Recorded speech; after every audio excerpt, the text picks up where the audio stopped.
Chapter 1. Before the Flare. Rowan Pike knew the sound of trouble long before she saw the truck. Trouble sounded like a V8 engine with a bad muffler and worse manners, clawing its way up the gravel road to her cabin, as if the mountain itself were an insult it meant to answer. Out here, 3 miles from the nearest paved road and 10 from the nearest town, engines didn't come up the hollow by accident. If she didn't invite you, you were either lost, selling religion, or looking for something you shouldn't. The engine cut off with a final coughing rattle. The quiet that followed was almost louder. Cicadas, wind in the pines, the slow drip of water from the spring pipe into the catch barrel. Rowan wiped her hands on her jeans, set the wrench down, and pushed away from the still warm steel of the mash kettle. "Eli," she called over her shoulder. "Game off, ears on." From inside the cabin, a chair scraped and a door creaked. Her brother appeared on the porch, headphones hanging around his neck. Dark hair sticking up in a way that suggested he'd been running his fingers through it while staring at screens that weren't on. In this part of Tennessee, internet came and went like migrating birds. Today, the signal had flown south hours ago. "I heard it," Eli said. "Sounded like death in a tin can." Rowan snorted. "If death paid for shine in cash, I'd welcome it with a hug."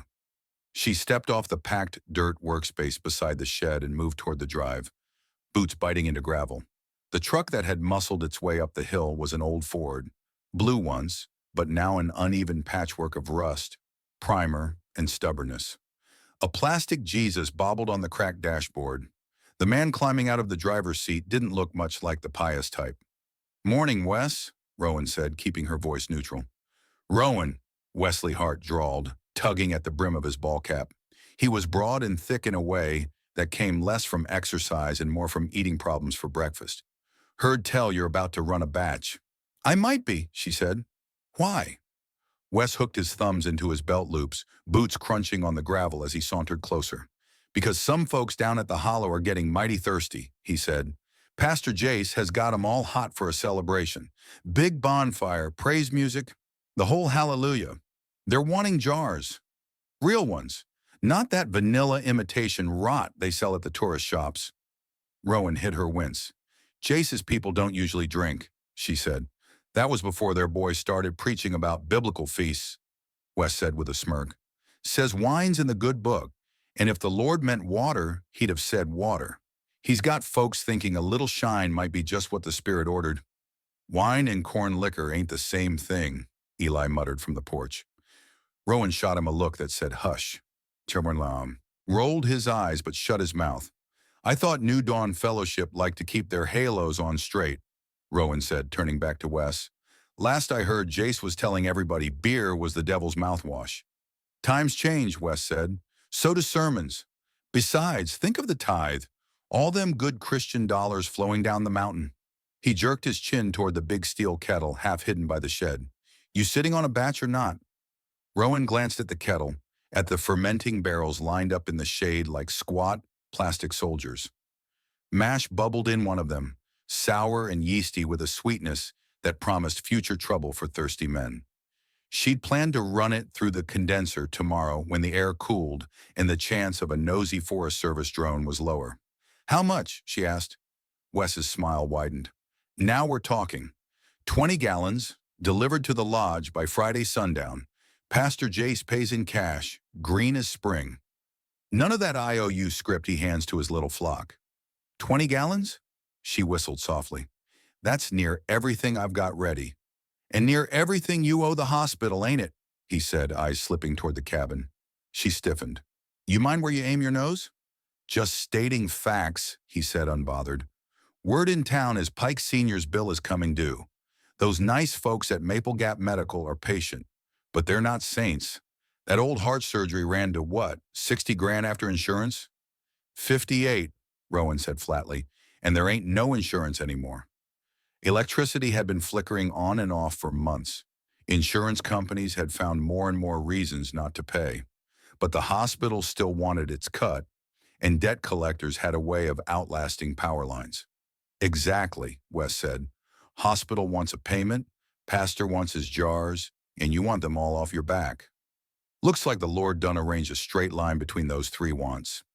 Rowan chewed the inside of her cheek. A straight line in the mountains usually meant a steep drop. She thought about her father, asleep in the back room of the cabin, chest rising and falling with the slow, careful rhythm of a heart stitched and stapled by strangers. Before the surgery, he'd been the one hauling mash sacks and lugging jars. Now on good days, he made it to the porch with his oxygen tube and sat in the rocking chair, watching the trees. On bad days, he didn't make it out of bed. Cash on delivery? She asked. Half up front, Wes said. Pastor's not a fool, and he's not trusting all that good-grained spirit to walk down the mountain without earnest money. Half up front will barely cover the late fee, she said. But it'll keep them sharks from coming after your land, he said. And you know they're looking. Maple Gap Medical's been talking to developers for years. They'd love a little mountain property for a wellness retreat once the economy stops hiccuping. Eli made a face. Nobody wants yoga on this ridge, he muttered.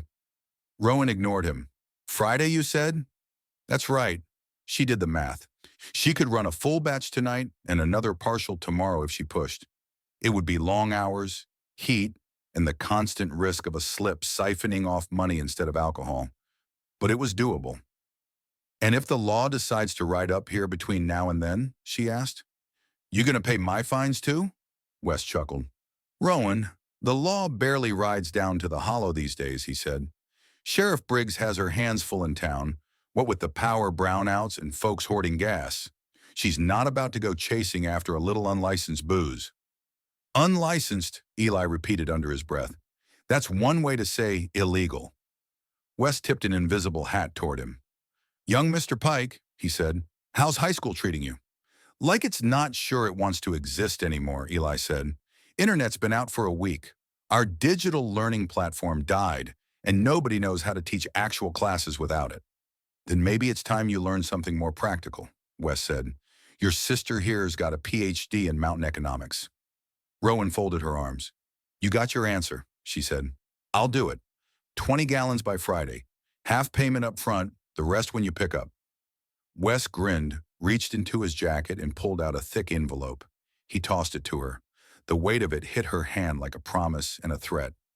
Pastor Jace likes punctuality, he said, and quality. Don't water it down or the Lord might get offended. I'll be sure to keep heaven's standards in mind, she said dryly. He climbed back into his truck, slammed the door, and gunned the engine. Gravel spat from under the tires as he reversed and headed back down the hollow, the sound of his going echoing off the trees. When the noise faded, the mountain sighed. Wind moved through the branches. A crow called once, harsh and amused. Eli came down the steps, frowning. You really gonna cook for that snake? He asked. Rowan opened the envelope and flipped through the bills. 20s, 10s, a few hundreds. More cash than she'd seen in one place in months. I'm cooking for the hospital, she said. Wes and Jace are just the sour mash in the middle. They're using you, Eli said. Everybody uses everybody, she said. Difference is whether you get anything out of it. He scowled, but he didn't argue. Eli was 17, old enough to understand the world was crooked and young enough to still be offended by it. She stuffed the envelope into the inside pocket of her flannel shirt. Go check on Dad, she said. Make sure he took his afternoon pills. They're not doing much, Eli muttered, but he went. Rowan walked back to the shed, checking the mash barrel. Foam bubbled around the edges, little blisters of gas popping with soft sighs. She liked this part. It was alchemy, water and corn and sugar turning into something else, something dangerous and useful. If the county had given her a decent job when the ranger station closed, she might have never turned a still. If the hospital hadn't kept sending letters stamped in red, she might have let the mash sit. But the county hadn't, and the hospital had. And necessity was the only law that seemed to apply to Pike Ridge anymore. Her father had taught her how to run shine when she was 15, half as a joke, half as a legacy. You don't have to do that, he'd said, wiping sweat from his brow as copper coils hissed in the cool creek water. But a Pike should always know how to turn what the mountain gives into something tradable. Back then, it had been a game. Now it was survival. She tightened the fittings on the kettle, checked the gasket, and glanced up at the sky. It was hard blue, edged with thin cirrus clouds like pale brushstrokes. The sun hung above the tree line, hot but not punishing. For weeks, the news had been talking about solar storms, Flares, geomagnetic this and coronal that. Northern lights dipping south, satellites hiccuping, airline flights diverted. Rowan had listened with half an ear while stacking firewood and checking her spring lines. The sun had always been there, burning and indifferent. It was one more thing rich people in cities worried about between ordering lattes. Out here, storms meant rain and wind, not particles with fancy names. Don't stare too long, Silas Boone had told her the last time she'd run into him at the feed store. The old man had been buying salt blocks and enough canned food to make the cashier raise an eyebrow. When the sky starts dancing this far south, it means something's off balance. Storms come and go, Silas, she'd said. Some storms don't leave, he'd replied. Now she thought of him, up on his ridge with his solar panels and his carefully hoarded guns, listening to ham radio chatter and muttering about cycles and history. Silas believed in a lot of things. Government lies, corporate conspiracies, the second coming. He also believed in being ready when systems broke. The man had more water stored than the fire department. Rowan respected him, the way a climber respects a sheer drop. She lit the burner under the kettle, adjusted the flame, and watched as the metal began to warm. The smell of heating corn mash rose into the air, thick and sour. By evening, she had the condenser snaking through the cooling tub, water from the spring trickling over it. Clear liquid dripped steadily from the end of the copper coil into a glass jar. She caught the first runnings, high-proof, harsh, full of heads, and dumped them into a separate container for cleaning solvent. The hearts came next, cleaner, smoother. She checked the proof with an old hydrometer, nodded and swapped jars when the reading dropped. The work was hypnotic. Muscle memory took over. Adjust the flame, check the temperature, feel the subtle change in the drip when the run moved from good to bad. Outside, the sky shifted from blue to orange to deepening indigo. Eli came out with a flashlight in one hand and a book in the other. "Dad's asleep," he said. "He asked what you were doing. I said you were making mountain medicine." "Not wrong," she said. "As long as nobody overdoses." He set the flashlight on the table, beam aimed at the coil. "You ever wish we lived somewhere normal?" he asked. "With like neighbors closer than 3 miles and a Walmart that isn't an expedition away?" "Walmart's not all it's cracked up to be," she said, "and normal is just what other people call their problems." "You know what I mean," he said. "Somewhere Dad could get regular checkups without you having to pay with liquid felonies." She laughed softly. "Liquid felonies is a good band name." "I'm serious." "I know," she said. "Sometimes, yeah, I wish things were easier. But the mountain's what we've got.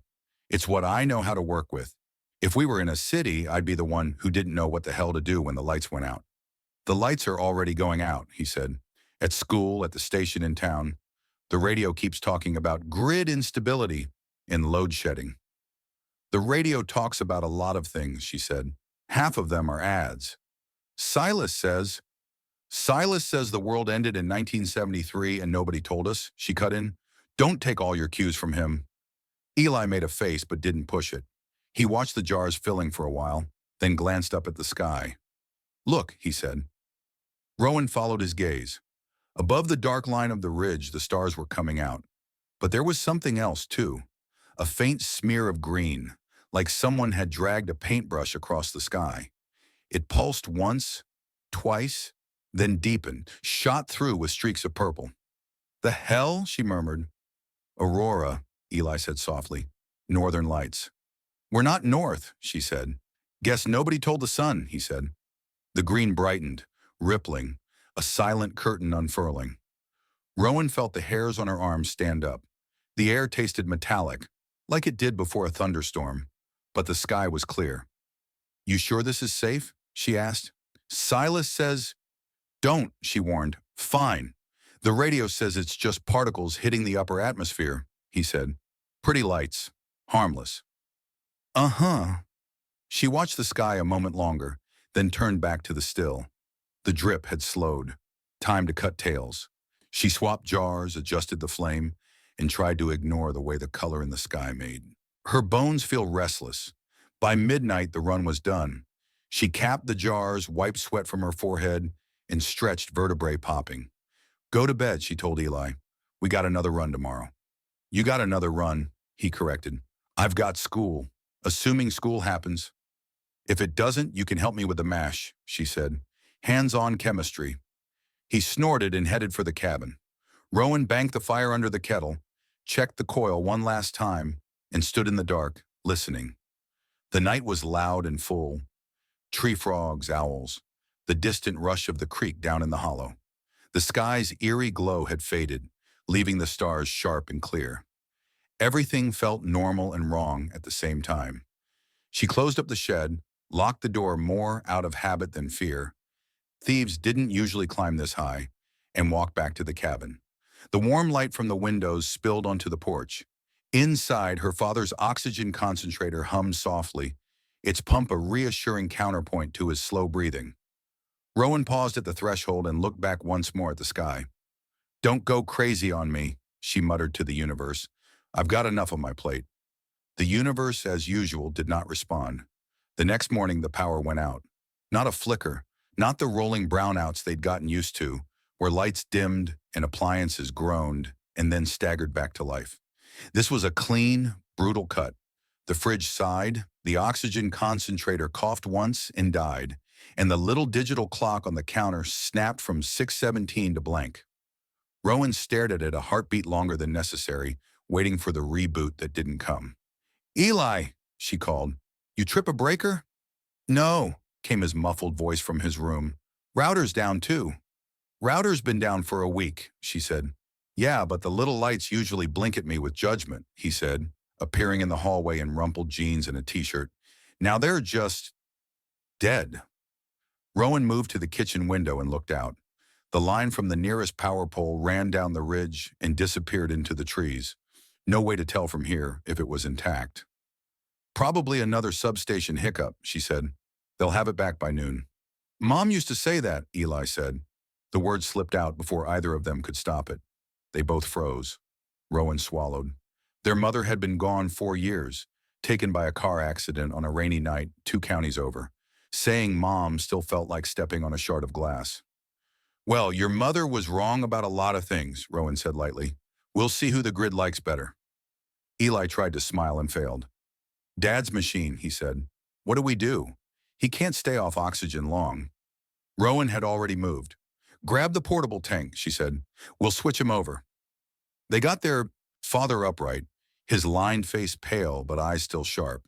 He wheezed as they fitted the nasal cannula and opened the valve on the aluminum cylinder. The little gauge barely nudged into the green. "This tank won't last all day," Eli said, voice tight. Rowan knew that. They kept it for emergencies, trips to town, thunderstorms that knocked the power out for an hour or two. Not for whatever this was. Dad squeezed her hand. "Don't panic, Ro," he rasped.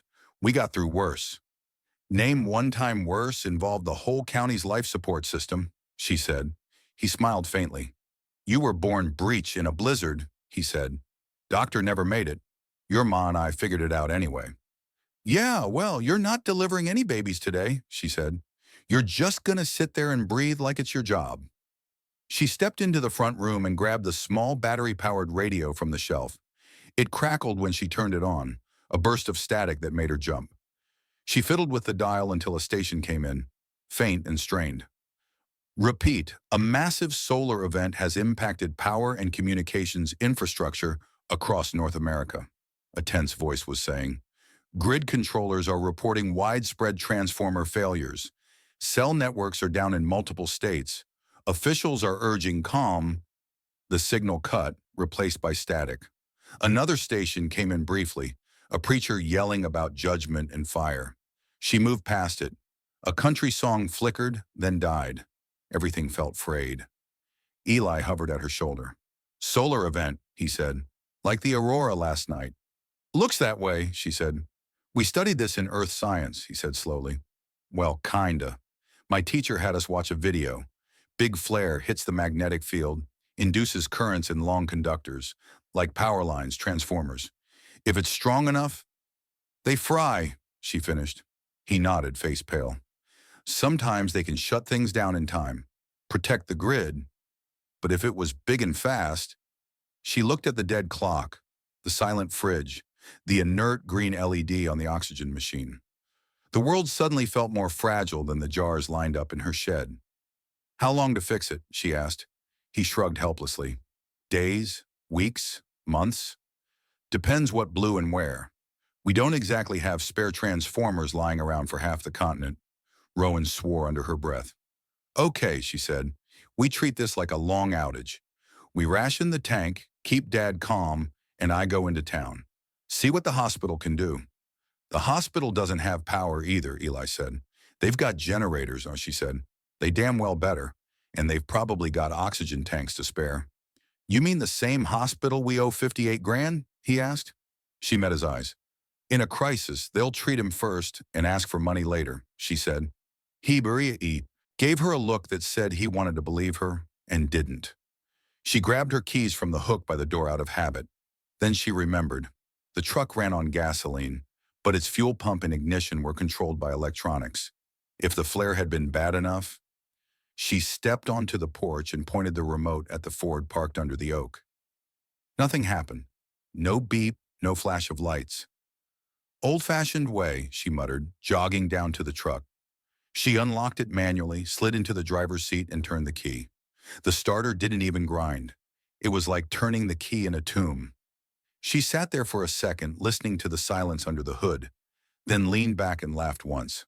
Sharply. "Of course," she said. "Should have bought that '78 Chevy from Boone when I had the chance." She popped the hood, more out of reflex than hope, and stared at the tangle of wires and plastic. She'd changed oil, belts, and filters, but this wasn't a loose connection. This was a dead brain. Eli appeared at the edge of the porch. "Anything?" he called. "Nothing," she said. "It's like the whole system got erased." "Silas's truck might work," he said hopefully. "It's older, less computer." "Silas lives a ridge and a half away," she said, "and I don't know if even he's crazy enough to drive right now." She closed the hood, wiped her hands, and looked down the hollow. The morning air shimmered slightly. Somewhere far off, a dog barked, the sound thinner than usual. "I can walk into town," she said. "That's 10 miles, Eli said. "On a good day, on a day when the world hasn't just blown a fuse." "You got a better idea?" she asked. He hesitated. "Dad can't be alone that long," he said.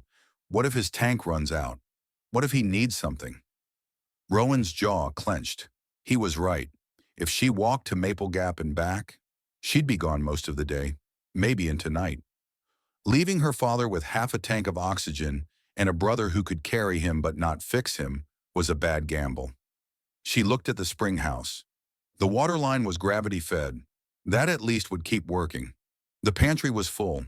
She'd made sure of that as soon as the first news reports had started whispering about solar cycles gone wild. Food she had. Heat she could manage with wood. Water the mountain would give. Air, for Dad, was the problem. She glanced toward the narrow path that cut up through the trees to Silas Boone's place. The old man had radios, generators, a truck that predated half of modern electronics. He also had more opinions than teeth and a bunker mentality that made most preppers look casual. "We asked Silas," she said. Eli blinked. "You sure? Last time you went up there, he lectured you for an hour about fluoride." "Yeah, well, he might be annoying," she said. "But he's not stupid. He's been waiting for something like this. His whole life. If anyone's got a plan that doesn't involve hoping the power company fixes things, it's him." She grabbed her pack from its hook by the door, stuffed in 2 water bottles, a first aid kit, and the radio. On impulse, she added one of the smaller jars from the last run. Silas didn't drink much, but he bartered. "I'll go," she said. "You stay with Dad. Keep that tank low. No sitting up and chatting. Just breathing." "On it," Eli said. "I'll try to get the inverter running off the solar battery. Maybe buy us a few more hours for the concentrator." "Don't fry anything we can't replace," she said. "Too late for that," he muttered. She stepped back into her father's room once more. He looked at her, eyes sharp despite the oxygen cannula across his face. "World acting up?" he asked. "Power's out," she said. "Might be out for a while." He nodded slowly. "Knew that sun would get uppity someday," he said. "You doing the calculus?" "Trying," she said. "Don't carry it all yourself, Ro," he said. "You got a brother, you got neighbors. Use them." She squeezed his hand. "I'm going to Boone's," she said. If anyone can jury-rig a solution, it's him. Tell that old coot I still owe him 20 bucks, Dad said. He'll like that. Rowan smiled. You're not dying just to get out of that debt, she said. I'll make sure of it. She kissed his forehead, then headed for the door. Outside, the cicadas buzzed louder than usual, as if trying to fill the frequency the power lines had vacated. The sky was clear, the sun bright and heedless. Somewhere beyond human sight, it had spat a tantrum at the planet, and now everything wired and humming was silent. Rowan tightened the straps on her pack and started up the narrow path toward Silas Boone's ridge, boots crunching on last year's leaves. Behind her, the oxygen tank hissed softly. Ahead, the mountain waited. The world had changed without making a sound. Rowan was about to find out what it wanted in return. Chapter 2. The Sky on Fire. The trail to Silas Boone's place was less a path and more a rumor of one. A narrow slice of dirt and rock that wandered up through laurel thickets and between boulders, with no respect at all for tired legs. Rowan had walked it more times than she could count, usually in better moods and with less urgency beating at the back of her teeth. Today, every step felt timed. The pack dug into her shoulders. Sunlight speared through the pines in bright slashes. Somewhere below, the creek chattered on, uninterested in whether human machines were humming or dead. She stopped once to catch her breath and listen. No far-off rumble of trucks on the county road. No high whine of ATVs. Even the thin buzz of the power lines, something you didn't notice until it was gone, was absent. The mountain sounded like it had 50 years ago, long before cheap electricity and cheap gas had convinced people they could live here and pretend it was the city. She didn't like it. When she reached the first of Silas's warning signs, a board nailed to a tree, hand-painted, private land, trespassers will be composted. She whistled twice, low and rising. It was a courtesy. Silas liked courtesy almost as much as he liked canned goods. No answer came. She walked on. His cabin appeared around a bend, wood dark with age, tin roof bright in the hard morning light. Solar panels glinted on a rack beside it, tilted to drink in the sun. A lattice of antennas jutted from a pole near the porch, spidery and serious. A battered green Chevrolet truck sat under a lean-to, older than Rowan by at least a decade. Silas himself was on the porch, hunched over a metal box on a table. The box had vents, knobs, and an old analog meter that twitched with each adjustment. A pair of headphones rested around his neck. He looked up as she emerged from the trees, eyes narrowing until he recognized her. "Thought that was you," he said. "You walk loud when you're mad." "I walk loud when the world breaks," she said. He snorted. "World's been breaking since we came out of trees and started naming things. Come on up." She climbed the steps, noting the new additions since her last visit. Another stack of 5-gallon water cans under the porch, a folded tarp, a crate marked ammo in fat black marker. Silas Boone had the wiry build of a man who had stopped bothering with extra calories decades ago. His hair, once black, had retired in patches, leaving a gray fringe that stuck out around his ears like bad static. His beard was trimmed but stubborn. The lines around his eyes were deep and carved, but those eyes were bright, watchful, and annoyingly amused. "What brings you up my ridge?" he asked. "You come to apologize for laughing at my Faraday cans?" Rowan dropped her pack onto the porch with a thump. "Power's out at my place," she said. "Truck's dead. Dad's on the portable tank. Radio says massive solar event." Silas inclined his head toward the metal box. A faint crackle leaked from its speaker, undercut by distant voices fading in and out. "Radio's saying the same," he said. "Only more scared." "What have you heard?" she asked. He twisted a knob, leaned in, then sat back. "Depends which band you listen to," he said. "Some of the big AM stations are gone. The ones with backup generators, they're limping. Lot of static. Words like cascading failure and catastrophic transformer damage are getting a workout." "In English," she said. "In English, the grid caught a punch to the teeth," he said. "They saw the flare coming, tried to shut down and ride it out. Didn't do it fast enough everywhere. Places that were already tired got knocked flat." "How far?" she asked. "Just Tennessee?" "Farther," he said. "Heard a ham out of Kansas say the whole Midwest went dark at once. Guy in Maine talking about green skies and snapping sounds from the lines. One woman in Texas. She cried for 10 minutes before she could say anything useful. But when she did, she said the substations south of Dallas popped like firecrackers. Rowan swallowed. Canada? She asked. Harder to tell, he said. A lot of the relays I usually hit up north are dead. Could be knocked offline, could be talking on bands I'm not sniffing yet. I heard a Norwegian station before the sun came up, but they faded out. Either way, this ain't local, Ro. This is big. How long until they fix it? She asked. Days? Weeks? Silas gave her a look that said he'd expected better. You don't fix half your high-voltage transformers just like that, he said. You build those things custom. You need factories, shipping, calm weather, and a functioning banking system. None of which we've got right now. Best case, they'll patch some areas up, rotate power like they've been doing. Worst case, he shrugged. Worst case, welcome to the 19th century. She felt something cold settle in her stomach. My dad can't live in the 19th century, she said. He barely made it out of last year. Silas's gaze softened. How's his ticker? He asked. Still ticking, she said. But he needs oxygen. The concentrator's dead without power. We've got one portable tank. Maybe enough for today if we stretch it. Tomorrow, maybe not. Silas rubbed his jaw. I got tanks, he said. Hope flared, sharp and painful. You what? Tanks, he repeated. Couple of spares I picked up when my Ruth had her emphysema. His eyes went briefly distant. Didn't save her, but they work. I kept them filled. Figured if the air ever turned bad, I'd want my own stash. You never mentioned that, Rowan said. Didn't need to, he said. Until now. Can I borrow? Don't be stupid, he interrupted. We're not borrowing, we're rationing. We'll bring one down to your place. See about setting up a system. You ain't walking back with that on your shoulders? He glanced past her toward the truck under the lean-to.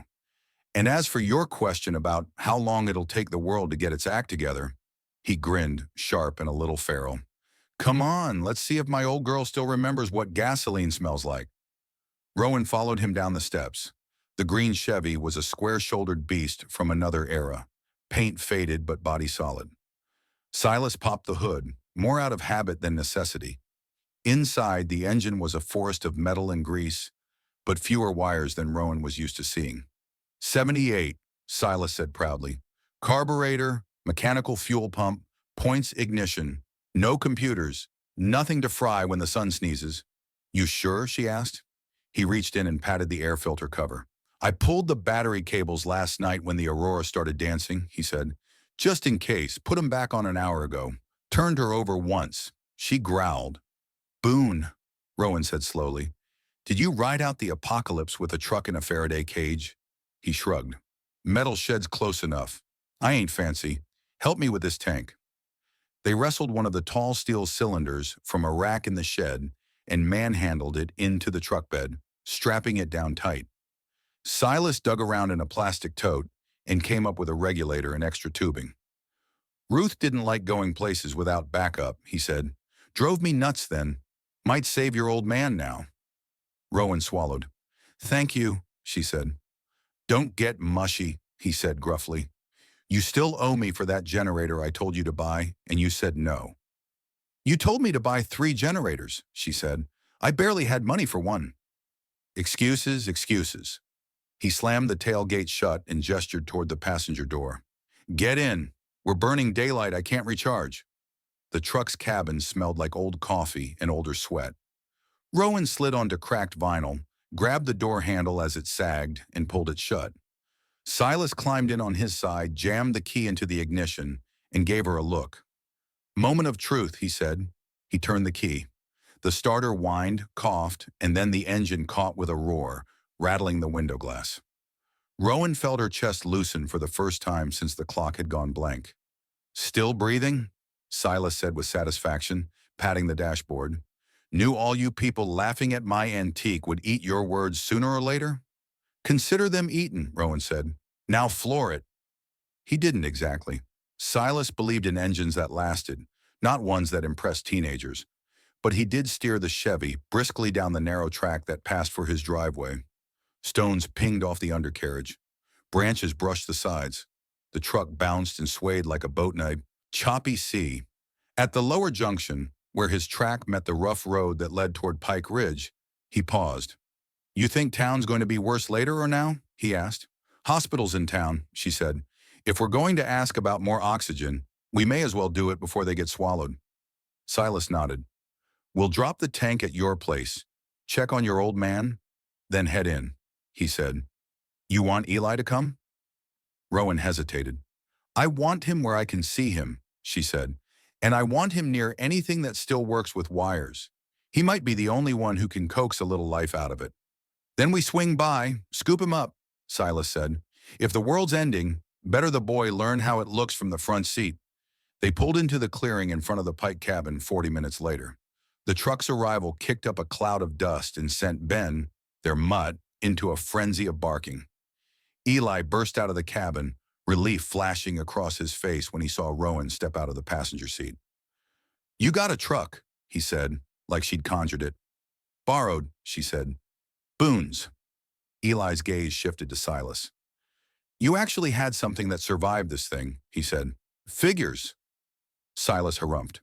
"This is why you listen to old people," he said. "We've had longer to be wrong, which means sometimes we're right." They moved the oxygen tank into the house. Their father watched from the bed, oxygen cannula still hooked to the portable cylinder. "Boone," he wheezed, "you switch sides and start making house calls now?" "Don't get used to it," Silas said, but his eyes were gentle. He set the new tank beside the bed and helped Rowan swap the tubing over. The hiss of fresh oxygen was a small, hopeful sound. The gauge on the larger tank sat solidly in the green. "That'll last him days," Eli said, shoulders sagging.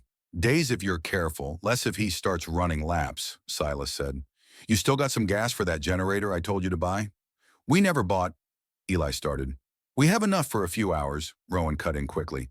"But if this outage lasts weeks, it won't matter." Silas grunted.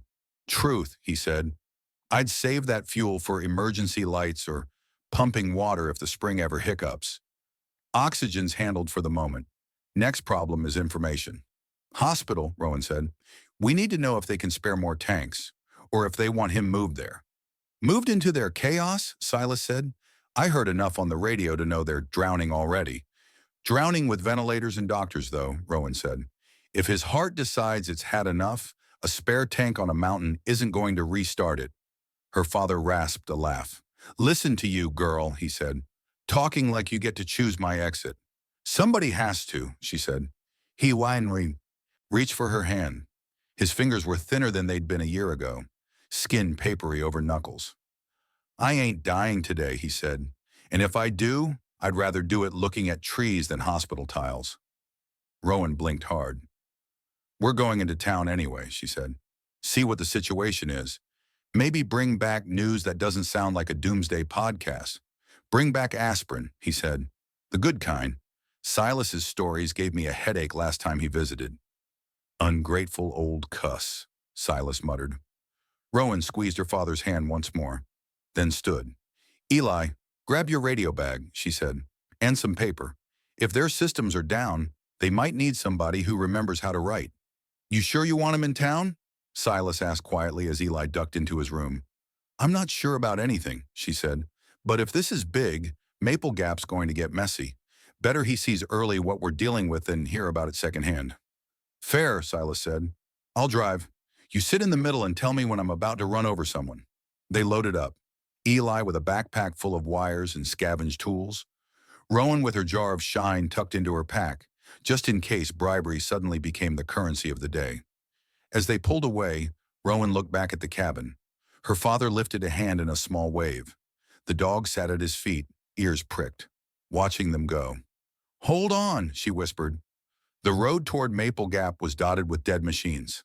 The first was a Jeep, hood up, its owner standing in the ditch with a phone held high like a drowned flag. He waved them down, desperation in his eyes. "Hey, hey, you guys got signal," he shouted as Silas slowed. "Nope," Silas called back. "Just a working engine." "What year is that thing?" the man asked, incredulous. "Older than your mama," Silas said. "You got water?" The man blinked. "Yeah." "Then walk to town," Silas said. It's 10 miles. You won't die. Asshole, the man muttered as they drove past. Should we have given him a ride? Eli asked. We've got a bed full of oxygen and no idea how long it has to last, Silas said. Truck only takes so many bodies. Outsiders can walk. Family rides.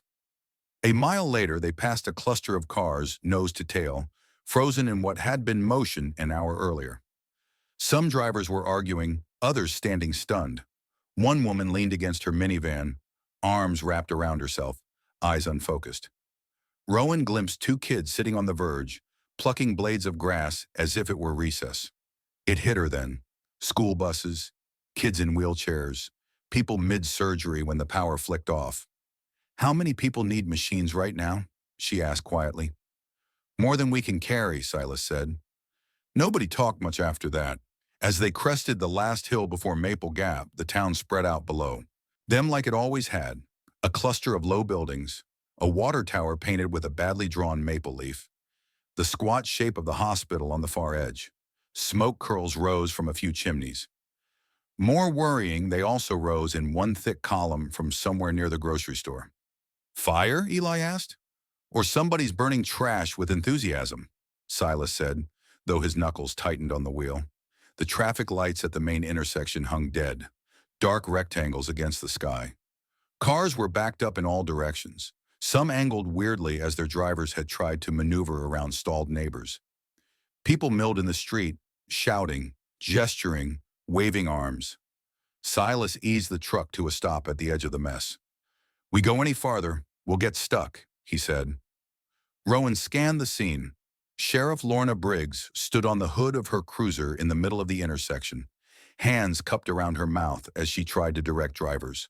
Her brown hair was pulled into a ponytail that had given up on neatness. Sweat glistened on her forehead. No power means no pumps, folks, she yelled. Stop trying to fill your trucks. Move them to the side and clear the road. You, yes, you in the red Tacoma, turn the wheel, not your radio.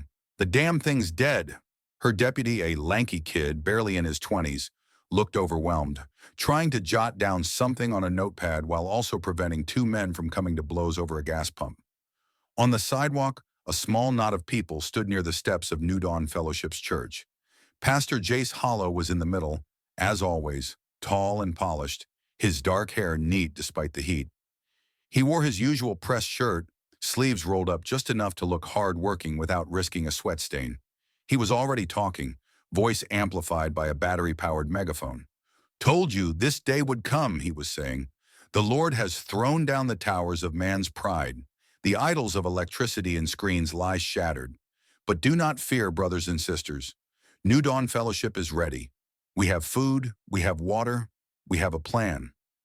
Some in the crowd nodded eagerly. Others listened because there was nothing else to do. Desperation made open ears.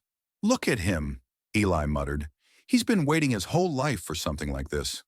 Rowan's jaw tightened. And he's got a pantry full of canned goods from all those donation drives, she said. Convenient. She spotted Sheriff Briggs glance Jace's way, frustration and something like suspicion flickering across her face before she turned back to the intersection chaos. We go to the hospital first, Rowan said. We can't fix the whole town. Silas nodded. We'll park around back, he said. Less circus. He coaxed the Chevy along the shoulder, hugging the ditch to skirt the traffic clot. A few drivers yelled at them, but the sight of an actual moving vehicle mostly stunned people into letting them pass. They turned off on a side street, then another, until the hospital's low brick facade came into view. The parking lot was a mess of vehicles stopped at odd angles.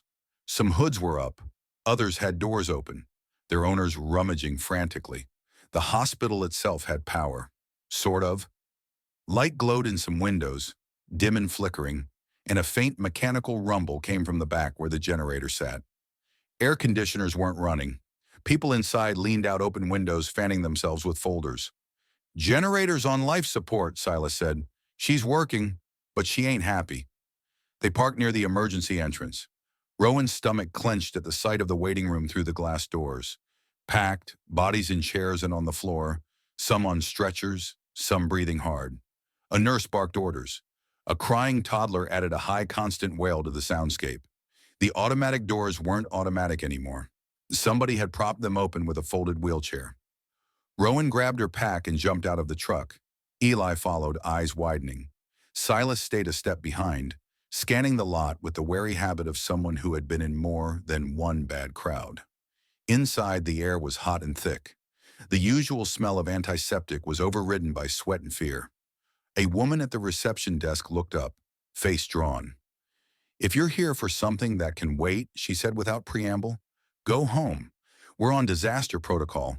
If you can't breathe, can't stop bleeding, or can't stay conscious, we'll see you. Otherwise, we can't help you right now." "It's my father," Rowan said, stepping forward. "He's got a bad heart, needs oxygen. Our concentrator's dead. We've got one portable tank, and we brought another we got from a neighbor, but..."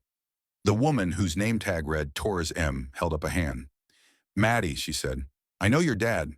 Pike, right? He was here in March." "Yeah," Rowan said. "They cracked him open and stapled him back together. I owe you all my left kidney. Maybe both." Maddie's tired eyes softened a fraction. "How is he?" she asked. "Breathing for now," Rowan said. "Sitting up. Weak." "And you have 2 tanks?" Maddie asked. "One big, one small," Rowan said. "That'll get him through a bit if you keep him resting," Maddie said. "We've got our own patients on oxygen, Ro. I've got 3 in ICU and 2 in the ER who will die if I take their tanks away. We're under strict hold on supplies." "I'm not asking you to strip anyone," Rowan said, fighting the urge to grab the desk and shake. "I'm asking, if this lasts weeks, what then? When our tanks run out? Then we're going to have to choose whose lungs we're going to help and whose we're going to let do the best they can," Maddie said bluntly. "And I hate that, but that's where we're headed." "Can we bring him here?" Rowan asked. "Hook him up to your generator?" Maddie's gaze flicked over Rowan's shoulder to the crowded waiting room. A man on a gurney coughed wetly. A child whimpered. A woman sat slumped in a chair, eyes closed, lips blue-tinged. "If you bring him here, he lies on a bed in a hallway," Maddie said. "He gets the same oxygen you can give him at home, plus a nurse who looks in on him every couple of hours if she's lucky. And he's surrounded by a lot of sick people with whatever bugs were brewing before the lights went out. I'm not sure that's safer." Anger rose in Rowan's chest, hot and useless. "There's got to be something," she said. "A spare tank, a concentrator that runs on DC. Something." "Concentrators all suck power like thirsty mules," Maddie said. "Our backup ones are already on the wards. We can spare one small tank." She hesitated. "Maybe, if..." She looked Rowan in the eye. "If he's likely to make it once the tanks run out?" Rowan understood what she wasn't saying.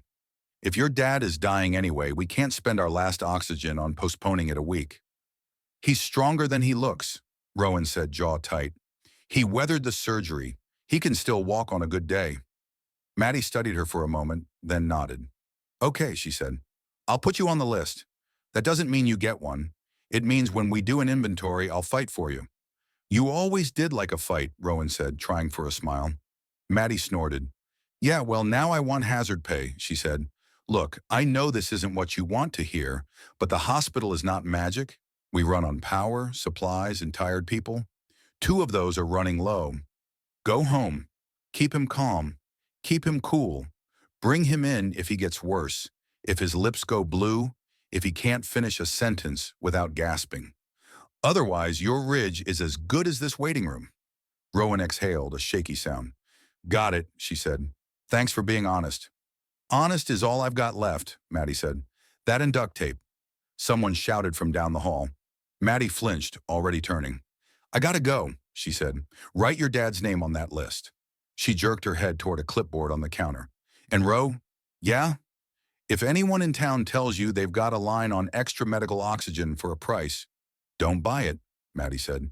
"It'll be stolen from someone who needs it more, or cut with God knows what. Stick to what you know." "What I know is corn mash," Rowan said. "Not exactly comforting." "Trust me," Maddie said. "Corn mash is going to be in high demand pretty soon. Just don't drink your stock." She disappeared into the chaos. Rowan scrawled her father's name on the clipboard. Pike, James, Home O2 dependent, and stepped back. Eli hovered by the door, eyes wide. "This is Bad, he said. Yeah, she said. It's bad. They stepped out into the parking lot where the air felt marginally cooler. Silas leaned against the truck, watching the roofline. Generator's already hiccuping, he said. Hear it? Rowan listened.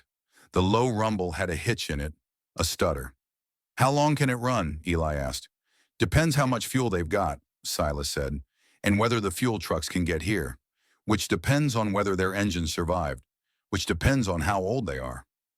So basically, we're stacked on a big maybe, Eli said.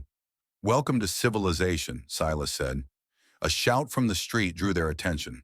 Pastor Jace's voice, carried by his megaphone, rolled over the town like a sermon-shaped fog. Not their fault, he was saying. They built on sand, on wires and satellites and systems no one person understands. And now those systems are falling, just like the Tower of Babel. But you don't have to fall with them. New Dawn has food, order, and a way forward. Rowan could see him now, standing on the church steps like a man auditioning for prophetic martyrdom. New Dawn volunteers, men and women both, stood nearby in matching blue shirts, clipboards in hand, corralling people into loose lines. Behind them, she glimpsed stacks of canned goods and water jugs. Scan their faces, Silas said quietly. Most of these folks donated that food last month. I know, Rowan said. Sheriff Briggs stalked past, eyes flinty. Rowan, she called, spotting her. Good, you're here. Tell me you got some of that illegal gasoline stashed up your ridge. Truck's boons, Rowan said, and it runs because it doesn't know what a microchip is. But no, we don't have extra gas. Why? Because the station pumps are dead, and I've got 3 cruisers on half a tank, Lorna said. And I'm about 6 arguments away from folks starting to shoot over who gets the last gallon. Her gaze flicked toward Jace, who was now embracing a crying woman and murmuring something soothing into her ear. His blue-eyed smile was pure comfort. His volunteers moved with practiced efficiency, handing out boxes only after people's names went on a list. Jace is setting up a little kingdom, Silas said. He's been building that kingdom for years, Lorna said. Today just knocked down his competition. You going to shut him down? Rowan asked. For feeding people? Lorna snorted. I'd be lynched before sunset. And anyway, he's not breaking any laws I can enforce without a full jail and a functioning court system. Right now, I'm just trying to keep folks from stabbing each other in the bread aisle. She looked tired, more than tired, the kind of worn that came from realizing the rulebook you'd sworn to uphold had caught fire. If you're smart, Lorna said, you'll get what you need and get back up your mountain. This place is going to get mean before it gets better. What about you? Rowan asked. Going to keep riding into town in a dead cruiser? Lorna's mouth twisted. I've got a horse, she said. Always thought it was a hobby. Might be my patrol car now. She nodded toward the Chevy. You keep that thing close and don't tell anyone where you park it, she said. Cars that still move are going to be worth more than gold real soon. Thanks for the cheery thoughts, Rowan said. Cheery is off duty, Lorna said. She started to walk away, then paused. Oh, one more thing. Jace asked after you earlier. Rowan's throat tightened. What did he want? Same thing he always wants, Lorna said. People he can use. He heard you were running Shine for him this week. Says you're a part of the community economy now. Fantastic, Rowan said. Lorna's expression sharpened. Be careful with him, she said. He's wrapped himself in scripture, but there's a hard core under there. He likes people owing him. I don't owe him, Rowan said. Not yet, Lorna said. Don't start. She strode away, already barking directions at somebody trying to cut line at the gas station, even though the pumps were dead. Rowan watched Jace for a moment longer. He caught her eye across the distance, smiled and raised a hand in greeting, as if they were old friends meeting at a barbecue. She didn't wave back. Can we go home now? Eli asked. Almost, Rowan said. One stop. She led them around the side of the hardware store to the back alley. Something burned in a barrel near the loading dock. Plastic and cardboard smoke mixing into a harsh blend. A teenager with a shaved head poked the fire with a stick, watching it eat a stack of advertising inserts. The bold letters of everything must go curled and blackened. Rowan stepped into the store, where the battery-powered emergency lights cast everything in sour yellow. The owner, Mr. Keller, was handing out flashlights and batteries to a knot of agitated customers. "Cash only," he said over and over. "No cards, no checks. Bills in hand or you get a candle and good luck." Rowan bought what she could: extra matches, a roll of duct tape, 2 propane canisters, a box of nails. Prices had already crept up in the hours since the lights went out. Keller didn't meet her eyes as he counted the crumpled bills. When they stepped back outside, the day had changed. The sky was still blue, but the blue had gone strange, thickening as if someone had poured milk into it. A pale green smear had appeared again in the north, brighter than it had been in the night. It spread as they watched, curling across the sky like the tail of some vast ghost. People in the street froze, heads tilting back. Conversations died. The only sound for a heartbeat was the distant rumble of the hospital generator, and even that seemed quieter. "What the hell?" Eli whispered. The green intensified, shot through with purple and red. Curtains of light rippled soundlessly, flowing from horizon to overhead. It was like standing inside a cathedral of moving glass. "It's daytime," Rowan said. "It's not supposed to do that in daytime." Silas's face had gone very still. "This is the tail end," he said. "The storm's still hitting. Maybe a second wave. Maybe just bounce back. Either way, anything that survived the first punch is getting slapped again." As if to underscore his words, a pickup truck that had been idling at the curb sputtered. Its engine coughed twice, then died. The driver swore and turned the key. Nothing.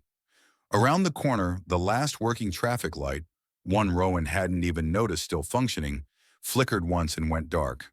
Somewhere behind New Dawn Fellowship, a transformer popped with a sharp bang and a puff of smoke. Several people screamed. "Inside!" someone yelled. "Get inside!"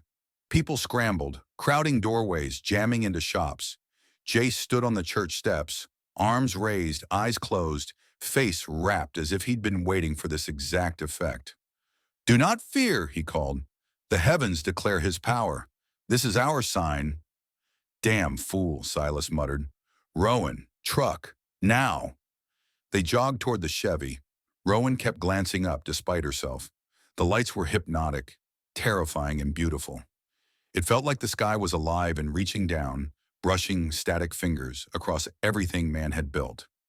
"Is it going to fry more stuff?" Eli asked as they climbed into the truck.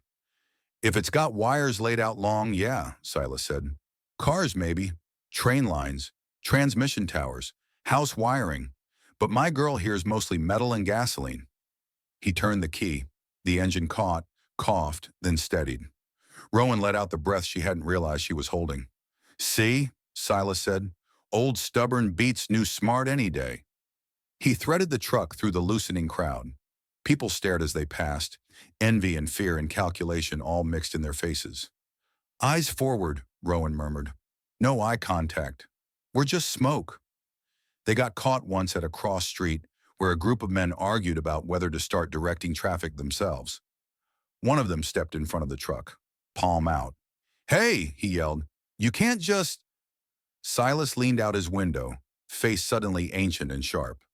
"Son," he said, voice calm, "if you don't move, you're going to find out whether your brittle bones or my steel bumper gives first. Today's not the day to test it."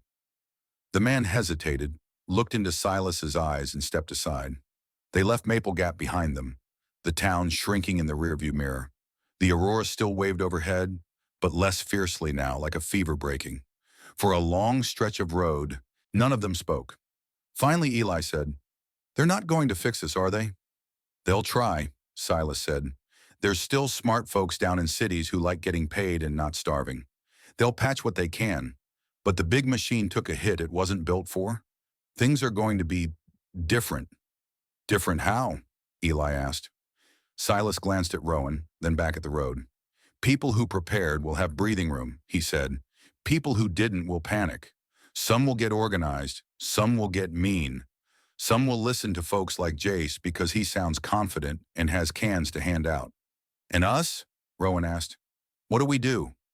"We do what we've always done," Silas said. "Use what we have. Take care of our own.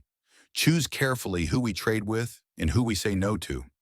Only difference is, now saying no might get you shot quicker. Comforting, Rowan thought grimly. They turned up the gravel road toward Pike Ridge. The forest closed around them, cooler and quieter than town, but not immune. The lights overhead were fading now, but wisps of green still clung to the horizon, like fingerprints the sky hadn't wiped off yet. When they pulled into the clearing, Ben barked once in greeting and then trotted toward the cab, tail low, sensing their mood. Inside the cabin, their father slept, chest rising and falling steadily. The new tank hissed beside the bed, a metronome of second chances. Eli checked the gauge. "We're good," he said. "Between this and the portable, we've got at least a week if we're careful. Maybe more." Rowan nodded, but her mind was back in town, on the crowded hospital, the dead cars, the way people had looked at Silas's truck, and on Pastor Jace, arms raised under the painted sky, promising order in exchange for loyalty. She stepped onto the porch. The air smelled of pine and faint metal. The world was quieter. No fridge, no hum of the old TV her father sometimes turned on to catch a game. Just wind, birds, the distant murmur of the creek. Silas stood by the porch rail, looking out over the trees. "You know what this is, don't you?" he asked. "A giant pain in the ass?" she said. He huffed. "That too, but bigger. This is reset, a hard one. Folks in those cities built lives on top of a Jenga tower, pulled out every safety block, and then acted surprised when it wobbled. The sun just flicked the table. "Reset for who?" she asked. "People on ventilators? Babies in incubators? Folks who can't walk 10 miles to a church stash?" "I didn't say it was fair," he said. "Just what it is." She rested her hands on the rail, fingers curling against the rough wood. Down in Maple Gap, Jace was probably already holding strategy meetings, figuring out how to turn food into power. Lorna would be trying to keep some kind of law with a horse and a badge no one respected when it didn't come with backup. Up here, they had water, trees, jars of corn liquor, one working truck, some guns, and enough food for a while, and a father whose life now depended on a tall steel cylinder and how fast the world could grow a new spine. "I have to keep cooking," she said suddenly. Silas looked at her. "You'll want to conserve your propane," he said. "Grain, too." "Not just for us," she said. "Town's going to want shine. For trade, for forgetting, for antiseptic when the hospital runs out of the clear stuff." "True enough," he said. "And Jace already stuck his straw in me," she said. "He's counting on that Friday delivery. Thing is, I'm thinking of something." "What's that?" Silas asked. "If the grid's down for weeks, the hospital's going to run low on supplies," she said. "Maddie'll be desperate. Jace wants shine. We want oxygen and medicine. He wants souls and loyalty. The hospital just wants to keep people breathing. Maybe there's a way to play them off each other." Silas's eyebrows rose. "That's a lot of juggling," he said. "Juggling's what we've been doing since Dad went under the knife," she said. "This is just higher stakes." She thought of the envelope in her flannel pocket, the one Wes had handed her yesterday. The cash inside was still real, but what it could buy had changed overnight. "I'm not cooking for Jace anymore," she said. "Not unless it gets us something we need. I'm not going to be his tap." "You're going to try to turn him into your," Silas said. "If he wants to be the town's savior, he can pay for the privilege," she said. Silas chuckled low. "Now that," he said, "is the first hopeful thing I've heard all day." Eli stepped onto the porch, squinting at the horizon, where a faint green ghost still lingered. "So what's the plan?" he asked. "We just sit here and wait for the world to fix itself?" Rowan shook her head. "No," she said. "We sit tonight. We count what we have. Tomorrow we figure out what everyone else thinks they have. And then we decide what's worth trading and who's worth trusting." "Trust list is going to be short," Eli said. "Short is easier to keep fed," Silas said. The sky slowly shed its strange colors, returning to an ordinary blue. Birds ventured back into song. From where she stood, Rowan could almost pretend nothing had changed. But she had been in town. She had seen the dark traffic lights, the crowded hospital, the way people turned toward whoever held a microphone and a pallet of canned soup. The sun had reached down and scrambled the circuits. The power might come back in a week. or a month, or never. Either way, Maple Gap was already different. Rowan Pike, outlaw moonshiner with a sick father and a genius kid brother, was going to have to decide what kind of place it was going to become. The sky above the ridge was clear now. It felt less like a blessing and more like a warning. Chapter 3, First Blood. By the time the sky lost its strange colors, Rowan had a list. It covered the back of an old feed store calendar, the cardboard soft from years of being tacked above the kitchen table. She'd torn it down and flattened it out, smoothing the creases with the heel of her hand. On one side she wrote, have. On the other, need. Under have, she listed spring water, gravity-fed 4 cords of split oak, 200 jars of canned vegetables and meat, a root cellar full of potatoes and winter squash ammunition, 3 boxes, 30 Euro 6, 2.5 of 9mm, 1 box of 22, 1 working truck, 1 neighbor with too many radios, 1 tall oxygen tank, 1 half-full portable, 1 stubborn father, 1 genius brother under need, she wrote. More oxygen if the grid stayed dead, fuel, propane, gasoline, anything that burned hot, spare parts for whatever Eli decided to resurrect information that wasn't rumor or sermon allies. The last word hung there in rough pencil, heavier than anything that had come before. Looks like a war board, Eli said, leaning over her shoulder. It is, she said. We just don't know the front lines yet. She pushed the cardboard away and rubbed her eyes. She'd slept badly, waking at every unfamiliar silence. No hum of the fridge, no whine of the old TV in the living room. Just the oxygen hiss and her father's breathing. Every pause felt like a cliff. Silas had stayed the night, uninvited but welcome. He'd taken the sagging couch without complaint, a rifle within arm's reach. First few days are the worst, he'd said. That's when folks figure out the cavalry isn't coming. Now he sat at the table with a mug of coffee, his weathered hands wrapped around the chipped porcelain like it contained answers, instead of burned beans and boiled spring water. Town's going to wake up mean this morning, he said. Yesterday was shock. Today they start doing math they don't like. Think they'll start looting? Eli asked. Some will, Silas said. Most will just panic in smaller, pettier ways. Price gouging, hoarding, arguing over who deserves what. Folks like Jace will step into that gap with rules and rations in scripture. Sheriff will try to hold a line somewhere in the middle. Rowan glanced toward the back room. Her father was awake, listening. The oxygen tank hissed steadily. His face looked better than yesterday, color returning to his cheeks now that his blood wasn't starved. Math's simple here, Rowan said. We keep him breathing. We don't get stepped on while everyone else tramples each other. Good first principles, Silas said. Eli tapped the have column. We've got solar trickle into the battery, he said. Enough to run a couple of LED lamps at night and maybe charge the handheld radio if we're careful. The inverter is touchy, but I think I can rig it so we don't blow.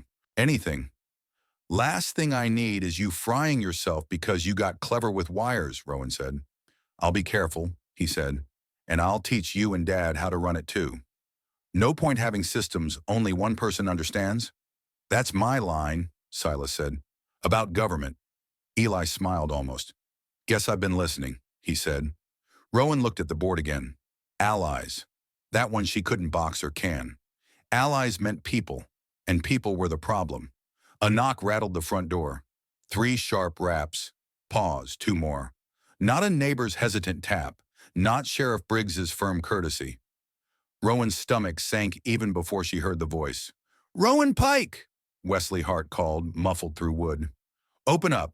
Pastor sent me to do some business. Silas and Rowan shared a look. His hand slid off the coffee mug and toward the rifle propped against the wall. Eli's eyes widened. Rowan stood, every muscle suddenly aware of itself. Stay in here, she told Eli. Both of you. Like hell, Silas said quietly, already rising. Boone, she said. I'll stay out of sight, he said. But I'm not letting you open that door alone. She didn't argue. There wasn't time. She moved to the cabinet by the stove and opened the 3rd drawer down, where flour sacks had once lived. Now a handgun lay nestled among mismatched dish towels. She checked the chamber, safety on, and slid it into the back waistband of her jeans, the metal cold against her skin. Wes knocked again, harder this time. "Don't make me think you're ungrateful," he called. Rowan forced her breathing to slow and opened the door. Wes stood on the porch, the same rust and primer Ford parked crooked in the clearing behind him. He'd brought company this time, two men she recognized vaguely from down at the Hollow, both in their 30s, both with the hungry look of people who had discovered they liked being on the giving end of orders. "Morning," Rowan said. "Is it?" Wes asked. "Power's out, cars are dead, radio sounds like the end times, and Pastor Jace's pantry got hit by desperate folks who didn't understand words like fair share. I'd say it's more of a morning-ish." "Sounds like you've had a rough start," she said, keeping her tone mild. "Oh, it's going to get rougher," he said. "For a lot of people. Unless we all pull together."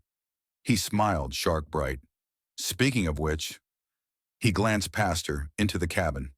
"You got my order ready?" Rowan stepped out onto the porch, shutting the door behind her. "It's been less than 24 hours, she said. "I told you Friday." "Plans change," Wes said. When the lights went out, Pastor upgraded the celebration to a service of resilience. Folks lined up at the church at dawn, begging for food like he's the damn Red Cross. He's handing out boxes, but he also promised them a little comfort tonight. Says the community needs a taste of joy to keep despair away. "Let me guess," Rowan said. "That taste of joy comes in glass jars." "Now you're getting it," Wes said. "So he sent me up to see how much you've got ready. He's willing to forgive the timeline, given unforeseen circumstances." Rowan glanced toward the shed, where last night's run sat in neat rows, 20 gallons of clear liquid lined up like a choir. "I've got some," she said. "Not the full order. You'll get your 20 gallons when I said you would." Wes's smile thinned. Rowan, he said. "We're all neighbors here. Emergencies require flexibility." "One emergency does not erase the laws of physics," she said, "or distilling." "One emergency does change the laws of economics," he countered. "Money's about to get weird. Food and fuel are king, and you, darling outlaw, are sitting on a king's ransom people can pour in a glass." Her jaw clenched. "I agreed to cook for cash to pay the hospital," she said. "The hospital's a different universe than it was yesterday. That deal's no longer simple." "Oh?" Wes asked, interest piqued. "You telling me you want to renegotiate with Pastor?" "I'm telling you this shine doesn't move unless we get something we actually need in return," she said. "Not paper promises, not script you print in the church basement. Real things." "Such as?" he asked. "Oxygen tanks," she said. "Fuel. Medicine." He laughed, actually laughed, a short bark. "You think we're sitting on a medical supply store?" he said. "Pastor's got food and faith. The hospital's got drugs and machines. Two different kingdoms." "Kingdoms trade," she said. "You've been talking to Sheriff Briggs," Wes said, amused. "She's got the same crazy ideas about cooperation." "Has Pastor bothered to talk to the hospital at all?" Rowan asked. "Or is he too busy preaching in the parking lot?" "That's above my pay grade," Wes said. "My job is simple. Bring jars back to the church so the flock can take the edge off despair. And my job is to keep my father breathing," she said. "This batch isn't leaving the mountain unless it buys him time." Wes's eyes cooled. "I get that you're stressed," he said, "but let's not forget you already took an advance. Pastor paid you half up front." He jerked his chin toward her flannel pocket, where the envelope still sat. "That money didn't evaporate when the lights went out." "It got lighter," she said. "We both know that. I'm not saying I won't deliver. I'm saying if Pastor wants his full order, he needs to bring something more than green paper." One of the men behind Wes shifted, impatient.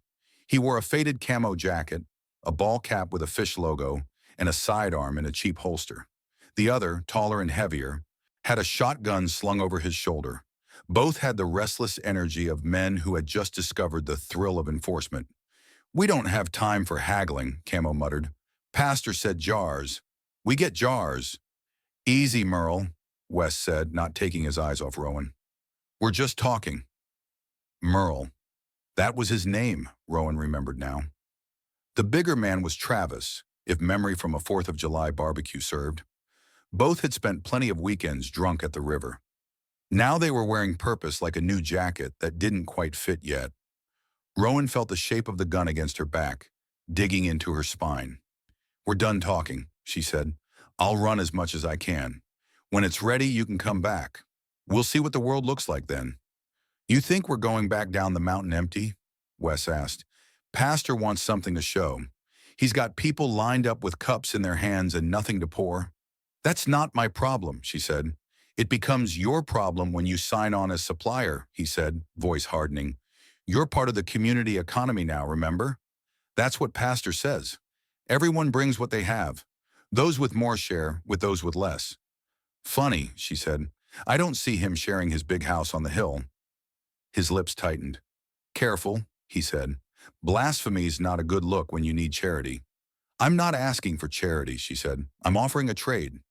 "Rowan." Silas's voice came from just inside the door, calm but edged. "Why don't you invite our guest to sit and talk this through?" Wes's gaze flicked to the doorway. He couldn't see Silas, but he could see the shadow and the barrel of the rifle leaning just out of sight. "Ah," Wes said. "Boone. Knew I heard your truck." "Just your favorite paranoia, Hart," Silas said. "And my insurance policy." "We're neighbors," Wes said. "No need for long guns."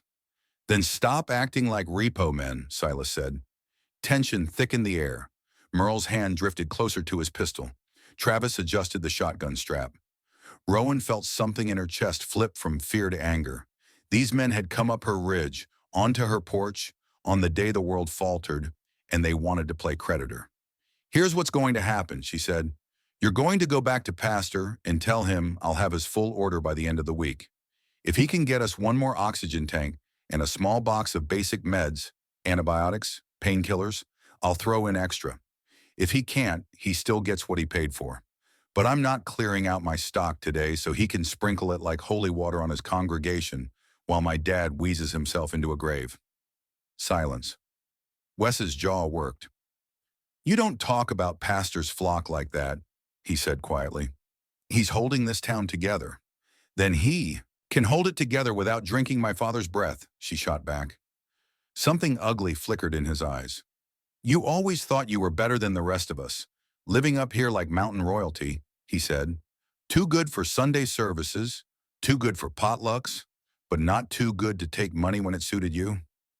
"I thought I was exactly like the rest of you," she said, trying not to drown in bills. "And now?" he asked.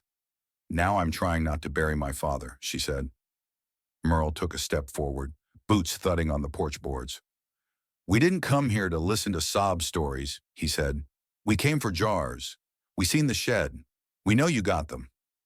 Rowan's pulse jumped. "You've been snooping around my sheds?" she asked. "Just walking," Merle said with a shrug. "Shine stinks up the place. Hard to miss." Travis shifted his shotgun, fingers grazing the safety. Silas's voice stayed level. "Son," he said to Merle, "I can see the print on that cheap-ass holster from here. Your finger goes anywhere near that trigger, and I will put a hole through your thigh big enough to whistle." "That a threat, old man?" Merle sneered. "It's a prediction," Silas said. Rowan realized with sudden clarity that this was a cliff moment, a tipping point. Words could roll them back or send them over. She stepped slightly to the side, putting herself between Merle and the door.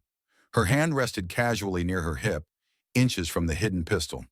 "Wes," she said, "this isn't who you are." "You don't know who I am," he said. "You know the man who ran illegal stills and hollers and laughed at the law. That man just got promoted. Pastor trusts me. He gave me responsibility.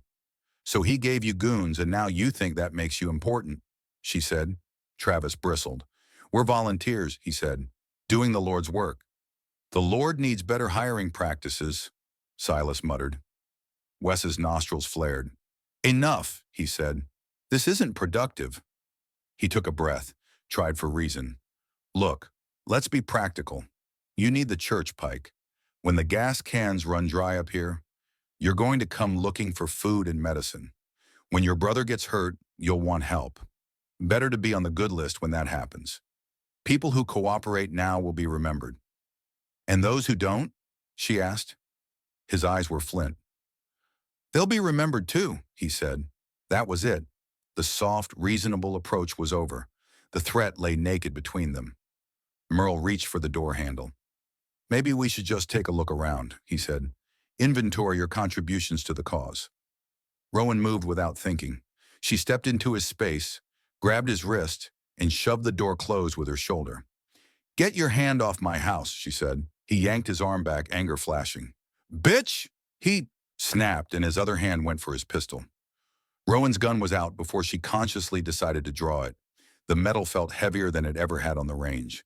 She didn't aim so much as react. Muscle memory and fear colliding. Don't, Silas barked. Too late. Merle's pistol cleared leather, muzzle pointing somewhere between her chest and the door. Silas's rifle slid fully into view, barrel leveled. Travis jerked his shotgun half up, confused. For a second, they were 4 points on a very small circle. Everyone armed, no one fully in control. Then the porch board under Merle's boot cracked. He stumbled, arm flailing. The pistol swung up, the muzzle flashing toward Eli, who had cracked the door open an inch to see. Rowan saw Eli's face, young, stupidly brave, utterly in the line of fire, and the world narrowed. She squeezed the trigger. The shot was deafening in the close air. Merle jerked, eyes going blankly surprised. The pistol flew from his hand and clattered across the porch. For a heartbeat, nobody moved. Then Merle folded, knees buckling, body crumpling onto the boards. Blood bloomed across his chest, dark and spreading. Travis shouted something wordless. His shotgun came up. Silas's rifle spoke a fraction of a second later, the crack sharp enough to make Rowan's bones vibrate. The shotgun flew from Travis's hands, splintered stock spinning as he yelped and grabbed his shoulder, blood spraying from a crease where Silas's bullet had torn through flesh. Everyone stop, Wes roared, hands up, eyes wide. Stop, stop! Silence crashed down, as heavy as the gunshots had been. Rowan's ears rang. Her own pistol still pointed where Merle had been standing. He lay on his back now, mouth working like a fish. Red soaked his shirt, pooled under him, dripped between the boards. Oh, God, Eli whispered from the doorway. Ro! Stay inside, she snapped, voice raw. Travis whimpered, pressing his hand to his bleeding shoulder. He shot me, he gasped. Old bastard shot me. You aimed at my kids, Silas said. You got off light. Wes stared at Merle, throat working. The bravado had drained out of him, leaving a man who hadn't expected his morning errand to end on a blood-soaked porch. You killed him, he said, looking up at Rowan. He pointed a loaded gun at my brother, she said. I stopped him. You could have, Wes started. What? She demanded. Politely asked the bullet not to come out? Her hands were shaking now. She forced the muzzle down, thumbed the safety on, and set the pistol on a small table by the door. Her breathing felt wrong, too loud, too fast. Silas stepped past her and kicked Merle's discarded pistol further away, metal scraping. Check him, Silas said. Rowan stared. You shot him too, she said. Yeah, Silas said. But I've seen people live through holes they shouldn't and die from scratches they should. Check him. Her legs felt wooden as she crouched beside Merle. His eyes tracked her weakly. Blood bubbled at the corner of his mouth. Merle, she said, more to have something to say than because she expected an answer. Stay with me. Her fingers pressed against his neck, searching for a pulse. It fluttered under her touch, then sagged. His breath hitched once, twice, then stopped. The quiet that followed felt louder than any shot. She sat back on her heels. He's gone, she said. Travis swore, long and pained. Wes closed his eyes briefly, then opened them. Anger warred with something else there. Fear, calculation, the sudden awareness of how quickly a bully can become a corpse. This didn't have to happen, he said. You're right, Rowan said, voice flat. You didn't have to show up on my porch with armed backup and threats. We came for jars, he said.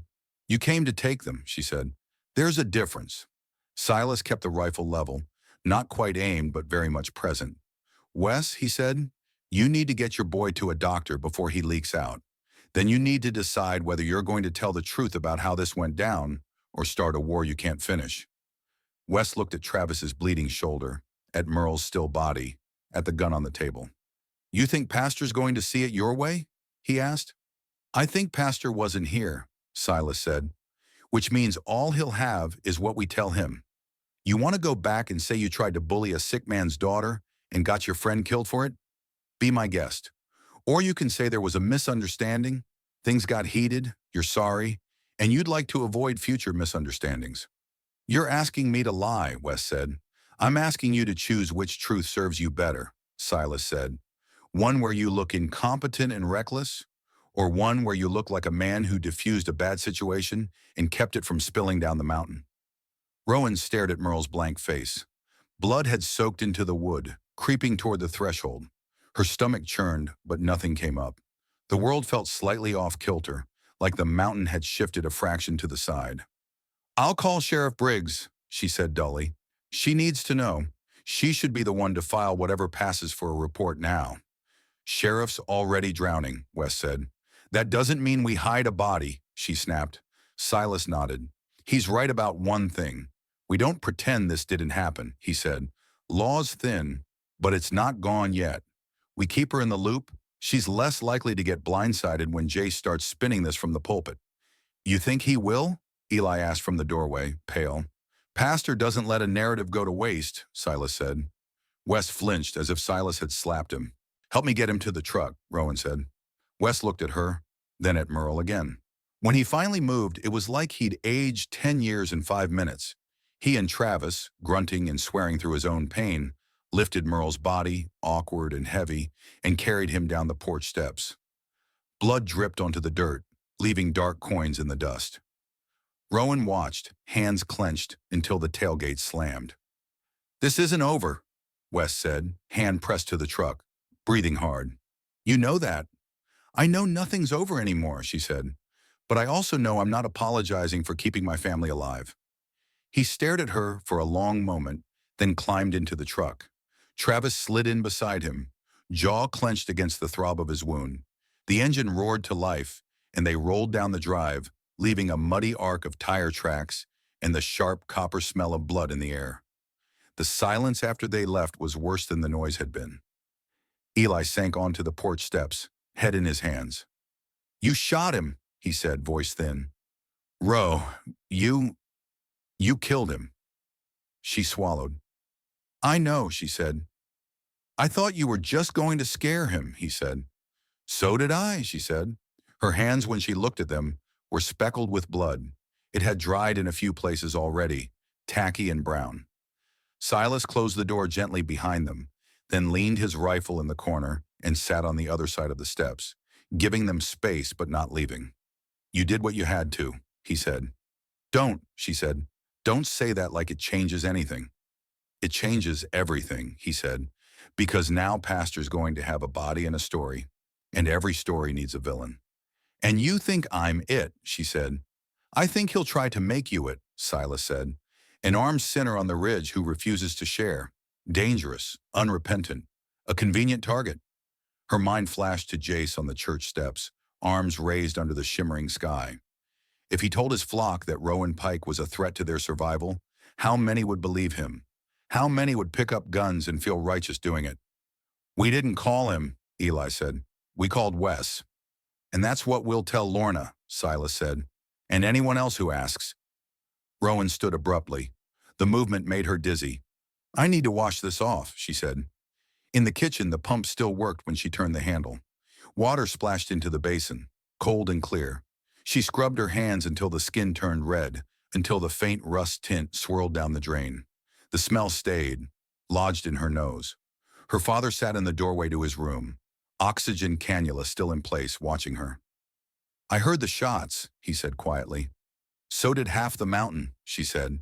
He nodded toward the porch. You okay? No, she said, but I'm not dead. Is he? He asked. She met his eyes. There was no point lying. Yes, she said. He closed his eyes briefly, then opened them. Did you have a choice? Maybe, she said, in a universe where I'm faster at talking than he is at pulling triggers. Did he point a gun at you? He asked. At Eli, she said. A muscle jumped in his jaw. Then you did what you were supposed to, he said. She laughed bitterly. Supposed to? I don't remember that chapter in parenting manuals. Parenting's just triage with different stakes, he said. You pick who gets the oxygen first. She sank into a chair. Jace is going to use this, she said. Turn it into a parable about unruly sinners, about how the ridge needs to be brought under order. Jace is going to do what Jace does, her father said. But you're not without friends, Ro. You've got Boone, you've got Lorna, you've got a town that knows you're stubborn, not crazy. Stubborn gets people killed, she said. Sometimes, he said, but sometimes it keeps them alive. Today it kept your brother breathing. She stared at the table, at the have-need list. She wanted to erase everything and write less blood across the cardboard. Instead, she added a new line under need time. Sheriff Lorna Briggs arrived an hour later, on horseback. The gelding's hooves clopped on the packed earth of the clearing, the sound oddly out of place near Rowan's truck and Silas's ancient Chevy. Lorna swung down with the ease of someone who'd ridden more than she'd driven lately. She didn't bother with pleasantries. Where? She asked. Rowan pointed at the porch. We hosed it, she said. Didn't seem right to leave him leaking out there. Lorna's gaze flicked to the dark stains still visible between the boards, the darker smear where Merle's body had lain. You called this in yourself? She asked. Soon as I could make my hands work, Rowan said. Did Wes tell you his version first? It was a race, Lorna said. He got to me a few minutes before your message did. Something about a tragic misunderstanding up on Pike Ridge. Tragic misunderstanding, Silas repeated dryly. That's one way to say, we tried to strong-arm a woman with a sick father and got shot for our trouble. Lorna shot him a look that said not helping. What did he tell you? Rowan asked. That he came to collect on an agreement, Lorna said. That there were raised voices, threats, that Merle drew his gun when he felt unsafe. That you, she nodded at Rowan, panicked and fired before he could put it away. That Boone escalated by shooting Travis when he tried to calm things down. Rowan stared. Calm things down, she repeated. He was raising a shotgun. Lorna sighed. I'm telling you what he said, not endorsing it, she said. That's why I wrote up. I know there's always at least 3 sides to a story. His, yours, and the truth hiding in between. Truth's simple, Silas said. They came up here planning to take what they wanted and teach a lesson. The sun gave them a head start on the law, and they thought that meant they could ignore it. Lorna looked at Rowan. Do you want to give your version? She asked. For the record that doesn't really exist anymore? Rowan told her, step by careful step. She left nothing out. The threats, the attempt to open the door, the stumble, the gun swinging toward Eli. When she finished, her throat felt scraped raw. Lorna listened without interrupting, arms folded, face unreadable. When Rowan described the moment the pistol pointed at Eli, something flickered behind her eyes. A memory, maybe, of an academy drill or a traffic stop gone sideways. You know what the law says, Lorna said quietly when Rowan was done. In a world where the DA wasn't currently figuring out how to refrigerate evidence without power, I'd tell you to call a lawyer and not say another word. In this world, Rowan asked, in this world, the law still says you can use force to defend yourself and others from imminent harm, Lorna said. Even lethal force. The trick is proving imminent when the only people who saw it are you, Boone, and your brother. Wes and Travis saw it too, Rowan said. They just won't say so. Yeah, Lorna said. Funny thing about stories, people tend to edit out the parts where they screwed up. She stepped onto the porch, boots thudding on the boards, and crouched near the dark stain. Bullet entry? She asked. Here, Rowan said, pointing to where she remembered the hole. High left chest. Lorna examined the hole in the board where the bullet had gone through after passing through Merle. Clean, she said. You did better than some of my deputies on the range. That doesn't make me feel better, Rowan said. Lorna stood. I'm not here to absolve you, she said. I'm here to make sure this doesn't turn into an excuse for more people to die. What did you tell Wes? Silas asked. That I'd hear you out, Lorna said. And that until further notice, I'm considering this a self-defense shooting, pending more information. Which made him unhappy, but he's smart enough not to yell at the sheriff in public. Yet. You think Jace will tell him to push? Rowan asked. Lorna blew out a breath. Pastor Jace is many things, she said. Stupid isn't one of them. He's not going to openly challenge a homicide ruling while he still needs me to keep the peace in town. What he will do is preach a sermon about the dangers of violence, the importance of rightful authority, and the tragedy of lost souls who can't submit to community needs. And I'll be the lost soul, Rowan said. Probably, Lorna said. Your name will come up obliquely. Enough that folks who want to be angry know where to aim it, not enough that he can be accused of incitement if I still had anyone in the DA's office to complain to. So what do we do? Eli asked. You stay put, Lorna said. Don't go down to the hollow alone. If you need to come to town, you let me or Boone know first. I can't be escorted everywhere, Rowan said. I've got work. You've also got a target on your back now, Lorna said flatly. You killed a man who thought carrying a gun made him untouchable. There are folks who will want to prove that wrong, if not for Merle himself, then for the idea of him. Rowan gritted her teeth. I'm not going to apologize for not letting my brother get shot, she said. Good, Lorna said. Don't. But also, don't make it easy for anyone who wants payback. Silas nodded. We can tighten the ridge, he said. I'll talk to the other homesteads along the line. We set up a watch rotation, share radio checks.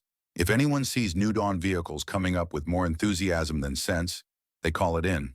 Radio checks? Lorna asked. Silas jerked a thumb at Eli. Boy's got a gift for coaxing noise out of wires, he said. We'll string something up that doesn't rely on cell towers that got kicked in the teeth. Lorna looked impressed despite herself. Good, she said. I don't have enough deputies to cover every ridge.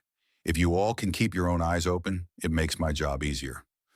My job was never to make yours easier, Silas said. But given the circumstances, she almost smiled. Generous of you. Her gaze drifted toward the shed. What about the shine? She asked. Rowan stiffened. What about it? You still planning to deliver to Jace? Lorna asked. Rowan hesitated. I was, she said, until he sent armed men to collect early like I'm his employee. He'll say they were protecting his interests, Lorna said. And I'll say they died trying, Rowan said. Lorna studied her. This is going to sound strange coming from me, she said, but you might want to keep that pipeline open, at least for now. You want me to keep selling to him? Rowan asked, incredulous. I want you to keep a thread, Lorna said. If you cut him off completely, he'll have no reason not to paint you as an enemy of the community. If he still thinks he can get something from you, he has an incentive to keep things manageable. You're suggesting I bribe the preacher with corn liquor, Rowan said. I'm suggesting you use what you have to buy breathing room, Lorna said. Eventually, we're going to have to rebuild some kind of civic structure. Council, committee, whatever. When that happens, I want you alive and at the table, not turned into a cautionary tale from Jace's podium. Rowan thought of the jars, lined up in the shed, clear and potent. Turning them into leverage instead of just cash had been her idea, but hearing Lorna echo it made it feel less like scheming and more like strategy. I'll consider it, she said. Consider fast, Lorna said. Word spreading already. By tonight, everyone in Maple Gap will know something went down up here. By Sunday, Jace will have his version polished. She swung up into the saddle, movements efficient despite the long day she clearly already had behind her. One more thing, she said, reins loose in her hand. Don't let this eat you. Rowan blinked. What? The shooting, Lorna said. It'll replay in your head. Different angles, different outcomes. You'll ask what you could have done different. That's normal. Let it teach you. Don't let it hollow you out. Rowan swallowed. How many times have you? More than 0, less than I have nightmares about, Lorna said. Doesn't matter. Point is, you're not the first person to pull a trigger in defense and feel like the world shifted. It did, but you can still live in it. She turned the horse with her knees. Stay in touch, she said, and tell your old man if he croaks before I win our chess rematch, I'll arrest his ghost. Rowan managed a thin smile. I'll pass it along. When Lorna rode away, the clearing felt even quieter. The ridge seemed to lean closer around them, trees listening. Silas slapped his hands on his knees and stood. All right, he said. We got blood on the porch and a preacher who's going to turn it into scripture. Time to decide whether we're going to be hunted or hard to catch. You think he'll come up here? Eli asked. Not right away, Silas said. He'll work the town first. Consolidate. build his little army. But you can bet your last jar he's already filed you away under problems to solve. Rowan looked at the ridge beyond her clearing. Somewhere down there, other families were having their own conversations, their own lists of have and need. Somewhere down there, Pastor Jace was probably standing in his kitchen, listening to Wes's version of events and deciding how they fit into whatever story he wanted to tell. She walked to the shed and opened the door. The jars gleamed in the dimness, rows and rows of captured firelight. Each one was a tool, a weapon, a ticket, depending on who held it. Eli appeared at her shoulder. "What now?" he asked. She picked up a jar, felt its weight. "Now we get ready," she said. "If Jace wants this ridge, he's going to find it has teeth." Silas grunted approvingly. "I'll talk to the Boones and the Crawfords," he said. "The McNeils down the slope. Anyone with a decent line of sight and more than 2 brain cells. We set up a schedule. We share what we hear on the radio. We keep an eye on the road and an ear on the church." "And me?" Eli asked. "You," Rowan said, "are going to build us a way to talk that doesn't involve yelling from ridge to ridge."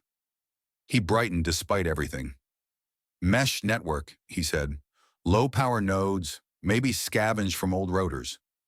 I could use ham bands, but that's more obvious. If I can get a few solar chargers running—" "Whatever you do," she said, "make sure pastor's people can't listen in without working for it." He nodded, ideas already chasing each other across his face.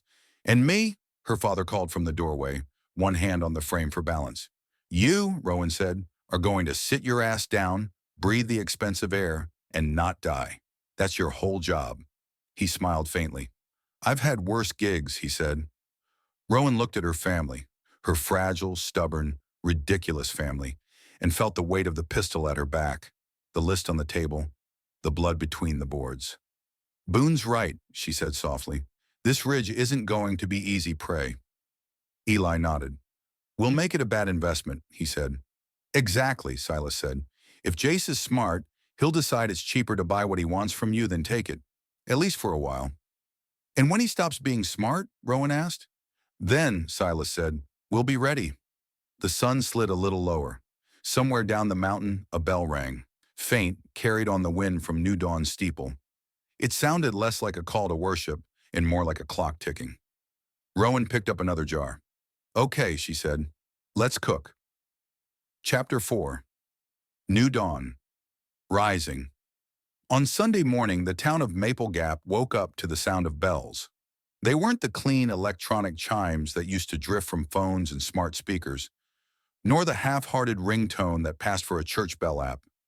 These were real, metal striking metal, the clear, insistent clang rolling down the streets and up into the hollows. Rowan heard them on Pike Ridge, carried on the wind between the pines.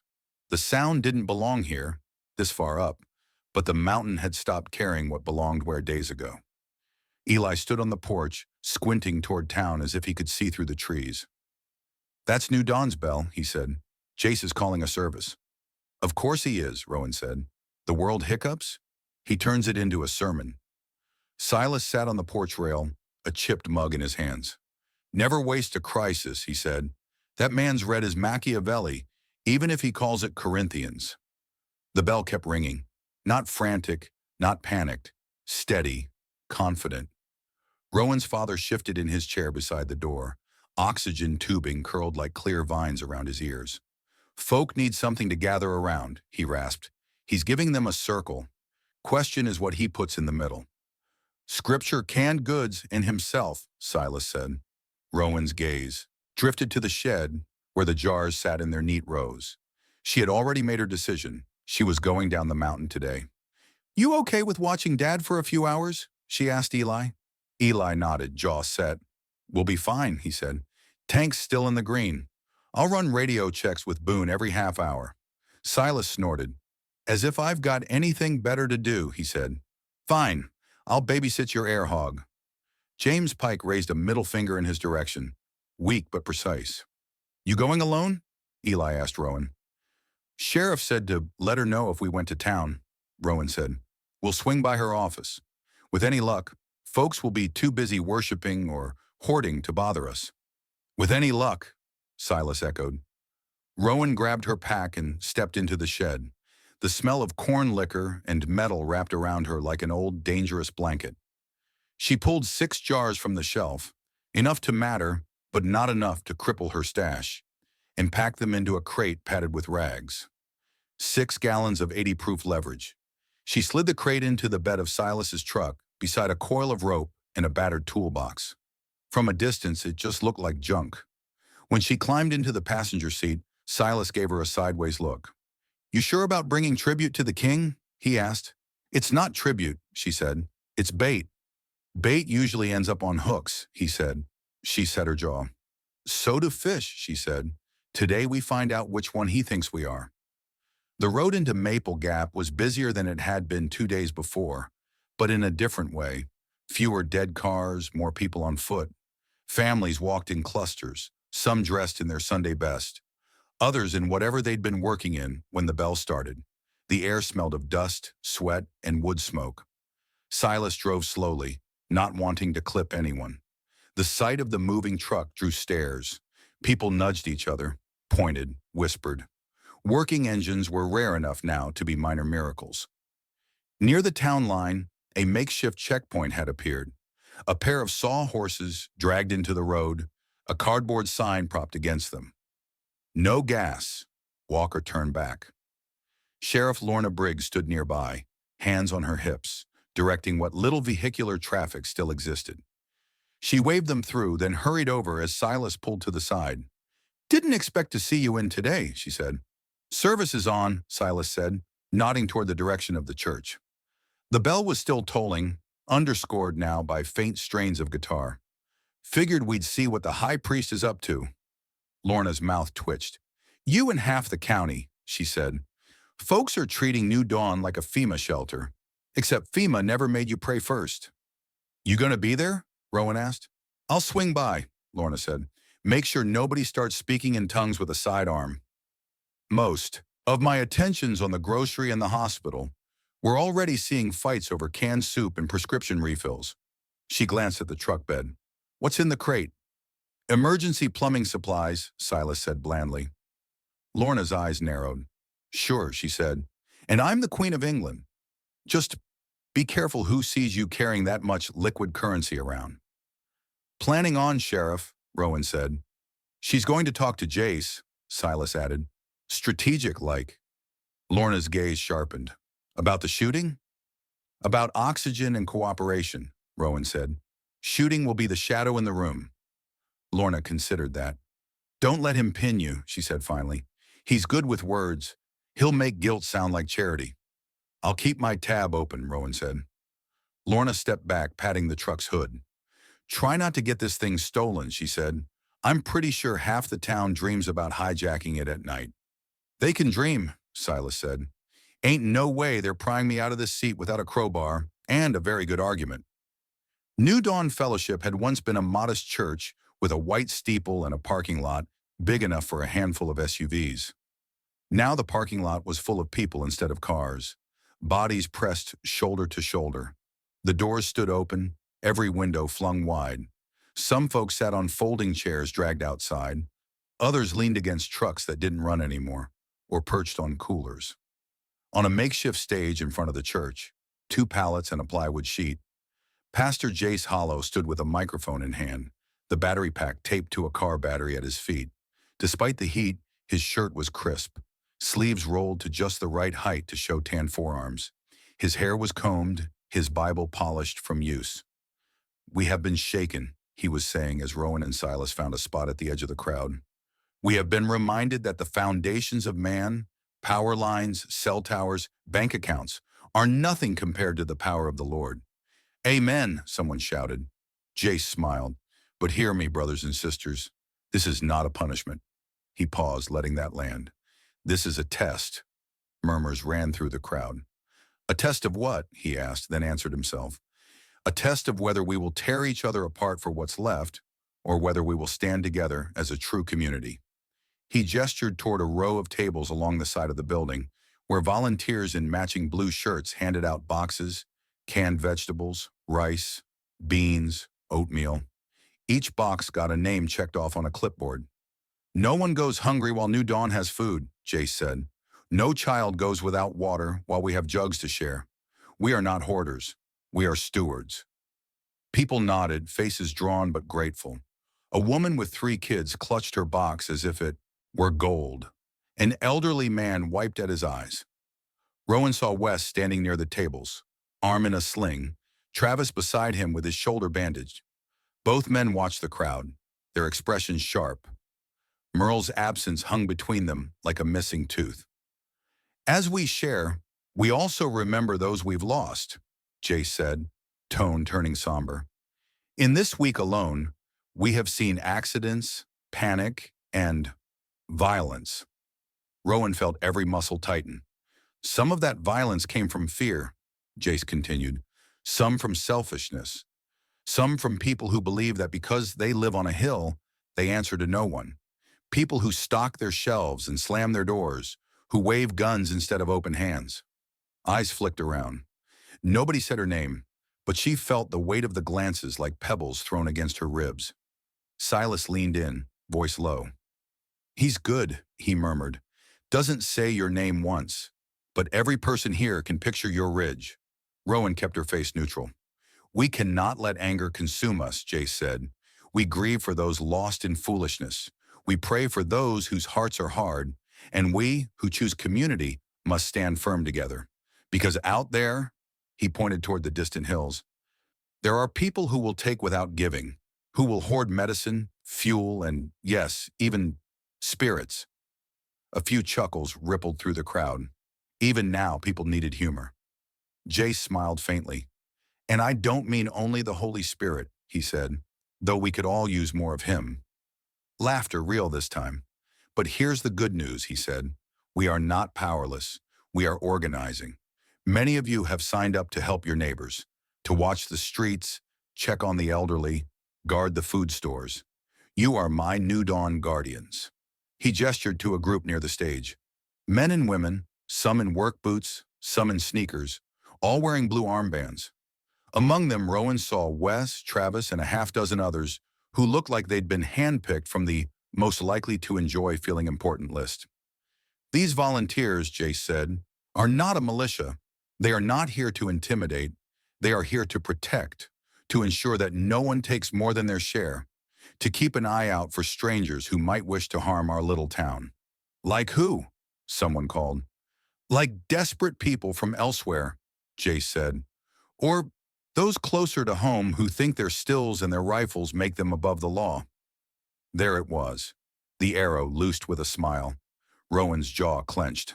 Silas's hand grazed her elbow, a silent caution. We will continue to talk with Sheriff Briggs, Jace said smoothly. We will work with her, not against her. This is not about replacing the law. It is about reinforcing it when the state is overwhelmed. Lorna stood near the back of the crowd, hat shading her eyes. Her expression revealed nothing. But Rowan saw the way her jaw tightened when Jace name-checked her. She was being pointed to as both ally and witness. In the days ahead, Jace said, we will need skills. We will need labor. We will need sacrifice. Those who have must give. Those who have strength must work. Those who have particular talents. Here his gaze swept briefly over the crowd and landed for a half-second on Rowan at the edge. Must decide whether to use them for themselves alone or for all. The implication hung there. Rowan stared back. She was too far for most people to notice the look, but Jace saw it. He always did. New Dawn will keep its doors open, he said, closing his Bible with a soft thump. For worship, for food, for guidance. Remember, the lights may be out, but we are not in the dark. Amen. Amen, the crowd murmured, some louder than others. The bell chimed again, softer. Volunteers moved into motion, directing people into lines for food, water, and a second list. The Guardians sign up from the looks of it. Silas exhaled slowly. Well, he said, that's one way to crown yourself without a throne. You were right, Rowan said. He's not stupid. No, Silas said. He's ambitious. More dangerous than stupid any day. Rowan watched as Jace stepped down from the stage. People flocked to him, shaking his hand, asking questions, crying. He put a hand on shoulders, hugged where appropriate, blessed babies. It was a performance and a lifeline. I should talk to him, Rowan said. You sure you want to do that in this crowd? Silas asked. If we sneak around, it looks like I've got something to hide, she said. And if he calls me out in front of everyone, better I've already framed our conversation myself. Dangerous thinking for a mountain girl, Silas said. You sure you didn't grow up in a city somewhere? She snorted. I watched TV once, she said. Politics is just church with worse music. He grunted. I'll hang back, he said. Don't want to look like you brought a bodyguard, but I'll be close enough to count his teeth. Rowan threaded her way through the dispersing crowd. A few people glanced at her, recognition flickering. Some nodded. Others looked away, uncomfortable. Word about Merle had already spread. Rowan! Maddie Torres appeared at her elbow, a box of food balanced on one hip. Didn't expect to see you here. Checking the lay of the land, Rowan said. How's the hospital? Held together with duct tape and caffeine, Maddie said. Generator's still running, but we're on fumes. Everyone thinks we have endless supplies locked in a magic basement. We don't. You still think Dad's safer on the ridge? Rowan asked. Maddie's face softened. For now, yeah, she said. At least he's not in a hallway with 3 coughing strangers and a nurse who hasn't slept in 2 days. Just keep him cool. Keep the oxygen flowing. I'll try to get you that extra tank. Appreciate it, Rowan said. Maddie eyed the direction Rowan was heading. You going to poke the bear? She asked. Going to see if the bear can be bribed, Rowan said. Maddie huffed. Don't let him make you feel guilty, she said. He's good at that. It's his spiritual gift. I've noticed, Rowan said. She made it to the edge of the building where the line thinned. Jace was just finishing a conversation with an older couple, promising to have someone check on their well. As they moved away, his gaze flicked up and landed on her. Rowan, he said, the warmth in his voice immediate and practiced. What a blessing to see you here. He stepped forward, arms opening as if to hug her. She shifted just enough that it became a handshake instead. His grip was firm, his palm dry. Pastor, she said, quite a crowd you've gathered. The Lord brings whom he will, he said. These folks need reassurance and practical help. His eyes searched her face. How's your father? Breathing, she said, thanks to a neighbor with spare tanks. Ah, he said. Brother Boone. He always did plan for rainy days. He planned for a flood, she said. Looks like he might be right. Jace's smile didn't falter, but something sharp lit in his eyes. Let's talk, he said. Somewhere quieter. He gestured to a side door, the one staff used. For a moment, Rowan considered refusing. Everything about this smelled like a trap, but refusing public hospitality from a pastor was like kicking a puppy in front of children. The crowd was watching. Sure, she said. Inside, the church smelled of polish and old hymnals. The emergency lights cast a dim, yellowish glow, supplemented by candles on a few windowsills. Jace led her to a small office off the main hall. It had once been a Sunday school room. Now it functioned as his nerve center. Maps of the town and surrounding county were pinned to the walls, annotated in different colored pens. Some marked wells and springs, others gas stations, pharmacies, farms. A legal pad sat on the desk, covered in neat writing. A battery-powered radio tuned low to a local emergency channel crackled occasionally. Rowan glanced at the maps. Impressive, she said. You've been planning for the apocalypse too? Not the apocalypse, he said. Just for disruption. I've traveled enough mission fields to know systems fail. It isn't unfaithful to prepare. It's stewardship. Silas would like that, she said. He calls it paranoia, but stewardship sounds nicer. Jace chuckled. Brother Boone and I agree on more than either of us would admit, he said. He leaned against the edge of the desk, arms folded.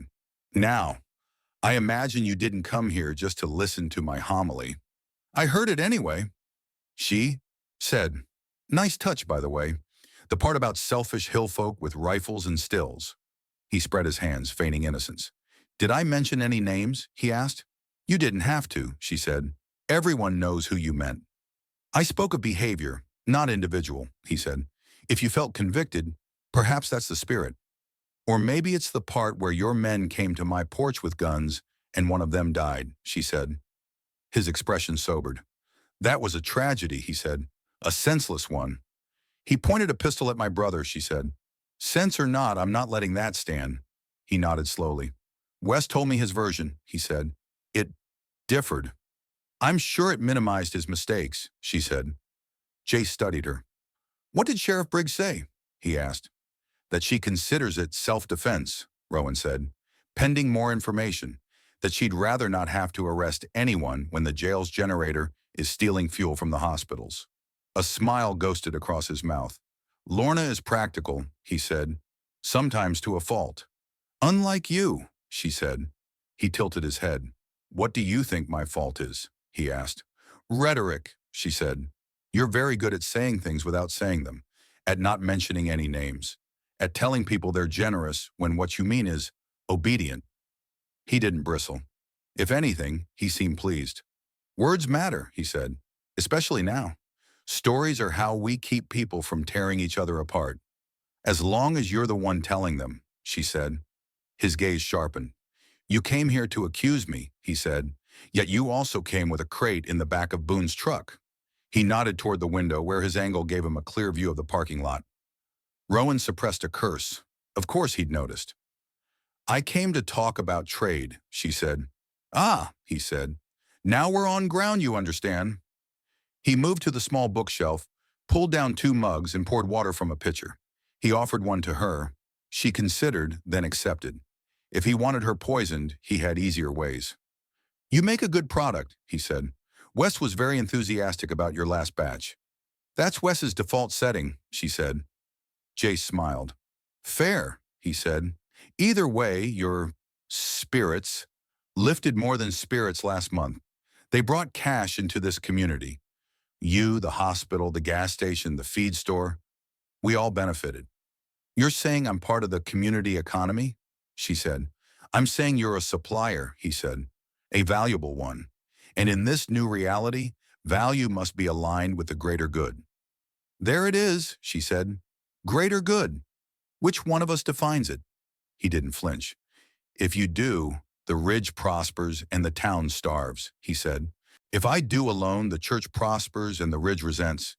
We need something in between. She sipped the water to buy a second. Lorna says we have to coexist, she said, that if I cut you off completely, you'll have no reason not to turn this whole town against me. She's not wrong, he said. I won't lie. You have become a symbol in some minds. The armed loner on the hill, the story practically writes itself. Does that story end with a mob and torches? She asked.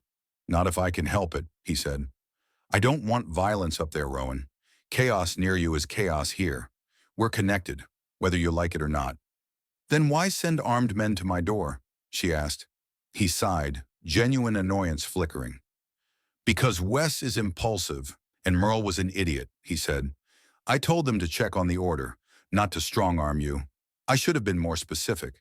That's my failing. Rowan blinked. She hadn't expected him to take any responsibility at all. Merle pulled a gun, she said. I shot to stop him. Silas wounded Travis when he raised his shotgun. That's the truth.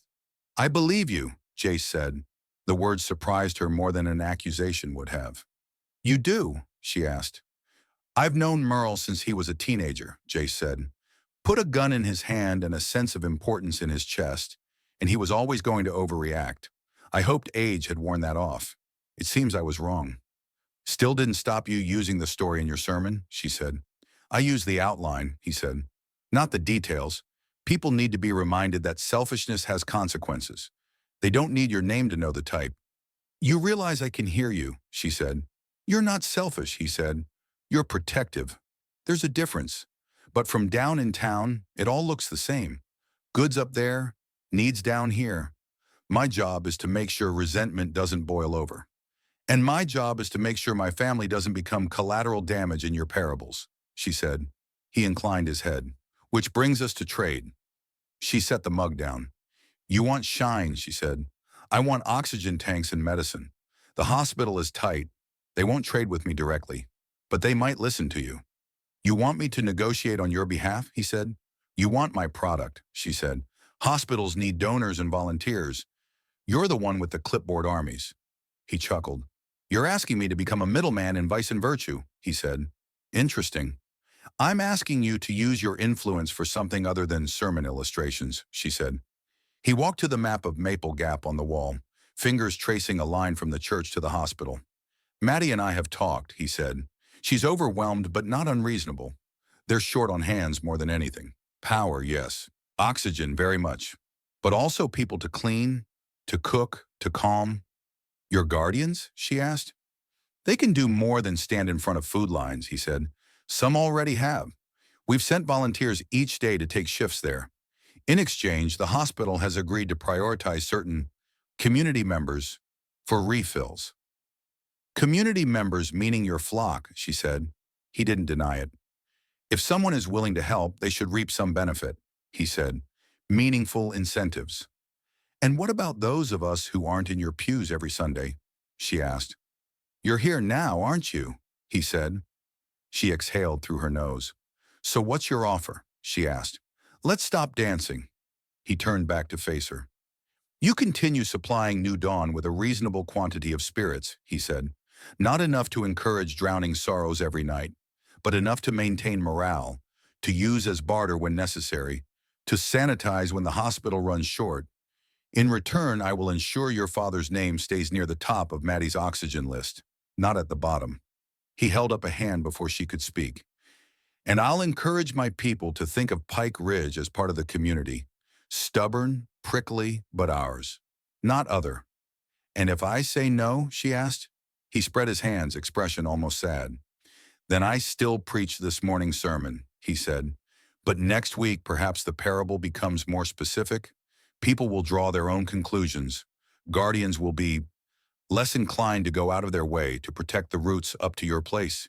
If hungry families decide that the hoarder on the hill is a better target than their neighbor's pantry, I can't stop all of them. That sounds like a threat, she said. That sounds like truth, he said quietly. We are held together right now by stories and fear. The story I tell about you will shape which way the fear flows. Her hands curled into fists. You're using God's name to extort me, she said. He didn't flinch. I'm using influence to try to keep this town from tearing itself apart, he said. You see extortion, I see negotiation. Welcome to leadership. For a moment, she wanted to put her fist through his smooth, calm face.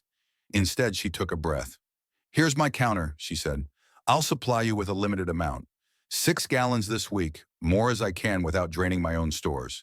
You, in return, guarantee 3 things. I'm listening, he said. First, my father's oxygen stays secure as long as there's any to be had in this county, she said.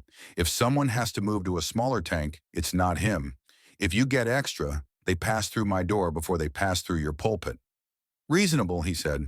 Second, you publicly condemn any attempt to visit my ridge without my invitation, she said, from the pulpit on record. You tell your guardians that Pike Ridge is off limits for vigilante trips, inquiries, and inventories. If someone comes anyway, you disown them. That's a lot of capital you're asking me to spend on you, he said. You're asking me to supply your enjoyment and your leverage, she said. Seems fair, he considered. And third, he asked. Third, you help the hospital for real, she said. Not just with your favorites. You send volunteers on a schedule that Maddie sets, not you. You make it clear from the stage that anyone, not just New Dawn members, can show up to work and earn a place on those priority lists. His eyebrows rose. You want me to democratize access, he said. I want this town to have a chance, she said. If they feel like you're the only path to survival, you become king. And I've seen what happens to kings when the food runs out. His lips twitched. You don't want me too powerful, he said. I don't want anyone too powerful, she said, including myself. He studied her for a long moment, weighing something only he could see. Finally, he nodded. 6 gallons, he said. Delivered when? Today, she said. In Boone's truck. They're in the bed. You came prepared, he said, amused. I came hoping you were as practical as you pretend, she said. About your conditions, and he said. First and third I can agree to. I was planning to increase the hospital support anyway. It's unsustainable otherwise. And your father, I have no desire to see him die. He was one of the first to welcome my family when we came here. He also told you your first sermon in this town was thin, she said. And he was right, Jace said. I've improved since. And the second? She asked. He exhaled slowly. I will not publicly paint you as a villain, he said. I'll emphasize unity and warn against taking matters into one's own hands. I will not mention your ridge as a target. That's not what I asked, she said. I will strongly discourage any expeditions up there, he said. But I can't promise what people do when they're afraid and hungry. You can influence it, she said. I can, he agreed, and I will use that influence to keep things from boiling over. But understand, Rowan, if you start using your shine to arm bandits, or harbor criminals, or hoard while children starve, I will tell that story too, and I will not apologize. She met his gaze. If I start doing that, I'll tell it myself, she said. A smile ghosted across his face. We have an understanding then, he said. For now, she said. He extended his hand. She shook it, hating the necessity and recognizing it at the same time. Welcome to New Dawn's supplier list, he said. You won't find it on paper, but it's there. I'm not joining your church, she said. I didn't ask you to, he said. Faith is between you and God. Commerce is between you and me. She snorted. I trust one of those more than the other, she said. Then make sure you behave in a way that doesn't make him choose sides, he replied. Outside, the sun was higher. The food lines had thinned. People drifted away in small groups, clutching their boxes. A few stayed, talking to guardians, signing up for shifts. The town had the dazed air of someone who had just been told a story that made sense of their fear, at least for the next few hours. Silas lounged by the truck, arms crossed, hat low over his eyes. Well, he asked. He wants to be king, Rowan said, but he's willing to be a merchant along the way. That didn't sound like a no, Silas said. It wasn't, she said. We made a deal. She told him, clipped and precise, leaving out only the parts that were more feeling than fact. You trust him to keep his word? Silas asked when she finished. I trust him to behave in his own interest, she said. Right now, that interest includes not turning Pike Ridge into a battlefield. Not yet, Silas said. Not yet, she agreed. They unloaded the crate together, carrying it around to the side entrance where Jace had men ready, 2 guardians with clipboards, taking notes on what came in and where it went. Inventory, one asked. 6-gallon, Rowan said. High proof. Don't drink it straight unless you want to see angels, and not the nice ones. They laughed. She didn't. She watched them load the jars into a small storage room.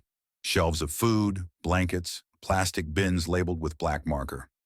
Some bins said medical, basic, others tools, baby supplies, water filters.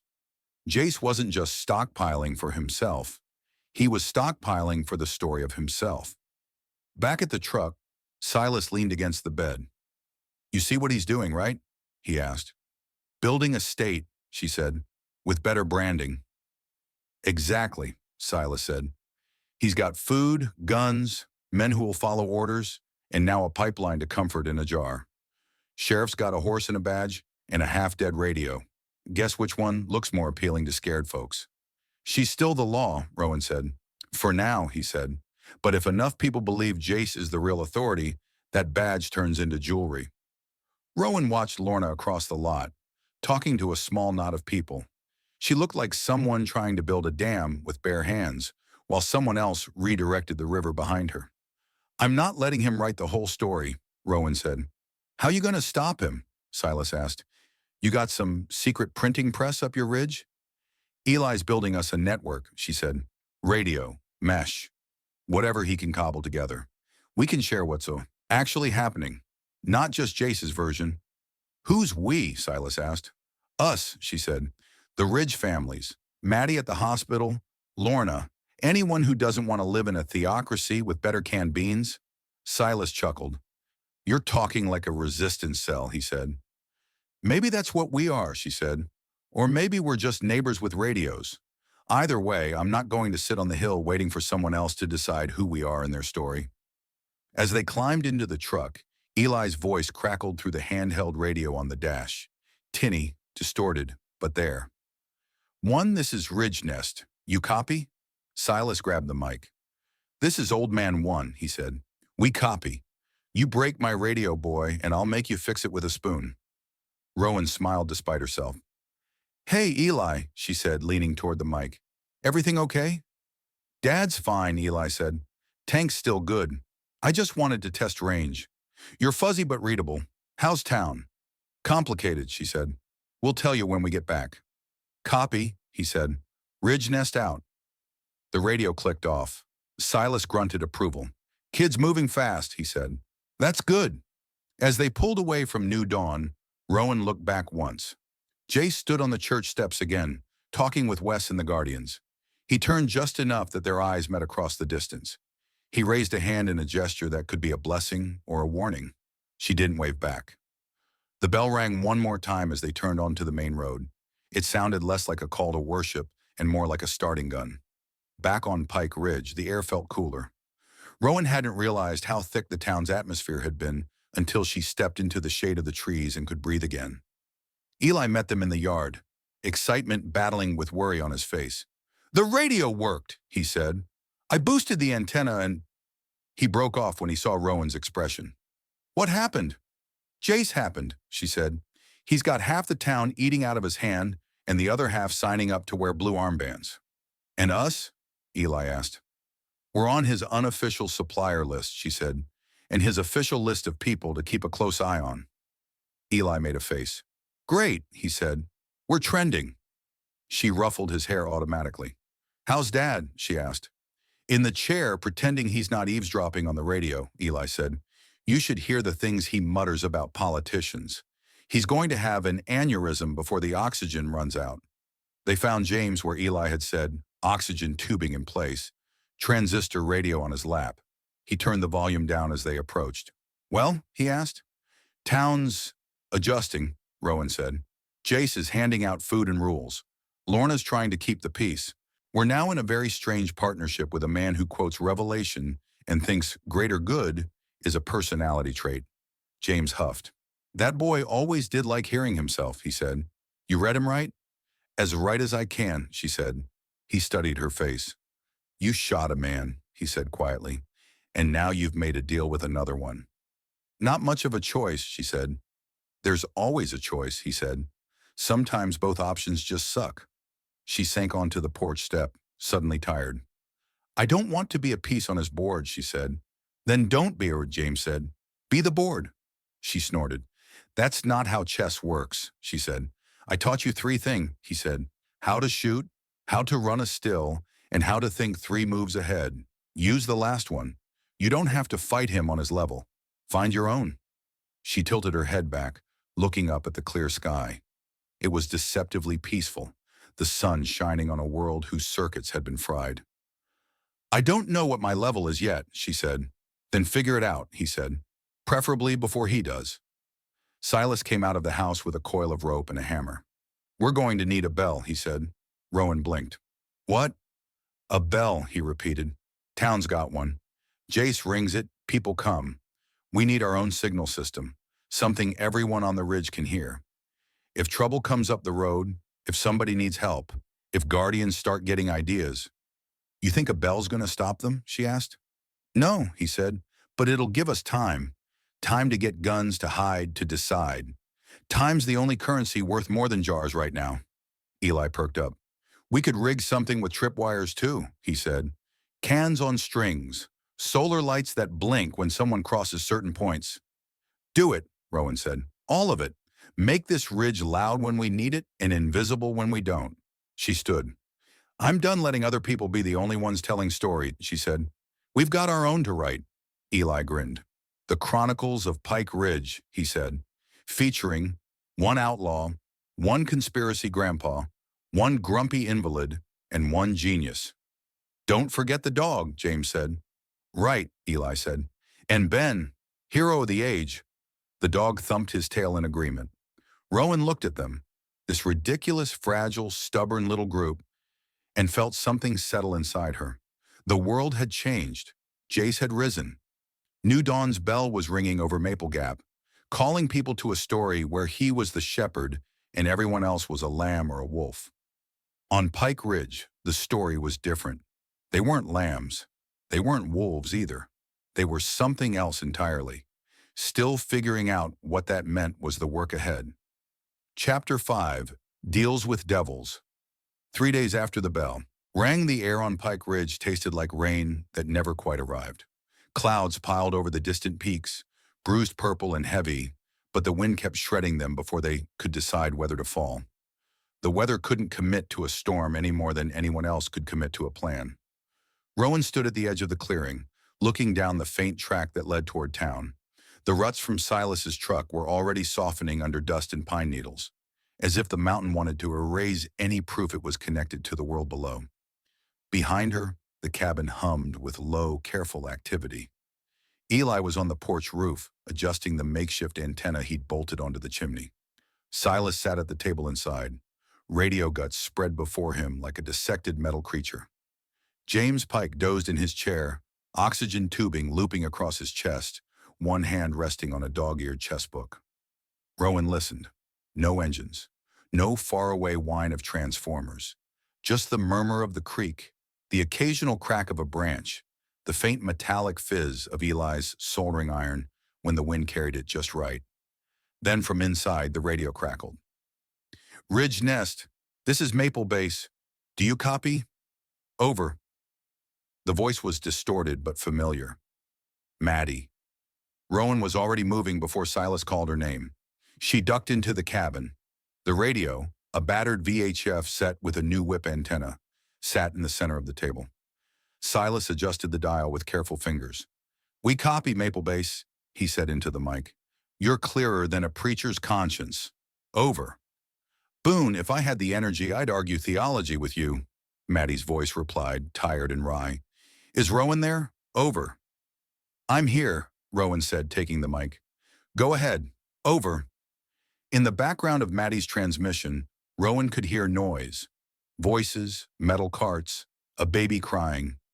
The hospital sounded like it always had, only thinner, more brittle. "Got updates for you," Maddie said. "On supplies and your dad. Which do you want first? Over." "Dad," Rowan said. "Always Dad. Over."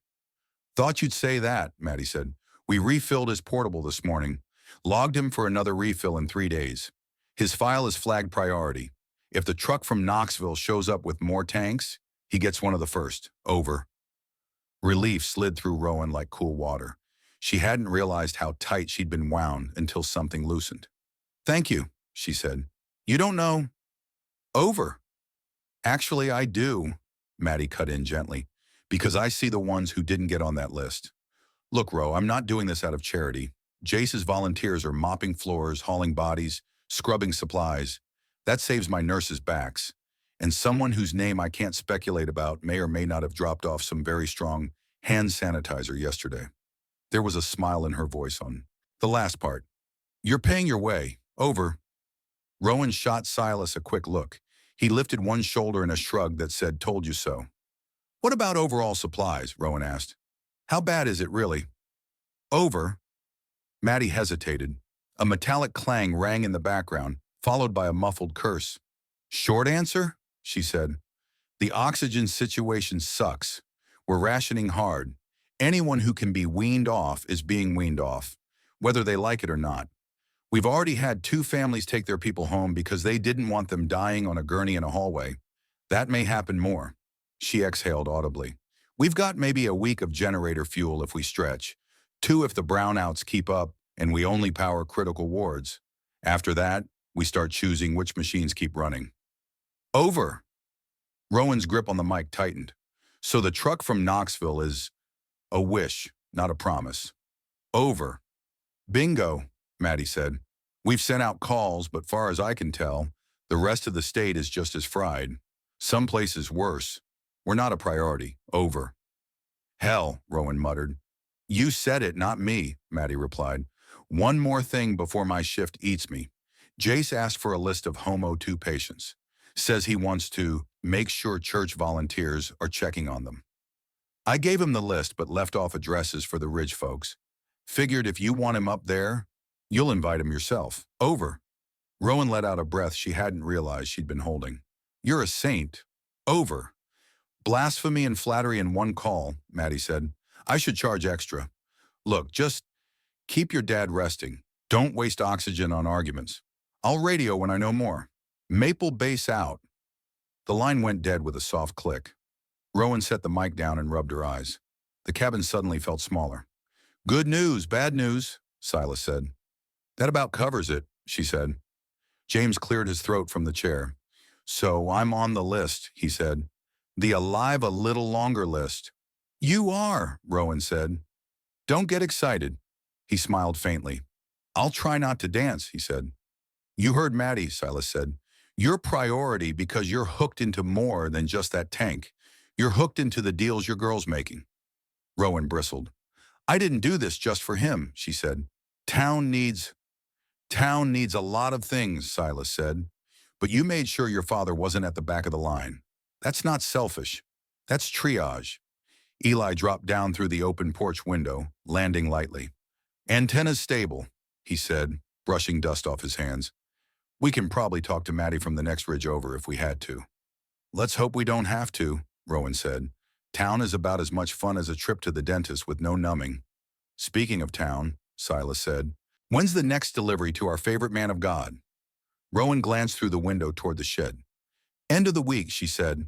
I've got enough jars from the last run to pull 6 more gallons without dipping into our winter stash. And after that, he asked. And after that, we figure out if dealing with the devil is buying us days or digging us a grave, she said. James snorted.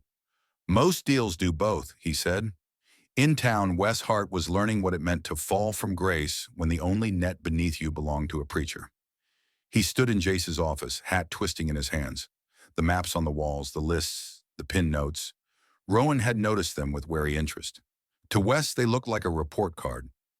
On one of the whiteboards, Jace had written, Guardians, Ridge Outreach in neat block letters. Underneath it, a list of names. Crawford, McNeil, Boone, Pike, Halper, Rojas. A few had check marks beside them. Others had question marks. Merle was your responsibility, Jace said calmly, sitting behind the desk. I told you to check on the order, to make sure Rowan was still committed. I did not tell you to bring half the bar with you and start a gunfight on her porch. Wes swallowed. His sling itched. The bruise on his ribs from where Silas's muzzle had kissed him before everything went sideways still throbbed. He drew first, Wes said. Merle, I swear, Pastor, I was trying to talk. He just... Jace raised a hand. I believe you, he said. I also believe that you misjudged the situation. You took men who wanted to feel important instead of men who knew how to be careful. I thought we needed to show strength, Wes said. After the lights went out, people needed to see we weren't messing around.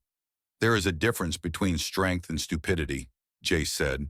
Merle was the latter, and now he's dead, and Travis is wounded, and Rowan Pike is twice as dug in as she was before. Wes stared at the floor. I'll make it right, he said. Whatever you want me to do. Jace leaned back, steepling his fingers. You're still useful, he said. You know the hollers. You know who keeps what in their barns. You speak Hill. I speak what? Wes asked, baffled. Ridge talk, Jace said. The language of people who trust trees more than streetlights. They don't listen to me the way town folk do. They hear my accent and see the suit and they think, outsider. But you're theirs. I ain't been theirs for a long time, Wes muttered. Most of them see me as trouble. All the better, Jace said. Trouble they know is easier to swallow than righteousness they don't. Wes frowned. What do you want me to do? He asked. Outreach, Jace said. You and a small, carefully chosen team will go up to the Ridge families. Not like before. No guns on hips, no swagger. You go with clipboards, lists, and offers. Offers, Wes repeated. Community tithe, Jace said. Everyone contributes something. Wood, canned goods, work hours, in exchange for guaranteed access to town resources. Food, medicine, church security. We cannot protect what we do not know exists. That's how resentment breeds. The Ridge hoards, town starves, and suddenly we're reenacting a French Revolution with less fashion sense. You want me to go up there and tax them, Wes said.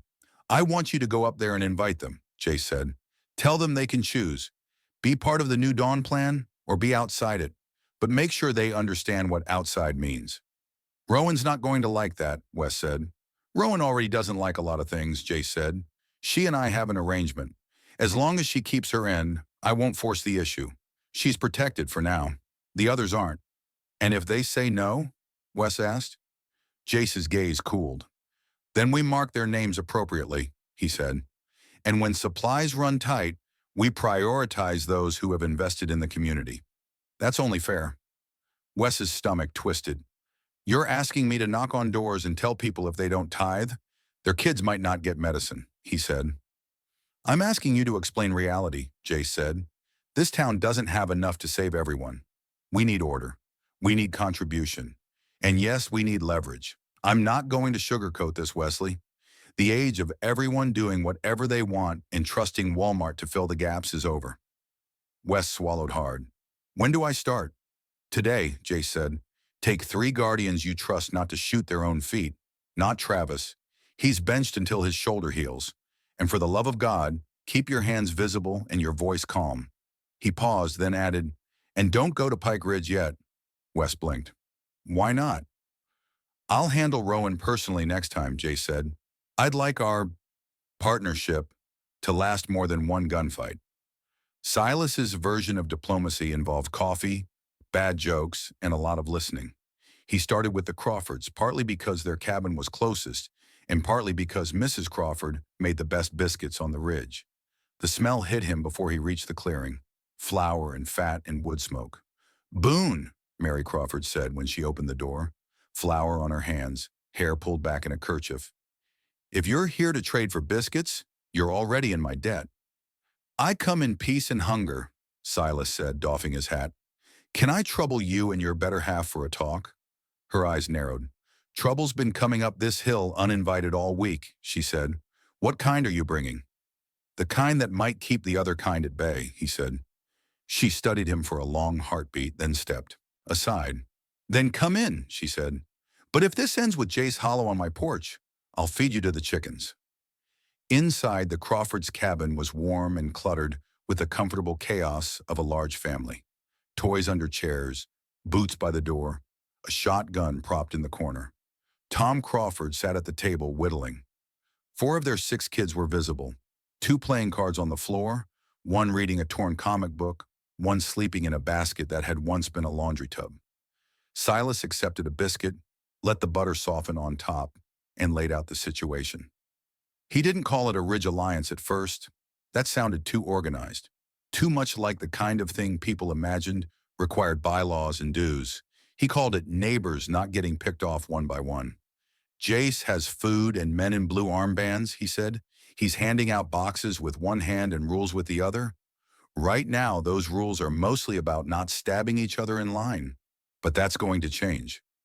Already has, Mary said. My cousin down in town said Guardians took a bag of rice off a guy because he didn't get it through the proper channels. Rice he'd bought with his own cash last month. Tom grunted. Channels, he said. New word for whatever Jace says today. Exactly, Silas said. He's building a structure.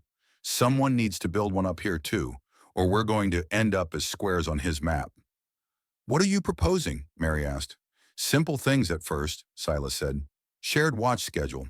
If you see trucks or men with blue armbands coming up roads they don't belong on, you ring something loud and tell whoever's downline from you. We agree to check in on the older folks, the loners, the ones with medical needs. Rowan's got a radio. Eli's building a way to boost signals. We use that. Tom scratched his jaw.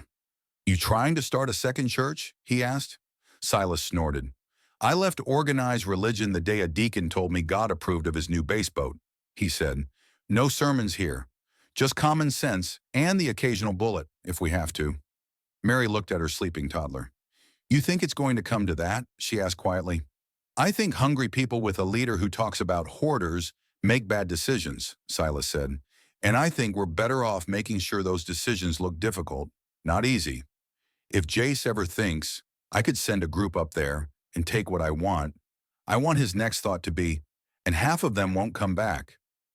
Tom's eyes sharpened. You're talking deterrence, he said. I'm talking survival, Silas said. If we stand alone, he picks us off with food and guilt. If we stand together, he has to bargain.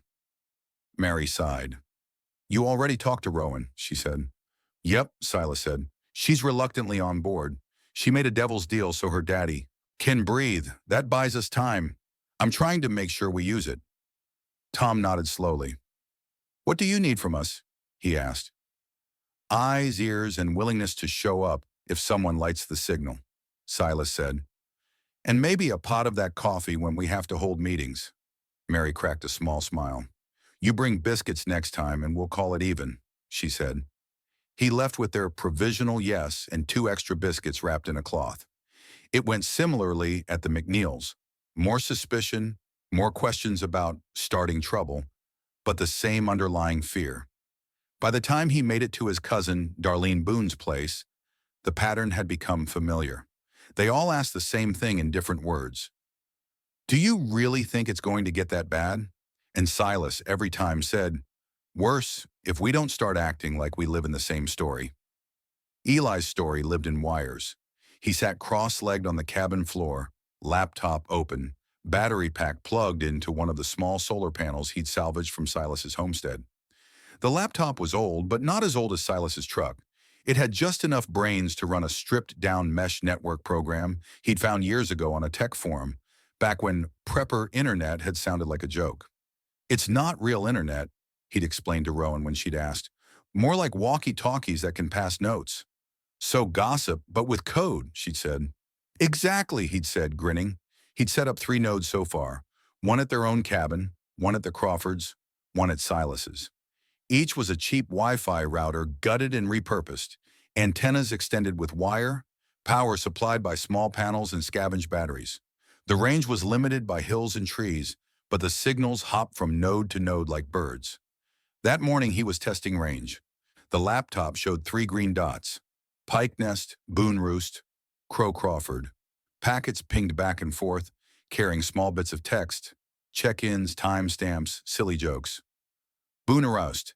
Test. Pike Nest. You're loud, old man. Crow Crawford. Mary says if this thing plays ads, she's shooting it. Eli smiled at that, then frowned when another blip appeared on his spectrum analyzer, a spike outside their usual band. It faded, came back, stronger this time. What are you? He murmured, adjusting the tuner. The laptop's cheap USB radio dongle, originally meant for picking up TV signals, now served as his scanner. He swept slowly across the frequencies. The spike sharpened into a valley of sound. Voices clipped and metallic. Opie Gravel, you reading? Over. Yeah, I'm here, another voice answered, thicker, with the flat vowels of somewhere farther south. Signal's crap. You sure this thing's worth the gas it took to get here? Over. Eli's heart kicked. This wasn't one of their nodes. The signal was stronger, as if the transmitter was closer or more powerful. He grabbed a notebook and started scribbling. Orders are orders, the first voice said. Eli recognized it after a second. Wes. Hollow says you bring the lot. He finds you a place to park and people to feed you. Over. People to feed you, Gravel repeated, amused. He said it like that? Over. He said flock, Wes replied. I translated. Over. Gravel laughed, the sound distorted. We don't work for sermons, he said. We work for diesel and ammo. And we're low on both. Over. You'll get both, Wes said. He's got farmers and hunters lining up to trade. We get them under control. We get their bullets and gas in a pool. You and your boys make sure nobody takes withdrawals they shouldn't. Over. Eli's pen paused, under control. How's your volunteer security team? Gravel asked. These guardians of yours know which end of the rifle to point? Over. Most of them, Wes said. The ones who don't either learn fast or wash out. You bring more guns and a reputation, they'll fall in line. Over. Long way from Huntsboro to your Jesus camp, Gravel said. Roads ain't exactly friendly. Over. We got scouts on the highway, Wes replied. Hollow wants you here before someone else snaps you up. People are getting organized in Knoxville, too. Some folks with uniforms and old badges, some with just guns and trucks. He wants to get ahead of it. Over. Uh-huh, Gravel said slowly. And why should we choose your holy man over some other boss? Over. Because he's got food, a town that trusts him, and just enough conscience to care how he looks, Wes said. He needs you for the dirty work he can't put on the prayer list. That means pay. Over. That's the first honest thing you've said, Gravel replied. All right, we're 2 hours out if this hunk of junk doesn't die on us. You make sure your preacher's got somebody at the edge of town waving flags, not guns. Last thing we need is misunderstanding. Over. Copy that, Wes said. I'll tell him you're coming. Over and out. The channel went quiet. Eli sat frozen, pen hovering over the notebook. His heartbeat pounded so loudly he almost couldn't hear the wind outside. Gravel. Huntsboro. Dirty work. He flicked his eyes to the doorway. Rowan stood there, one hand braced against the frame, having come in at some point during the call. Her face was rigid. You got all that? She asked. Most of it, he said, swallowing. I can play it back if I wire it right next time. I wasn't recording. He lifted the notebook helplessly. The words he'd caught looked shaky. Wes is bringing in outside muscle, Rowan said. And Jace knows. Maybe even ordered it. Silas came in behind her, hat pushed back, the lines around his eyes deeper than usual. Let me guess, he said. Our friendly neighborhood preacher decided Maple Gap's not big enough for his ambitions. Gravel's some kind of group, Eli said. From Huntsboro. Sounds like they're like mercenaries? Or ex-military? Or both. Men with guns who like getting paid, Silas translated. Fantastic. Rowan took the notebook and scanned it. He said Jace needs them for the dirty work he can't put on the prayer list, she said. At least Wes is self-aware. He also said get them under control, get their bullets and gas in a pool, Silas said. That's inventory talk. Jace wants a monopoly on anything that goes bang or vroom. James cleared his throat. How far is Huntsboro? He asked. 80 miles, give or take, Silas said. Used to be an hour on the highway with a good podcast. Now it's all day in trucks that might die halfway. And yet they're coming, James said. Means Jace promised them enough to make it worth the fuel. Rowan's stomach twisted. She'd thought of Jace's guardians as a kind of overzealous neighborhood watch. Annoying, sometimes dangerous, but local. The idea of him importing professionals was a different beast. He's building an army, she said quietly, and our jars are paying part of their tab. The room went still. Eli's face went pale. We can cut him off, he said quickly. Tell him no more shine. If he wants disinfectant and morale, he can boil water and sing hymns. And then what? Silas asked. He still has food and a town that believes he's the only thing between them and chaos. Plus now he has out-of-town gunmen with no loyalties here. You think he shrugs and says, oh well, guess I'll leave Pike Ridge alone. Eli's mouth snapped shut. Rowan set the notebook down carefully. If we cut him off right now, we make it easy for him to paint us as enemies, she said. Enemies with something he wants. There's a very short path from that to Gravel and his friends paying us a visit. And if we keep supplying him, James asked, we help him feed the machine that might roll over us anyway. Devil's arithmetic, Silas said. This is why I prefer numbers you can drink. Rowan paced, the cabin suddenly too small, too full of air she couldn't quite breathe right. What if we make the shine conditional, she said. More than it already is. If he wants jars, he has to show his hand. Where Gravel stays, what they're guarding, who they answer to. You think he'll just hand over his battle plans because you ask nicely? Silas asked. No, she said, but I can watch. I can listen. I can trade questions along with jars. If he wants what we have, he has to let us into the story he's writing. A little. Spying, Eli said, eyes widening. Like covert ops, Ridge intelligence. James snorted. Last thing I wanted was my girl playing. Spy with a preacher, he said. You wanted her to stay a moonshiner with a sick old man for ballast? Silas asked. Yes, James said. It was simpler. Rowan stopped pacing. We don't have a good choice, she said. Only a less bad one. If we cut him off now, we likely face him at his strongest, with hired guns and guardians in a town that thinks we're hoarding. If we keep dealing, we keep our father breathing and buy time to build the ridge up.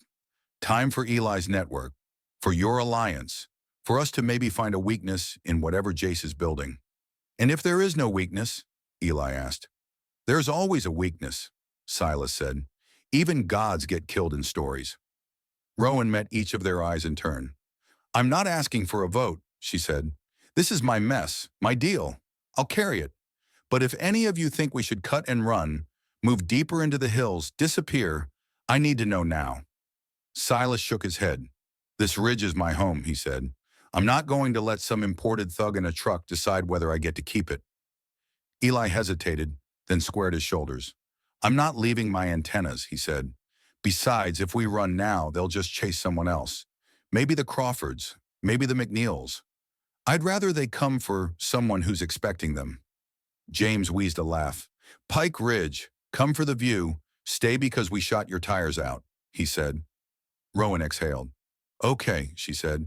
Then I make the next delivery, and I ask Jace some very specific questions about his new friends.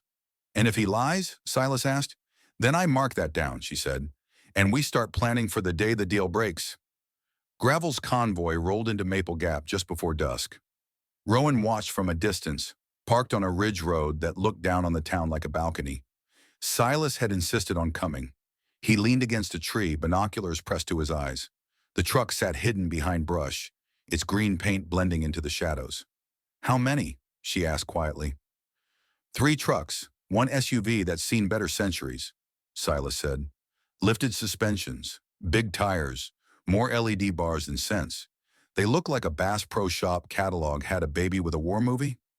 She could see them without the binoculars now. Vehicles rolling slowly down the main street, engines louder than most of what Maple Gap had heard in days. People stopped to stare. Kids pointed. Guardians stood a little straighter, blue armbands bright. Jace waited in front of the church. He wore the same rolled-sleeve shirt, but his posture had changed. Less pastor, more mayor greeting a delegation. Gravel climbed out of the lead truck. He was shorter than Rowan expected, stocky, with a buzz cut and a beard going prematurely gray. He wore a plate carrier over a faded t-shirt, rifle slung across his chest. The men with him, 5 in all, moved with casual purpose, scanning, counting, marking exits without seeming to. Military? Rowan asked. Some of them, Silas said. Maybe Army once, maybe private security. Definitely not local. They're too coiled. They watched as Jace stepped forward, hand extended. Gravel shook it, said something. They laughed. The body language read like a negotiation that had already been mostly agreed upon. Congratulations, Silas muttered. Our little town just got a private army. Rowan's stomach nodded. That makes my drop a lot more fun, she said. You sure you want to go down there tonight? He asked. Yes, she said. If I don't, it looks like I'm scared. Or backing out. That's when men like Gravel start asking why they can't just come up here and pick their own jars. He handed her the binoculars. Your life would be easier if you decided to be a librarian, he said. Libraries need electricity, she said. Still does not. He grunted. Fair. They crept the truck back down the ridge road, staying on the less used tracks. By the time they reached Maple Gap, full dark had fallen. The town glowed in patches, candles in windows, a generator-powered floodlight over New Dawn's side yard, lanterns at the hospital entrance. Rowan felt every eye on the truck as they pulled up behind the church. Gravel's vehicles were parked nearby, engines ticking as they cooled. One of his men leaned against a truck bed, smoking, the ember bright in the dark. Wes met them at the side door, sling removed now, just a strip of tape across his ribs. His smile was tight. Rowan, he said. Boone. Pastor figured you'd come by. Hard to keep a schedule if I don't, Rowan said. You going to introduce us to the out-of-town guests? Wes's eyes flicked toward the smoking man. They're contractors, he said. Security consultants. Looks like they consulted their way into my nightmares, Silas muttered. Wes ignored that. Pastor's inside, he said. He'll meet you in the storage room. The storage room looked fuller than it had a few days ago. More boxes, more neat rows of jars. Some were hers, others bore labels from factories whose power might not exist anymore. A faint smell of bleach hung in the air. Jace was there, rolling up his sleeves. He looked like he'd just come from breaking down tables or lifting boxes, humble and hard-working. Rowan wondered how many times he'd practiced that look. Right on time, he said. You've met our guests? From a distance, Rowan said. You bring them in for the potlucks or just the heavy lifting? Probably both, Silas said. Jace's smile didn't slip. We needed more trained security, he said. People who know how to handle crowds if things get tense. I'd rather have 5 professionals than 50 scared neighbors with guns. At least the professionals know which direction to aim, Silas said. Usually. Gravel appeared in the doorway, as if summoned by his name. Up close, he smelled faintly of diesel and cheap soap. Pastor, he said, we got the truck stowed. Your man says fuel's locked where we agreed. Good, Jace said. Gravel, this is Rowan Pike. She's one of our local suppliers. This is Silas Boone, who believes in skepticism more than salvation. Gravel's gaze flicked over them, assessing. You're the one on the hill, he said. The moonshine lady. Rowan bristled. I prefer independent craft distiller, she said. He grinned briefly. Fair enough, he said. Your stuff's good. Strong. We used some to clean cuts on the way in. Could have stripped paint with it. That's the endorsement I was going for, she said. Jace gestured to the crate they'd brought. More of the same, he said. 6 gallons. We'll split it. Some for morale, some for medical, some for trade. Rowan cleared her throat. About that split, she said. Jace glanced at her. Yes? He asked. I want to see the log, she said. Where it goes, especially the medical share. If you're using my jars for the hospital, I want to know. Gravel raised an eyebrow. You inventory your sins? He asked. They're not sins, she said evenly. They're barter. And I don't like the idea of my work ending up in some Raiders cup instead of on a bandage. Fair request, Jace said before Gravel could reply. Transparency builds trust. He pulled a clipboard from a shelf, flipped to a page. The columns bore headings: item, quantity, destination, notes. Some entries were labeled hospital, others community meal, trade, Westridge Farm, cleaning supplies. You can add your own notes if you like, he said, if knowing where it goes makes the deal easier to swallow. Rowan scanned the entries. Some of her previous jars had gone to the hospital as promised. Others to community morale events, bonfires, small gatherings. A few were listed under security, field use. What's field use? She asked, tapping one. Molotovs, Gravel said cheerfully, or disinfectant. Depends who we're visiting.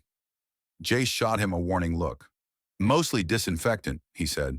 We've used a few jars to sterilize medical tools in places without running water. And the rest? Rowan pressed. Crowd control, Gravel said. Sometimes people listen better when they see fire. Silas's jaw tightened. You planning on lighting up my neighbors with flaming cocktails? He asked. Only if they start lighting us up first, Gravel said. Relax, Grandpa. We're not here to conquer your mountain. Too many ticks. Rowan filed that away. Not here to conquer. Yet. Jace turned back to Rowan. You wanted to ask about them, he said quietly, tilting his head toward Gravel. And the door. I heard a little of your radio call, she said. About Huntsboro. About dirty work. His expression didn't change, but she saw his shoulders shift almost imperceptibly. Eli's been busy, he said. He's listening, she said. So am I. I'm not blind to what this looks like, Jace. You bring in mercenaries. You arm them. You talk about hoarders. That combination doesn't end well in stories. I brought them in to prevent chaos, he said. If Knoxville sends men with uniforms and a mandate, I need something to balance them. Or would you rather state police, or whatever's left of them, roll in here and start requisitioning your grain, your fuel, your shine? Depends which devil is hungrier, Rowan said. There's always a devil, Gravel put in. At least this one tells you his name. Rowan looked at him. What's yours? She asked. Gravel's fine, he said. You don't want to know the ones from before. He pushed off the doorframe. Pastor, I'm going to check the perimeter, he said. Make sure your guardians don't shoot shadows. Thank you, Jace said. When he was gone, Rowan faced Jace fully. If you point those men at my ridge, she said softly, this deal ends. Not with words. I have no intention of starting a war up there, Jace said. It would bleed us both. But if someone on the ridge starts raiding food stores or shooting my volunteers, they won't, she said. Then we have nothing to worry about, he said. She didn't believe him. Not completely. But she believed he believed. For now. that cooperation was cheaper than conquest, and until that equation changed, she could work with it. "We'll keep supplying," she said. 6 gallons a week, maybe more if we can. In exchange, you keep your word about my father, about the hospital, about discouraging any expeditions up Pike Ridge." "And?" he asked. "And when Knoxville comes knocking, you don't offer them my ridge as proof of your control," she said. "You tell them it's not worth the trouble." His eyes glinted. "You think that's coming?" he asked. "You do," she said. "Otherwise, you wouldn't be stocking up on men like Gravel." He smiled thinly. "Fair," he said. "All right, I won't sell you out for favor." "Good," she said, "because if you do, I'll make sure every jar I send you after that burns hotter than you expect." "Is that a threat?" he asked. "It's a prediction," she said, echoing Silas. He laughed quietly. "You and Boone," he said. "So dramatic." The drive back up the ridge felt longer. The weight in the truck bed was less. The weight in Rowan's chest, more. "What do you think?" she asked Silas as they bumped past the last of the dead cars. "I think Gravel's not the worst man I've ever seen with a rifle," Silas said. "He's not drunk on power. Yet. He's drunk on opportunity. That's dangerous, but predictable." "And Jace?" she asked. "Drunk on righteousness," or Silas said. "More dangerous, less predictable." Rowan watched the trees blur by. "Do you think I made the right call?" she asked. "About dealing with them?" he said. "I don't know, yet. Ask me in a month when we see whether your dad's still breathing and whether there's a bullet hole in your roof." "Comforting," she said. "I will say this," he added. "Every jar you handed over tonight bought us more than just oxygen. It bought information. Now we know Gravel exists. We know where he's from, how many trucks he's got, how he talks. We know Jace is worried about bigger fish. That's more than we knew this morning. Information's only good if we live long enough to use it," she said. "So we live," he said. Simple. Back at the cabin, Eli met them with wide eyes and a flurry of questions. Rowan told him the edited version, enough to keep him in the loop, not enough to feed his darkest imaginings. Later, when the others had gone to bed and the dog snored at her feet, Rowan sat alone on the porch. The sky was clear. Stars burned bright without the veil of city light. Somewhere on the far side of the ridge, Gravel's men were probably taking shifts, watching over Jace's food stores and the hospital fuel tank. Somewhere in the opposite direction, a bigger city might be dark or on fire or halfway to rebuilding. Here the night was deceptively peaceful. She thought of deals, of devils with crosses around their necks, and devils with rifles slung easy. Of her own reflection in the window, a woman who cooked illegal liquor and shot a man to keep her brother alive. Maybe she was one too. "You awake?" James's voice came from the doorway, soft. She turned. He stood there leaning on the frame, tubing, catching starlight. "Yeah," she said. "Couldn't sleep." "Me neither," he said. "My body keeps thinking the machines went quiet in the hospital and forgot to wake me up." She patted the step beside her. He eased himself down slowly, careful not to tangle the tubing. "You did good," he said after a while. "You weren't there," she said. "I've been paying attention," he said. "You're walking a line that doesn't exist anymore. Between law and outlaw, between church and still. That's not nothing. Feels like I'm feeding both wolves," she said. "Sometimes you feed the wolves so they fight each other instead of you," he said. "Sometimes one gets strong enough to eat you anyway. Life's a gamble." "I hate gambling," she said. He chuckled. "Then you shouldn't have been born," he said. "It's the first roll of the dice we don't remember." They sat in silence for a moment, listening to the forest. "Do you regret it?" he asked suddenly. "Regret? What?" she said. "Making the deal," he said. "With Jace." She stared at the trees. "If I didn't, you'd probably be lying in a hospital bed right now, with a nurse calculating whether your tank was worth refilling," she said. "If they even had the oxygen." "That's not what I asked," he said. She swallowed. "I regret that the choice existed," she said. "I don't regret picking the one that kept you here." He nodded. "Then that's the answer," he said. "You can hate the game and still play it. Just remember why you sat at the table." "And if I forget?" she asked. "I'll remind you," he said, "until I can't breathe anymore. After that, you're on your own." She laughed watery. "No pressure," she said. "Plenty of pressure," he said. Just hopefully in the oxygen tank, not on your soul. The wind shifted, carrying the distant faintest echo of a bell. Not as loud as before. Muted. Tired. Rowan listened. Deals with devils, she thought, were never clean. But for now the ridge was intact. Her father was alive. Her brother was building a web of wires that might someday carry more than overheard threats. And somewhere in town, Pastor Jace Hollow was probably staring at his own maps, wondering whether his newest partners would save his story or break it. The game was on.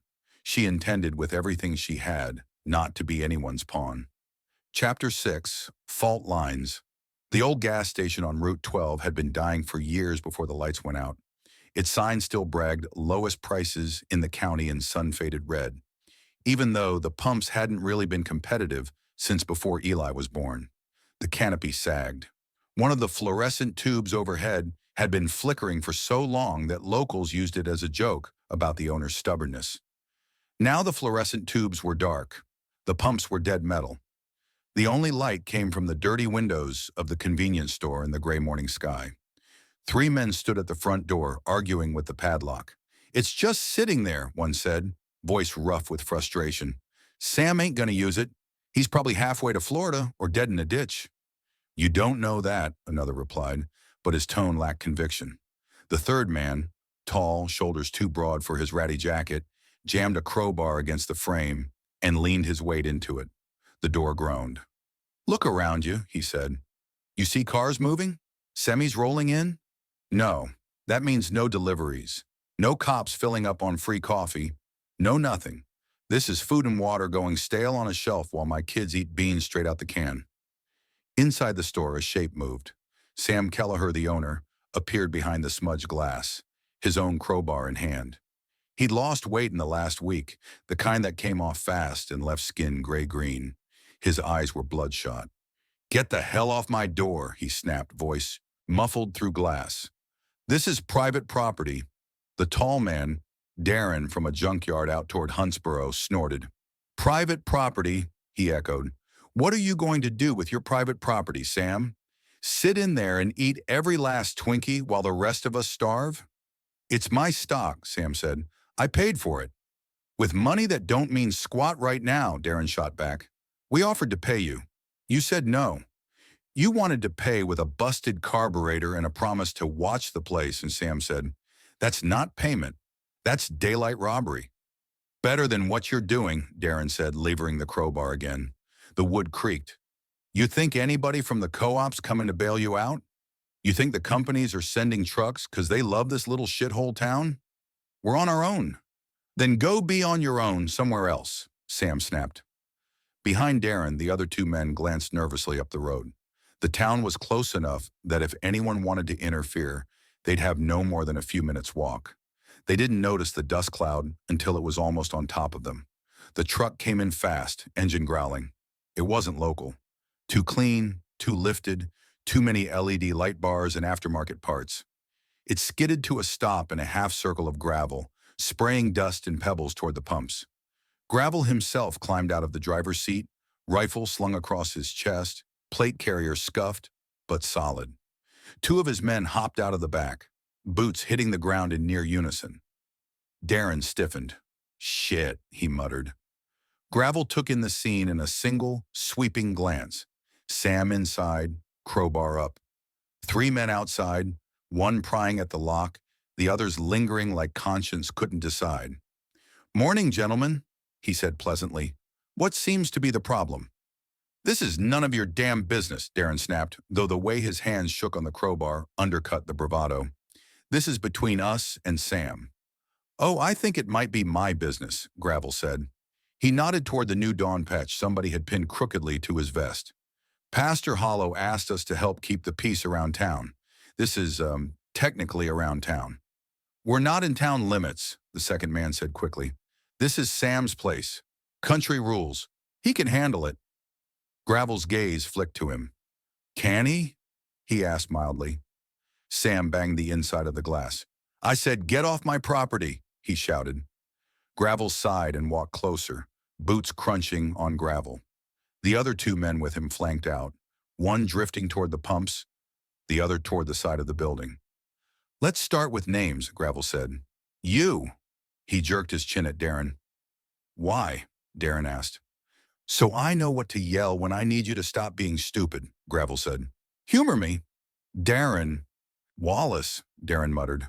From Huntsboro. Good, Gravel said. Darren from Huntsboro. Here's the situation as I see it. You're trying to break into a shop that isn't yours. Owner's inside, armed and pissed. That almost always ends with someone bleeding. He won't sell us food, Darren said. He wants to charge triple, in cash. Who's got cash that means anything right now? We offered trade. He told us to shove it. Gravel nodded slowly. Sam, he called, raising his voice. That true? Sam scowled through the glass.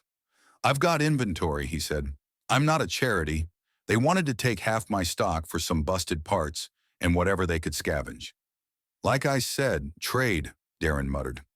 Sam, Gravel said, I get that you feel like you're getting robbed. But here's the thing. A dead merchant don't sell anything. And 3 desperate guys with a crowbar turn into 6 guys tomorrow and 12 the day after. You can't hole up in there forever. Sam hesitated. Sweat beaded at his temple. Gravel turned back to Darren. As for you, he said, breaking into the store of the only gas station in spitting distance is a good way to make enemies you can't afford. Pastor's got a donation program, food distribution. You line up, you get a box. We did, Darren said. You know what was in it? 1 bag of rice and 2 cans of corn. I've got 5 mouths to feed. That box doesn't even fill 1. That's a logistics problem, Gravel said, and a moral one. But it's not going to get solved by you stealing from this man today. What it will get you is locked up or shot. By who? Darren demanded. You? You gonna shoot hungry men for trying to feed their kids? Gravel's smile didn't reach his eyes. If hungry men start turning into raiders, yeah, he said. Because if I don't, next week you're not just crowbarring doors. You're bashing heads. He stepped closer. Here's my offer, he said. You back off right now. You come with me to New Dawn. You tell your story to Pastor Hollow. We get you on the list for extra rations, maybe work detail. You earn what you need. And if we say no? Darren asked. Gravel's gaze went flat. Then I stop wasting time talking, he said. The other 2 men shifted. One took a step away from Darren, as if distancing himself from what might happen next. The other clenched his jaw, eyes darting between Sam and Gravel. Darren's knuckles whitened on the crowbar. His pride and fear battled visibly across his face. Not all of us want to kneel for handouts, he snarled. We're not your flock. No, Gravel said. You're my problem. He moved. For a big man, he was fast. 1 second, Darren had the crowbar braced. The next, Gravel had closed the distance, hand clamping around Darren's wrist, twisting hard. Bones snapped with a wet pop. Darren screamed and went to his knees. The crowbar clanged to the ground. First lesson, Gravel said calmly over the scream. Don't swing metal at someone who knows how to take it away. One of Darren's buddies lunged, fist coming up. Gravel's man by the pump stepped in, rifle still slung, and drove his boot into the man's thigh. He went down hard in the gravel. The third man froze, hands half raised. We're done, he yelped. We're done, we're done. Then there was a flash. Darren's free hand going to his waistband, a glint of metal. Gravel drew and fired in one smooth motion. The shot cracked across the lot, echoing against the dead pumps and empty highway. Birds exploded out of the nearby trees. Darren jerked, eyes wide, then collapsed onto his side, a dark stain spreading across his shirt. Silence slammed down, thick and stunned. Sam stood frozen inside the store, crowbar forgotten. The man by the pump swore under his breath. The guy on the ground whimpered, hands over his head. Gravel exhaled slowly and scanned the area again, muscle memory more than real expectation of another threat. You saw him, he said quietly to his men. You all saw him reach. They nodded. It was the truth, but even if it hadn't been, they would have said the same. Gravel looked toward town. People had gathered at the edge of the lot, onlookers drawn by the noise. Blue armbands glowed among them. Wes Hart stood there, chest heaving, having clearly run the last 50 yards. What the hell happened? Wes asked, voice a little high. Your boy here decided to escalate, Gravel said, nudging Darren's limp body with his boot. Reached for a gun. I responded accordingly. A few of the onlookers crossed themselves. One woman backed away, hand over her mouth. He was just hungry, someone muttered. So are wolves, Gravel said. Wes stared at the blood. Hollow's not gonna like this, he said. Then maybe Hollow should have told his flock not to start armed robberies, Gravel replied. Where is he anyway? On his way, Wes said. Sheriff too. Great, Gravel said. We can all have a family meeting. By the time Sheriff Lorna Briggs arrived, Darren's body was covered with a tarp, and his surviving friends were zip-tied, sitting against the side of the building. One had a bloody nose, the other had pissed himself. Gravel stood a few feet away, talking with Jace, whose expression combined concern and calculation in equal measure. Lorna swung down from her horse, jaw tight, her badge glinted in the weak light. Somebody want to tell me why I heard a shot from half a mile away? She asked. Wes started talking first. They were trying to break into Sam's, he said. We came as soon as we got the call from the Guardians. Gravel tried to talk them down. Slow, Lorna said sharply. She turned to Gravel. You, she said. Step, away from the body. Hands where I can see them. Gravel lifted his hands, palms out. Wouldn't dream of doing otherwise, Sheriff, he said. I like my bones unbroken. She moved to the tarp, lifted a corner, and looked. Darren's eyes stared up at nothing. The entry wound was small, high in the chest. No exit wound. The bullet was still inside somewhere, lodged against ribs or lodged in the back. Lorna let the tarp fall. Name, she asked. Darren Wallace, Wes said. From Huntsboro. Been on the edge of town a while. Worked odd jobs. She looked at Sam. You called this in? She asked. Sam licked dry lips. Guardians did, he said. I hit the radio when I saw them pull up. I didn't think. Lorna turned to Gravel. Walk me through it, she said. Every step. No editorializing. He did. He left nothing out, at least nothing that mattered. She listened, eyes on his face, gaze flicking occasionally to his men, looking for mismatched memories. When he finished, she asked, Anyone dispute that he reached for a gun? Sam shook his head, eyes haunted. I saw him, he said. He went for his waistband. Gravel was faster. The two zip-tied men muttered, but even they didn't deny it. He was stupid, one said under his breath. Always had to prove he was tough. Lorna pinched the bridge of her nose. So, she said, we have armed attempted robbery, escalation, and a lethal response. Cleanest dirty shoot I've seen all week. Jace stepped closer. Sheriff, you can see why we asked Gravel and his men here, he said. If our Guardians had handled this alone, we might have had 3 bodies instead of 1. Lorna shot him a look. If your Guardians hadn't been playing checkpoint cowboys at the town line, maybe word wouldn't have gotten around that food and gas were now controlled by men with armed bands, she said. People get desperate when they feel cut off. We're trying to organize distribution, Jace said. Without some structure, we'd have folks breaking into every storefront between here and the county line. Lorna gestured at Darren's tarp-covered form. You sure your structure isn't just changing who points the gun? She asked. Gravel lifted his hands, exasperated. Lady, those men were prying a store open with a crowbar, he said. You want to write them a ticket? Arrest them and put them in which jail exactly? Feed them with what food? Power them with what generator?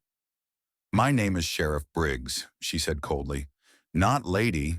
And yes, I would have arrested them. Sat on them until we figured out something that looked like due process.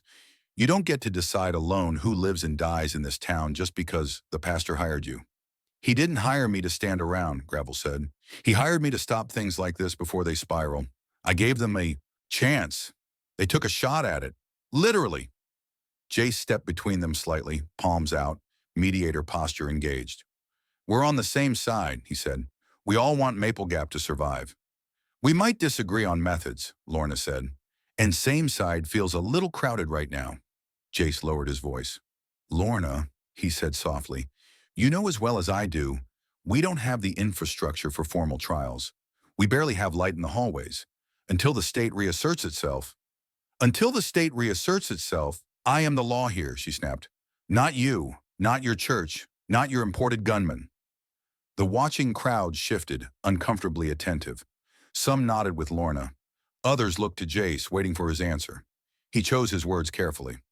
No one is challenging your badge, he said, but you can't be everywhere. You have what, 3 deputies? One's sick, one's fixing generators, one's trying to keep traffic from turning into fistfights. I'm not building a rival force. I'm filling gaps. With bullets, she said. With deterrence, he responded. If word goes around that this town is defended, then maybe the next group of desperate men thinks twice before prying at doors. Maybe we prevent more Darrens. By making an example of this one, she said flatly. Jace didn't deny it. Lorna looked like she wanted to argue more. Then she looked at the faces around her, tired, scared, hungry, and something in her posture sagged. Fine, she said. We'll call it justifiable homicide in the course of preventing a felony. That's the legal phrase if anyone still cares. She turned to the 2 zip-tied men. You 2 are coming with me, she said. We'll find somewhere to put you where you're not bleeding on anyone's floor. We didn't do anything, one protested weakly. You didn't stop him, she said. That's enough for now. She gestured, and one of her exhausted deputies, who'd arrived a few minutes earlier, helped haul them up. As they were led away, Jace said, We'll make sure they have food and water. We're not monsters. Lorna gave him a long, level look. Not yet, she said. The real argument came hours later, in the hospital parking lot. Eli didn't see it. He heard it. He sat on the cabin floor, headphones crooked over one ear, the mesh network map glowing faintly on his laptop. He'd set up a little audio script to record whenever a certain band crackled. New Dawn's internal frequency, usually full of Guardian chatter about patrol routes and petty updates. Most of it was boring. Guard 2. Copy. We're by the school. Nothing moving. Guard 5. Food line long today? Need more boxes? Guard 3. Anyone seen my blue armband? Lost it by the... But then a familiar voice cut in, tight and angry. Don't you dare tell me how to do my job, Lorna snapped. The signal was rough, but Eli recognized the tone. He yanked the headphones fully onto his ears and cranked the volume, pulse spiking. Another voice answered, Gravels, lower, edge with amusement. Your job stopped existing the second the radios went dead, he said. I'm just being polite, pretending there's still a chain of command. Oh, there's a chain, Lorna shot back. It goes through my office, not your pastor's prayer circle. We're wasting time, Jace's voice cut in, trying for calm and getting only halfway there. People are watching. Let them, Lorna said. Maybe they'll remember later that someone objected when you started outsourcing justice to hired guns. You saw what happened at the station, Gravel said. You signed off on it. I acknowledge the reality, she said. That doesn't mean I like the precedent. You didn't have to kill him. He drew, Gravel said. I'm not losing one of my men because some idiot with a crowbar can't control his temper. You're not in Kandahar anymore, she snapped. This is a town. These are neighbors. You can't treat every threat like a target on a range. Silence crackled. Eli imagined them. Gravel leaning against a truck, arms crossed. Lorna squared up, badge catching the parking lot light. Jace in between, hands splayed in peacekeeping. We can't split on this, Jace said slowly. We need a united front. Then stop putting me in positions where the only options you leave me are back your thug or shatter what's left of the town's faith in any authority, Lorna said. You want to keep Gravel and his boys around? Fine. But they answer to me when it comes to use of force, not to your sermons, Gravel snorted. I don't answer to anyone but my contract, he said. You want control? Start paying my men. Oh, so it is about who pays, Lorna said. I was wondering when we'd stop pretending it was about protecting the flock. Jace's voice dropped. Enough, he said quietly, and something in his tone made even the static pause. This isn't helping anyone. Sheriff, I respect your office. Gravel, I need your skills. The town needs both of you. If we start tearing each other down, it's already tearing, Lorna said. You just like the parts that make you look necessary. There was a scrape of boots, a car door slamming. I have patients to check on, she said. in a jail that's now a refugee camp. You two can go back to deciding what level of acceptable violence keeps donations flowing." The channel went quiet for a second. Then Gravel murmured, softer, as if he'd forgotten the radio was still keyed. "She's going to be a problem," he said. "Lorna is the law here," Jace replied. "Like it or not." "For now," Gravel said. "Laws change. Realities don't." The mic clicked off with an abrupt pop. Eli sat back, throat dry. "Rowan?" he called. She appeared in the doorway a few seconds later, wiping her hands on a rag. "What blew up?" she asked. "Not what," he said. "Who?" He played back the recording.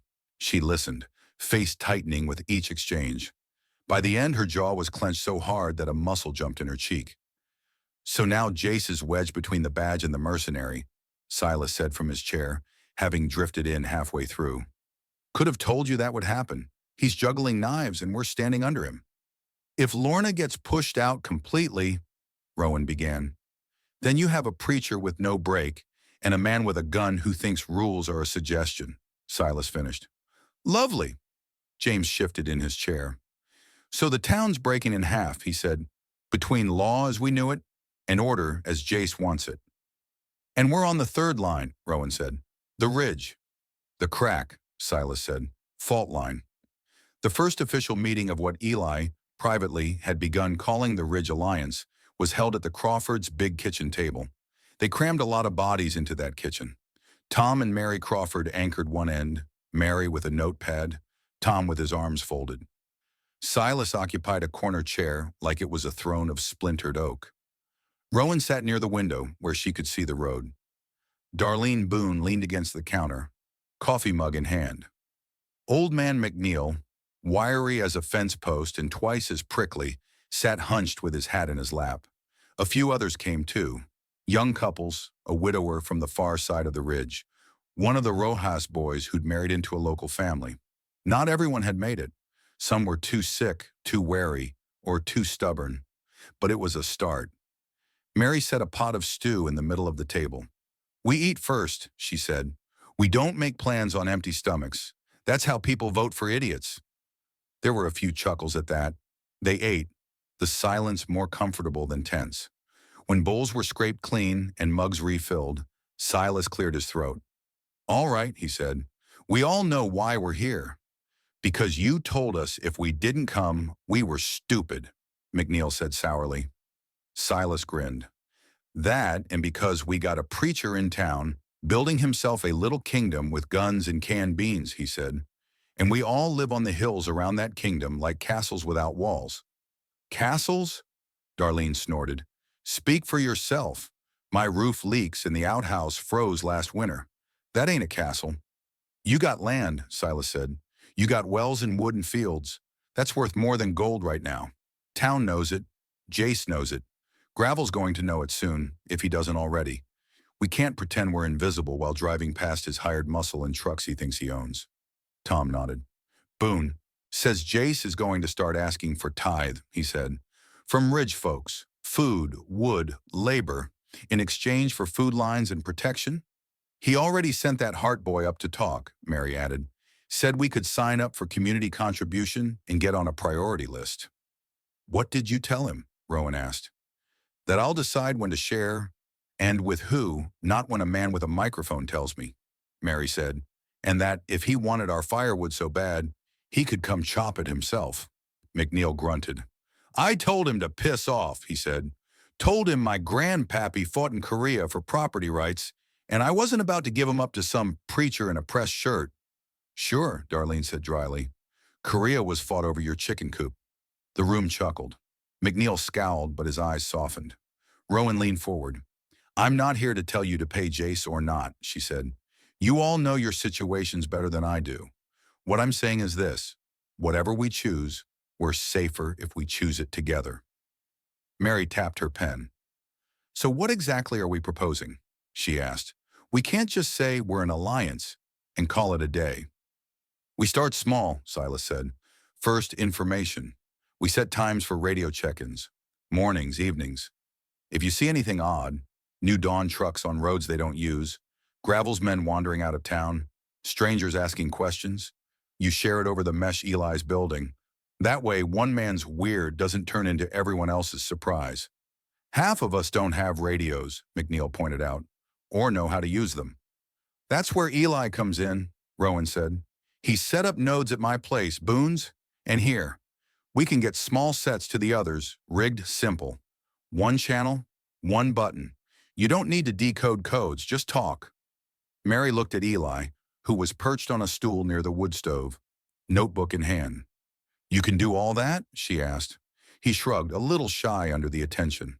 I can try, he said. The parts are old, but old is good right now. Less breakable. Second, Silas said, picking up, we agree on signals. Bells, horns, shots.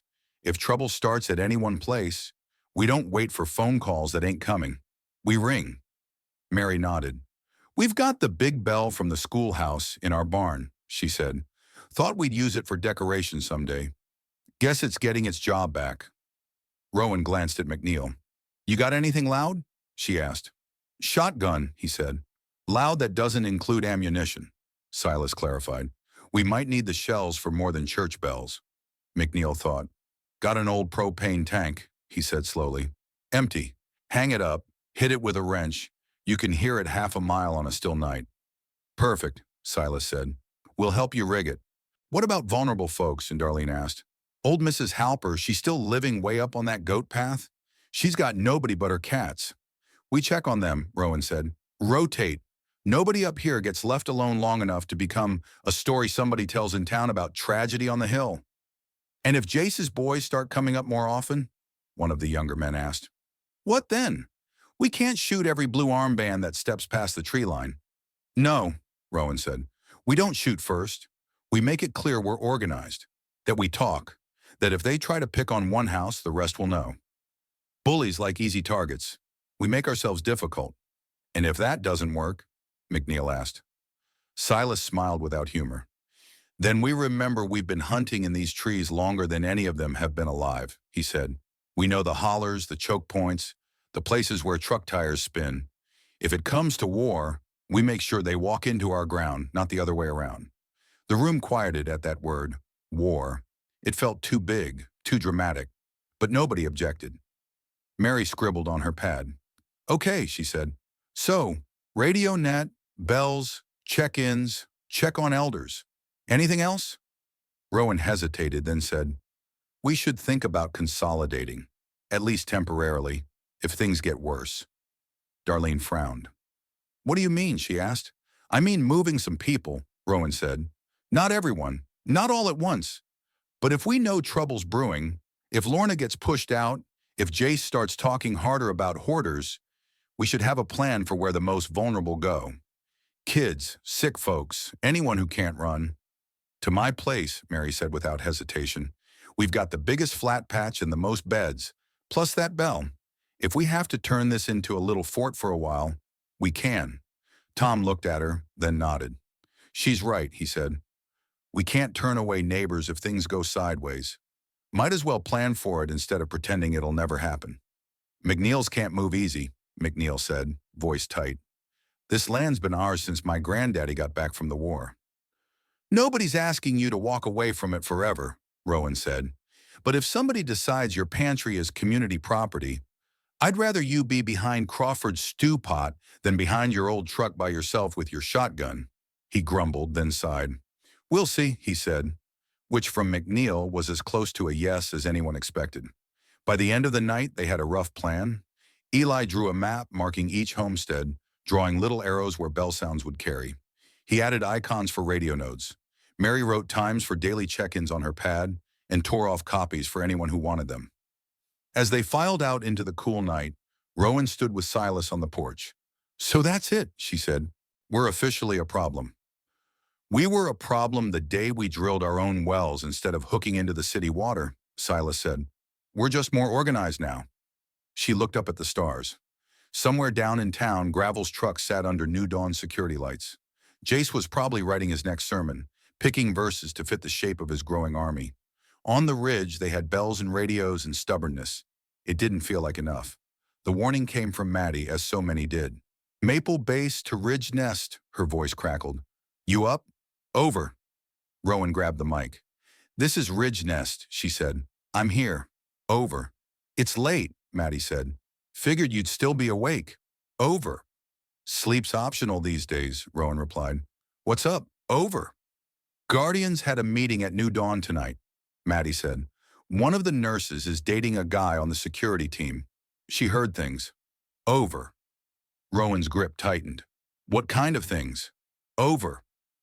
We're the only thing standing between civilization and chaos kind, Maddie said. Gravel was there. So were Wes and a few others I'd rather not see near any power.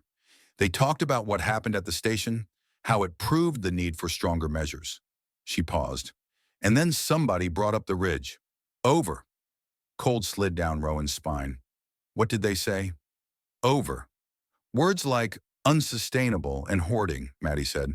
Some of the more enthusiastic Guardians floated the idea of a comprehensive inventory of ridge resources, supervised, of course, for equity. One of them actually used the phrase more triage solution.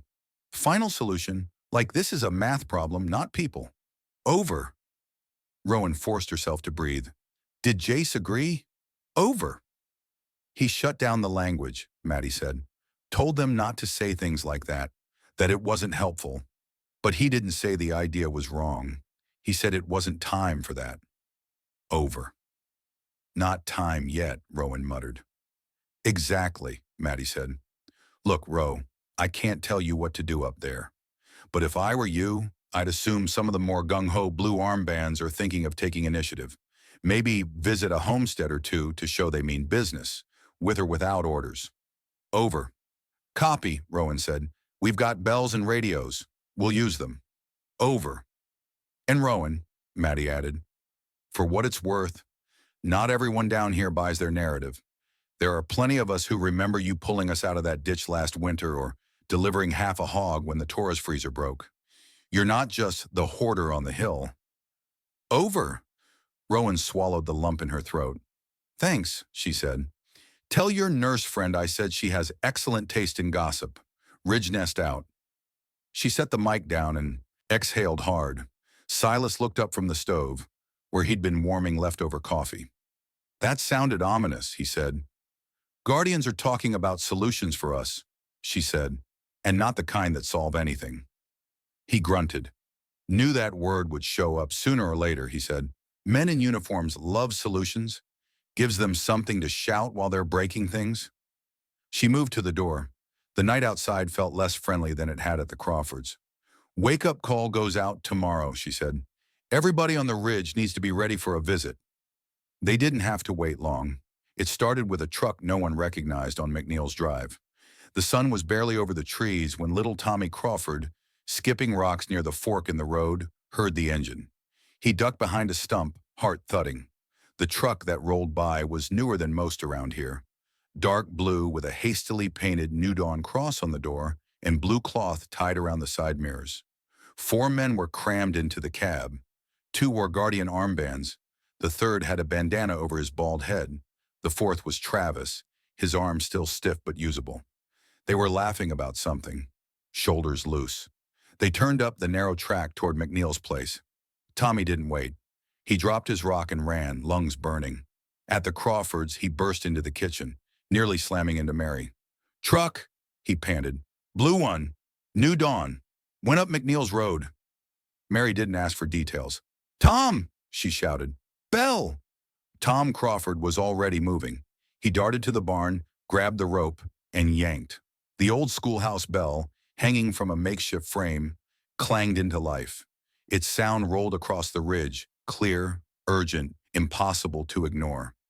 At Rowan's cabin, she was on the porch before the second toll faded, shotgun in hand. Eli grabbed the radio. Crow Crawford, this is Pike Nest, he said. Talk to me. Over. Mary's voice came back, breathless but steady. New Dawn truck just went up McNeil's Road, she said. 4 men. No word ahead. We're ringing the bell. Over. Copy, Rowan said. We're on our way. Light McNeil's signal if you can. Pike Nest out. Silas grabbed his rifle and hat in one motion. Showtime, Hunt Autonors, he said. James made a noise of protest from his chair. You go without me, he said. I'll just slow you down. Rowan hesitated. Leaving him alone went against every instinct. I'll stay, Eli said before she could speak. Dad needs someone to watch his tank. And the radio, I can relay. She looked between them, then nodded once. You lock this door and don't open it for anyone who doesn't shout the password, she said. We have a password? Eli asked. We do now, she said. Pick something stupid. You're good at that. Rude, he muttered, but he was already thinking. Pancakes. No, too obvious. Moose socks. No one would guess that. Fine, she said. Moose socks. If they don't say it, you don't open. I don't care if they sound like Jimmy Carter. She and Silas were in the truck 30 seconds later, tires spitting dirt as they tore down the track. As they drove, the bell continued to ring. Fainter, another sound joined it. The metallic bong of McNeil's propane tank, somewhere through the trees, being hammered by what sounded like righteous terror. Other figures emerged along the road. Darlene, with a pistol tucked into her waistband. One of the Rojas boys, shotgun in hand. Tom Crawford, loading shells as he ran. They piled into the truck bed or jumped onto the side rails without waiting to be asked. Got eyes? Rowan shouted over the engine. McNeil's smoke, Darlene yelled back, pointing. Fire's on. Means they're there. The truck crested the last rise and skidded to a stop at the edge of McNeil's clearing. It was a mess already. The blue truck was parked crooked near the porch, one tire half in a flower bed. McNeil stood on his front steps, shotgun leveled, jaw set. The four men from New Dawn were spread out in the yard. Travis stood closest to the porch, hands raised, trying for soothing. Mr. McNeil, we just want to talk, he said. Talk from there, McNeil snapped. You set one foot on my porch, I'll make you hop back on the other. One of the other guardians, young, buzzed hair, eyes too bright, snorted. We're here on church business, he said. Community inventory. Pastor says we need to account for what's on the ridge so we can plan distributions fairly.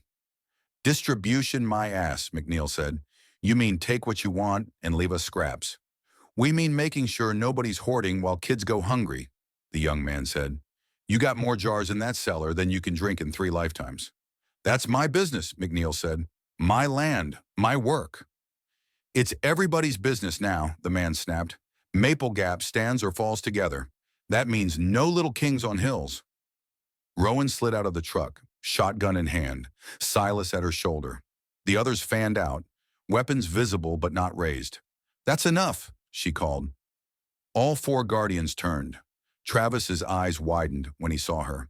Rowan, he said, we're just harassing an old man with a shotgun, she finished. Without orders, without Lorna, without me hearing about it from Jace. The buzz-cut guardian squared his shoulders. This doesn't concern you, he said. We're on official New Dawn business. Funny, Silas drawled. Last I checked, New Dawn didn't have jurisdiction over McNeil's outhouse, much less his pantry. We have jurisdiction over the food that keeps Maple Gap from turning into a graveyard, the man shot back. Pastor says everyone needs to contribute what they can. That includes him. Pastor says a lot of things, Rowan said. Some of them to my face, some of them behind my back. This little field trip wasn't one of them. Travis shifted, uneasy. We're just trying to make sure the ridge is part of the plan, he said. Jace, Pastor, he's worried people up here are going to sit on supplies while the town starves. He asked us to. Did he ask you? Rowan cut in. Or did you decide he would have, if he'd thought of it? Travis hesitated. That was answer enough. Sheriff know you're up here? Silas asked. They stayed silent. Thought not, he said. Behind them, more ridge folk stepped out of the trees. Crawfords, Rojases, Darlene, a few others. Radios crackled on belts. Someone breathed hard. Someone else's hand shook. McNeil's propane tank bell kept ringing, struck by some unseen neighbor. Bong, bong, bong. The sound cut through the clearing like a heartbeat. Fault lines, Rowan thought, weren't just cracks in the ground. They were moments like this, when 2 stories collided. New Dawn's tale of hoarders and the ridge's reality of hard-won stores, and the earth between them groaned. We came up to take inventory, the buzzing guardian said, chin lifting.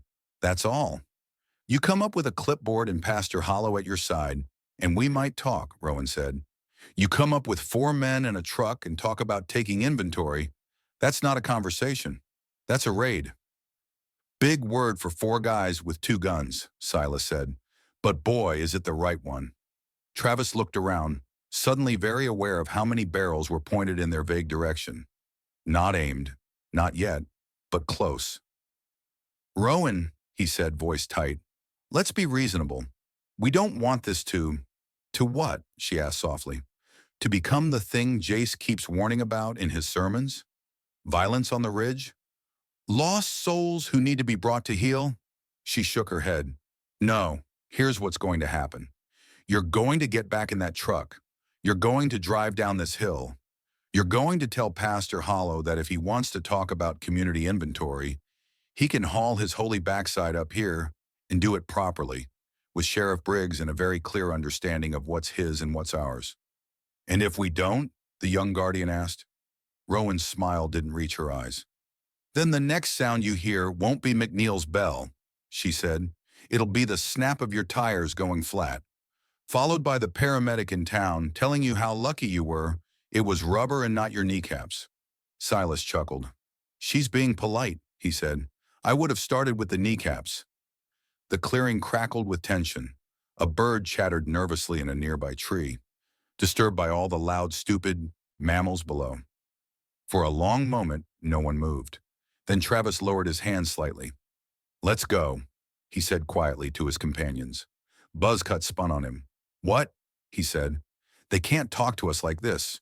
We're outnumbered, Travis hissed, and outgunned, and out of line.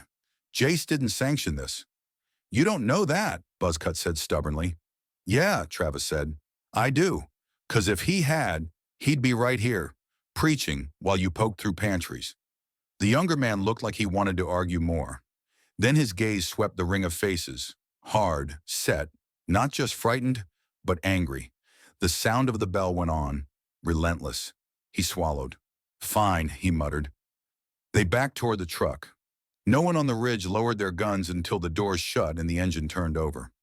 Gravel spun under the tires as they struggled for purchase on the rough ground, then caught. The truck lurched, reversed awkwardly, then bounced down the rutted track, blue mirrors flashing between trees. Only when it disappeared did McNeil lower his shotgun. His hands shook. He hid it by pretending to adjust his hat. Mary exhaled loudly. Well, she said, that's one line crossed. Rowan's heart hammered. Fault lines, she thought again, weren't just invisible. Sometimes they rang like bells. She knew, standing there in McNeil's yard with half the ridge armed around her and New Dawn's truck retreating in a shower of gravel, that nothing would be the same now. They hadn't fired a shot. They hadn't spilled blood. But they had told Jace Hollow, through his over-eager guardians, that there were limits. Limits to his sermons. Limits to his inventory. Limits to how far his reach could extend up this hill before someone pushed back. How he responded would determine whether this had been a near miss or the first skirmish in something much worse. Rowan looked at the faces around her, their fear, their resolve, their confusion, and felt the weight of the choice she'd made with every jar she'd traded. Deals with devils, she thought, were complicated enough. Dealing with a devil who believed he was saving everyone? That was how fault lines fractured into canyons. Chapter 7. First Skirmish. The day after the truck turned tail at McNeil's place, Maple Gap felt like a room where somebody had just slammed a door and everyone was waiting to see who shouted first. News traveled ugly and fast. In town, the story went like this. The Guardians had gone up to talk to an old ridge farmer about his supplies, and a militia of hill folk had poured out of the trees with guns, forcing them to retreat. By the time it reached the diner, half the ridge had rocket launchers, and the Guardians had barely escaped with their lives. On the ridge, the story went like this. Jace's men had tried to tax McNeil at gunpoint, and the community had stood up together and told them no. By the time it reached Mrs. Halper's front porch, the Guardians were 5 trucks deep with flamethrowers, and Rowan had scared them off by staring too hard. The truth, as always, was messier and quieter. 4 guardians, 1 old man, 1 bell, a line drawn in the dirt. They made us look weak. The guardian with the buzz cut said it like a prayer and a curse at the same time. His name was Aaron, but people had started calling him Buzz, and it suited him. Sharp, loud, always vibrating. He sat at the edge of the folding chair, knuckles white around a styrofoam cup of coffee. Around him, the New Dawn classroom buzzed with low voices. Guardians filled the cheap plastic chairs, blue armbands bright in the fluorescent light powered by the church's precious generator. Wes Hart sat a few rows back, shoulder aching, listening. "We go up there on church business," Aaron went on, "and they ring that damn bell like we're a wildfire coming over the ridge. Next thing I know, there's a dozen of them, guns out, telling us to leave." "They didn't fire," Travis said. His sling was gone. He wore a brace now, hidden under his shirt. "Neither did we. Only reason we got out without firing is because I said we should," Travis added. "Half of you would have turned that clearing into a bad memory." Someone snorted. "We should have," a woman muttered. She was new to the Guardians, hair in a tight braid, face hard. "You let people talk to you like that, it spreads. Next they'll be telling us what we can and can't do in town." "At least they talk," someone else said. Darren didn't talk much after Gravel shot him. The room rippled with dark laughter. At the front, Jace stood with his hands on the back of a chair, head bowed as if in prayer. Gravel leaned against the whiteboard, arms folded, listening. The contrast between them was stark. Jace's pressed shirt and Bible on the table. Gravel's worn plate carrier and rifle propped casually in the corner. "Enough," Jace said softly. The room quieted. "We're not here to trade stories about who insulted who," he said. "We're here to decide what happens next." Aaron scowled. "What happens next is we go back up there with more men," he said. "They think they can push us around. They need to see we're serious." "Serious about what?" Wes asked before he could stop himself. Heads turned. "Serious about inventory?" Wes continued. "Because that's what we told them we were doing. And if the roles were reversed, if a truck full of Ridge folks rolled into your yard with clipboards and guns, you'd be ringing bells too." "We're trying to keep people from hoarding," Aaron said. Jace said, "Pastor Hollow isn't God," Wes said. "He doesn't see everything. And he sure as hell didn't tell us to go half-cocked up McNeil's Drive without the sheriff or any kind of plan." A murmur went through the room. Jace's jaw tightened. "Our intent," Jace said carefully, "was to communicate expectations, to invite the Ridge into the community plan." "Invite doesn't usually involve 4 men in a truck," Gravel said. "That's a visit with an implied invoice." Jace shot him a quick look, but didn't disagree. "The point is," Aaron said loud again, "they turned us away. That sets a tone." "That they're organized," Gravel said. "Not just isolated farmhouses. They've got signals. They've got rifles. They've got Boone and Pike telling them to stand together. That's not weakness. That's a problem."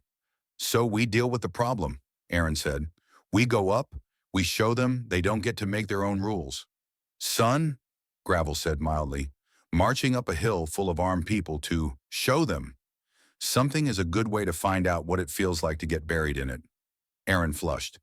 "So we just let them do whatever they want?" he demanded. "No," Jace said. "We don't let anyone sin, but we pick our battles, and we keep the story on our side." He stepped away from the chair, moving to the whiteboard. A rough map of the town and surrounding hills was sketched on it, markers fading from use. He ran his hand over the ridgeline, where someone had written Pike and Boone in small, wary letters. "If we try to force the Ridge now," he said, "we risk open conflict. Shots fired, bodies on both sides. Half the Ridge families have cousins in town. Some of you are related to them. That kind of blood doesn't wash out." "So we do nothing?" Aaron said. "We do something smarter," Jace replied. He turned to Gravel. "You said you wanted better eyes on the Ridge," he said. "Not just their roads, but their wells, their cellars. You wanted to know what's up there without starting a war." Gravel nodded. "Information beats firepower," he said. "You don't kick a door unless you know what's behind it." Jace looked around the room. "We're not going to march up there with guardians," he said. "We're going to send scouts, quiet ones, from outside, men the Ridge doesn't recognize." Wes's stomach sank. Outside? He repeated. You mean more of Gravel's people? Call them contractors, call them scouts, Gravel said. Guys who know how to move at night, take pictures, make notes. No direct contact unless they have to. They map the ground. We decide what to do with that information later. And Lorna? Wes asked. She's going to love you sneaking recon squads into the hills. She will be informed, Jace said. Informed after or before? Wes asked. Jace's gaze hardened. Before, he said.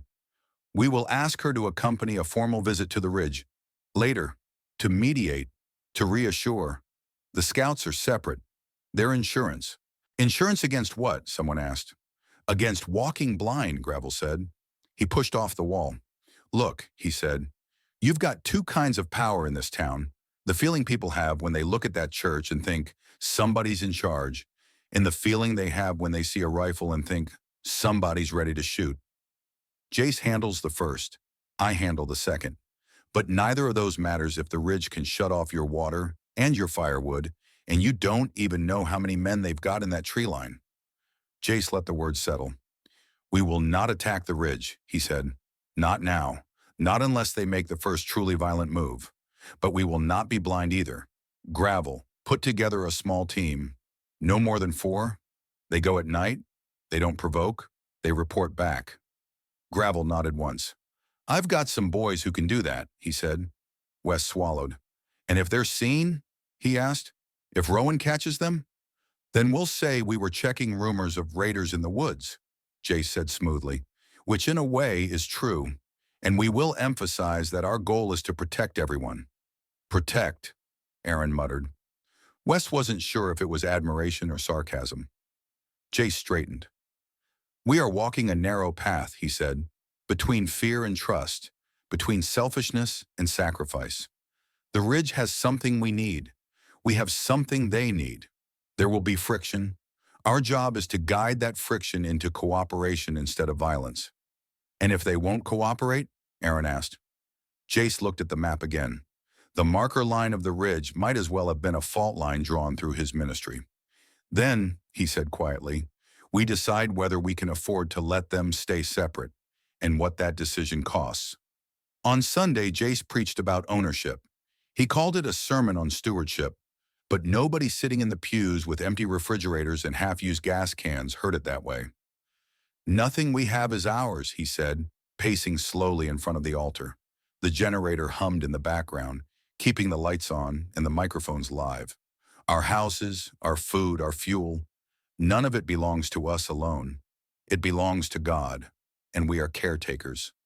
He spoke of the early church in Acts, of believers who held all things in common. He spoke of manna from heaven given daily, never stockpiled. He spoke of barns full of grain and poor men begging outside the gates. Our old economy is gone, he said. The bank accounts, the paychecks, the idea that if you earn it, it is yours and no one else's. In God's economy, what you have is what you can share. Lorna sat halfway back, hat in her hands.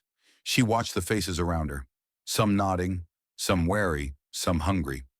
The words were true in their way, but the way they landed made her skin itch. Jace was careful. He never said hoarders. He never said ridge, but phrases like those who cling to their storehouses and those who hide their wells did the work for him. Afterward in the parking lot, people talked. You hear him? An older man said. He's right. I saw McNeil's place once, years back. That man's got enough canned goods to feed half this town. Meanwhile, my grandkids are splitting a box of mac and cheese 3 ways. You don't know that, the woman next to him replied. You haven't been up there in years. Doesn't matter, he said. We're all in the same boat. Time some folks stop pretending their side's dry. Lorna clenched her jaw. She could feel Gravel's men at the edges of the crowd, their presence like a new kind of patrol. I don't like it, she told Maddie later, outside the hospital. He's not saying anything untrue. He's just saying it in a way that makes pitchforks sound holy. Maddie sighed. He's giving people a focus for their anger, she said. Better than them turning on each other in the grocery. Until the focus walks down a hill with a shotgun, Lorna said. She didn't know yet how soon that would stop being hypothetical. On the ridge, the sermon arrived as an echo. Rowan heard about it from Mary first, via radio. New Dawn's talking about sharing again, Mary said, voice dry. Apparently my pantry belongs to God now. God's never helped shell peas, Rowan said. He doesn't get a key. Can't argue with that, Mary chuckled. Then her tone softened. Seriously, though, people in town are starting to look at us like we're holding out on them. We are, Rowan said. We're holding out on everyone, including ourselves. That's what winter prep is. Yeah, Mary said. But they don't see the years we spent building it. They see their cupboards now. Empty. Jace is playing with fire, Rowan said. He's preaching to a room full of matches, Mary replied. Later, Silas came back from a supply run with his own report. Town's twitchy, he said, dropping onto her porch. Half of them ready to sign up for more guardians if it means guaranteed rations. Other half muttering that Jace is turning into a feudal lord with better hair. Good, Rowan said. Let them argue about him instead of us. That won't last, Silas said. Sooner or later, someone's going to point up this hill and say, look, there, that's where the food is. Eli, listening from the steps, tightened his grip on the radio he was soldering. Then we make sure when they point, we already know, he said. How's the net? Rowan asked him. Stable, he said. We've got 7 nodes now. Crawford's, McNeil's, ours, Boone's, Rojas Place, Halper's, and Darlene's. Coverage isn't perfect, but anyone with a radio can reach at least one of us. I've added a log file that records any unfamiliar transmissions that pop up near our frequency bands. English, Silas said.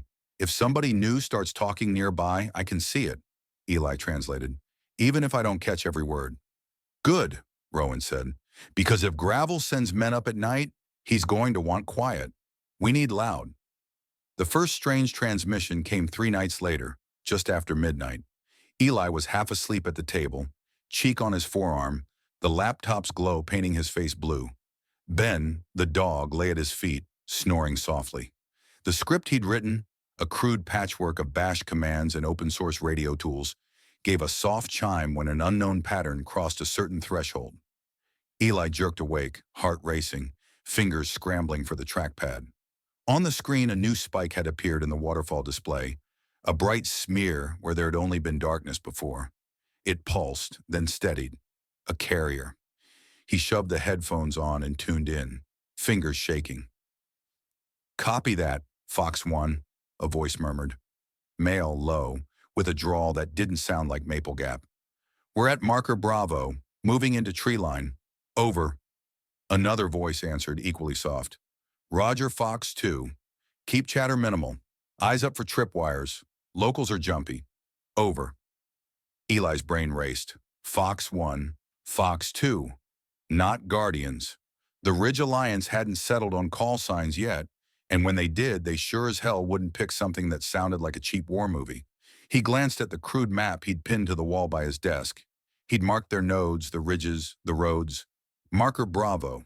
He didn't know where exactly that was, but he could guess. He hit record on the script this time. A file began to grow, capturing everything. Fence line ahead, Fox 1 said softly. Looks like pasture. House lights are out. Thermals showing at least 2 heat signatures in the structure. No movement outside. Over. Eli's stomach dropped. That sounded a lot like the Crawfords, or any number of ridge houses. He needed more. Copy, Fox 2 said. We're not here for houses. Stay on the contour. We're mapping assets. Wells, tanks for storage. Over. Mapping assets. Eli ripped the headphones off and grabbed the handheld radio. Rowan, he hissed, voice shaking. Rowan, pick up. Over. The radio crackled softly. Then Rowan's tired voice came through. What is it, Eli? Over. We've got company, he said. Not Guardians. Call signs Fox 1 and Fox 2. They're talking about markers and thermals and mapping assets. I think they're on the ridge. Over. There was a beat of silence.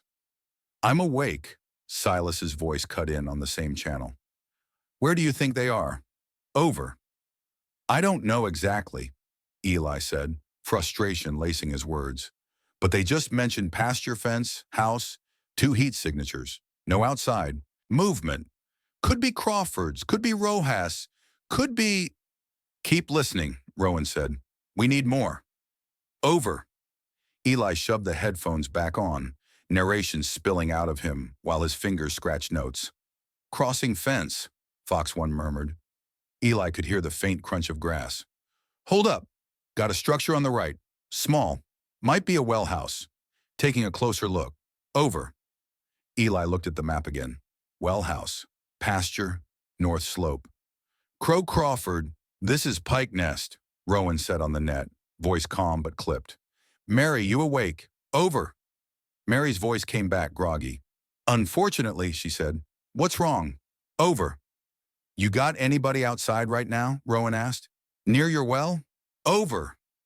Mary's tone sharpened. No, she said. We're all inside. Why? Over. Because someone else might not be, Rowan said. Don't go out. Stay low. Listen for footsteps. We're on our way. Pike Nest out. She cut off and turned to Silas. Gear, she said. Now. In less than 5 minutes, Rowan and Silas were in the truck, headlights off, moving down the dirt road with the care of people who knew every rut by heart. Behind them, the truck bed creaked under extra weight. Tom Crawford, already up and armed. Darlene, face grim. One of the Rojas boys, Mateo, still buttoning his jacket. The others? Rowan asked as they bumped along. Mary's waking the kids, Tom said. She's keeping them in the cellar. Bell's ready if this goes loud. Let's try to keep the bells as plan B, Silas said. We ring, we get everyone and their dog. Might be we only need 1 rifle tonight. Or 4, Mateo muttered. Eli's voice crackled from the radio on the dash. They're moving north along the fence line, he said. Fox 1 just confirmed a well. He's marking it on a map. Thermal shows storage shed 50 yards east. Over. That's us, Tom said tightly. Well house and shed are both on our north side. Copy, Rowan said. We're 2 minutes out. Eli, keep feeding us their play-by-play. Pike runner out. She killed the engine 100 yards short of the Crawford clearing. They rolled the last stretch in neutral, the truck whispering through the dark. The night felt dense around them, every tree a potential observer. They disembarked in silence. Rowan checked her shotgun, then slung it across her back in favor of the smaller rifle she'd taken from Merle's trembling hands days before. It felt wrong and fitting at once. Silas moved like a man who'd spent his life in these woods, footsteps nearly soundless. Mateo followed, lighter and faster. Tom brought up the rear, breathing hard but controlled.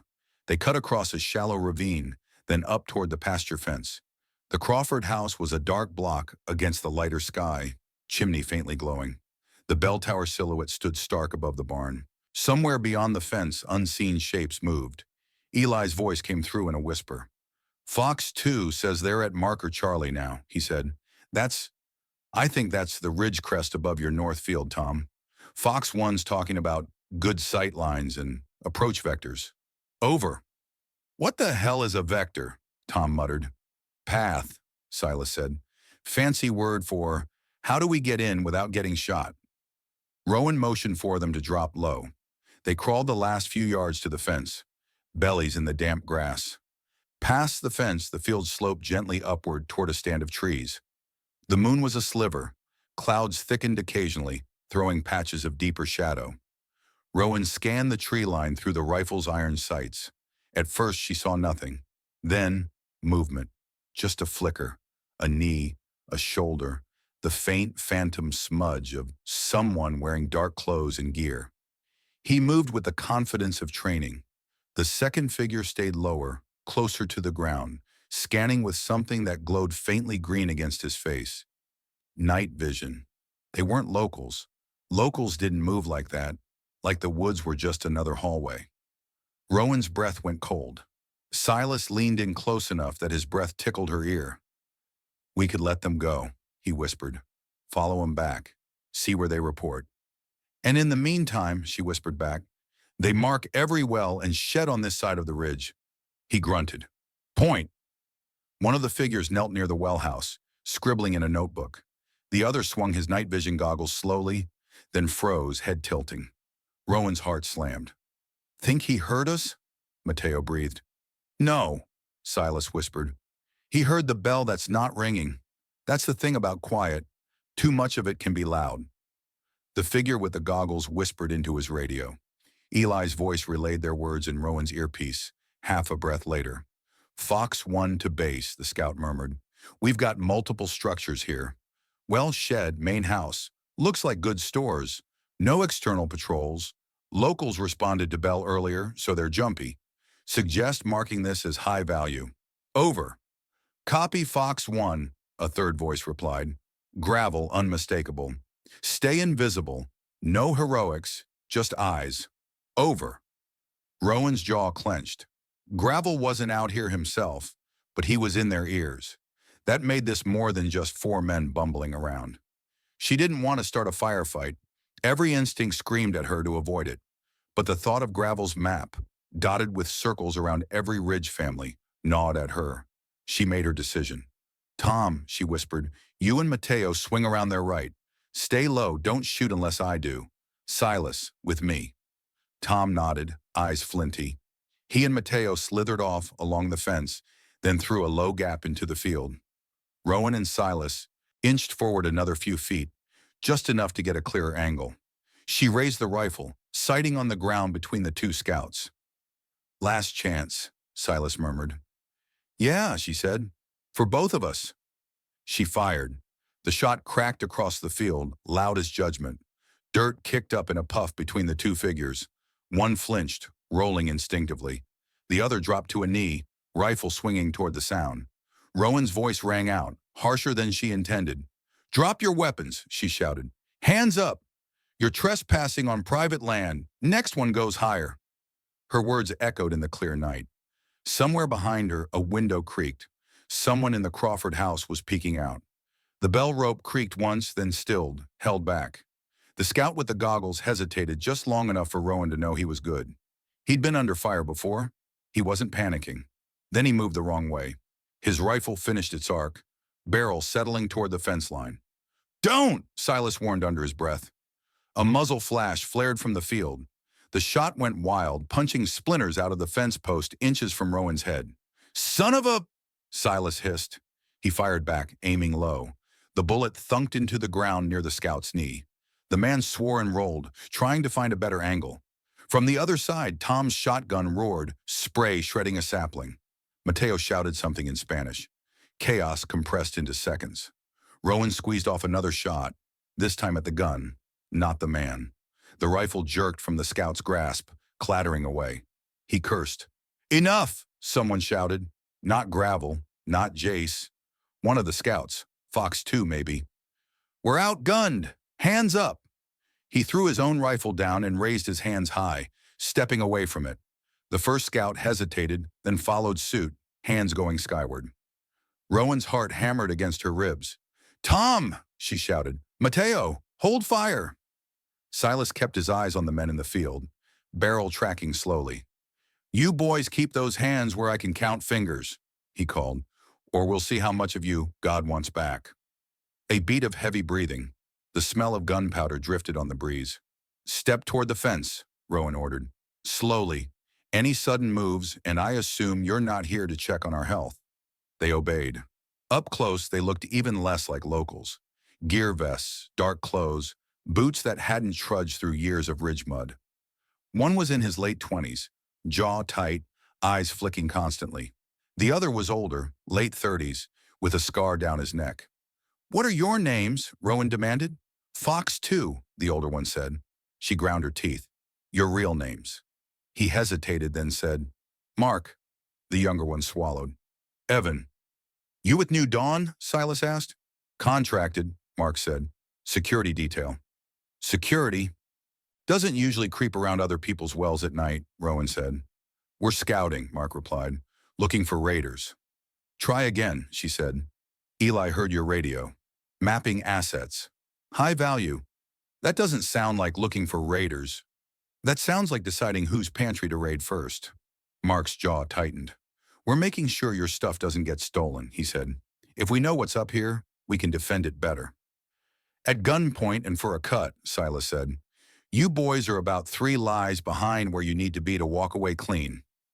Rowan kept her rifle steady. Who sent you? She asked. Gravel or Jace? Mark didn't answer. Look, Evan blurted.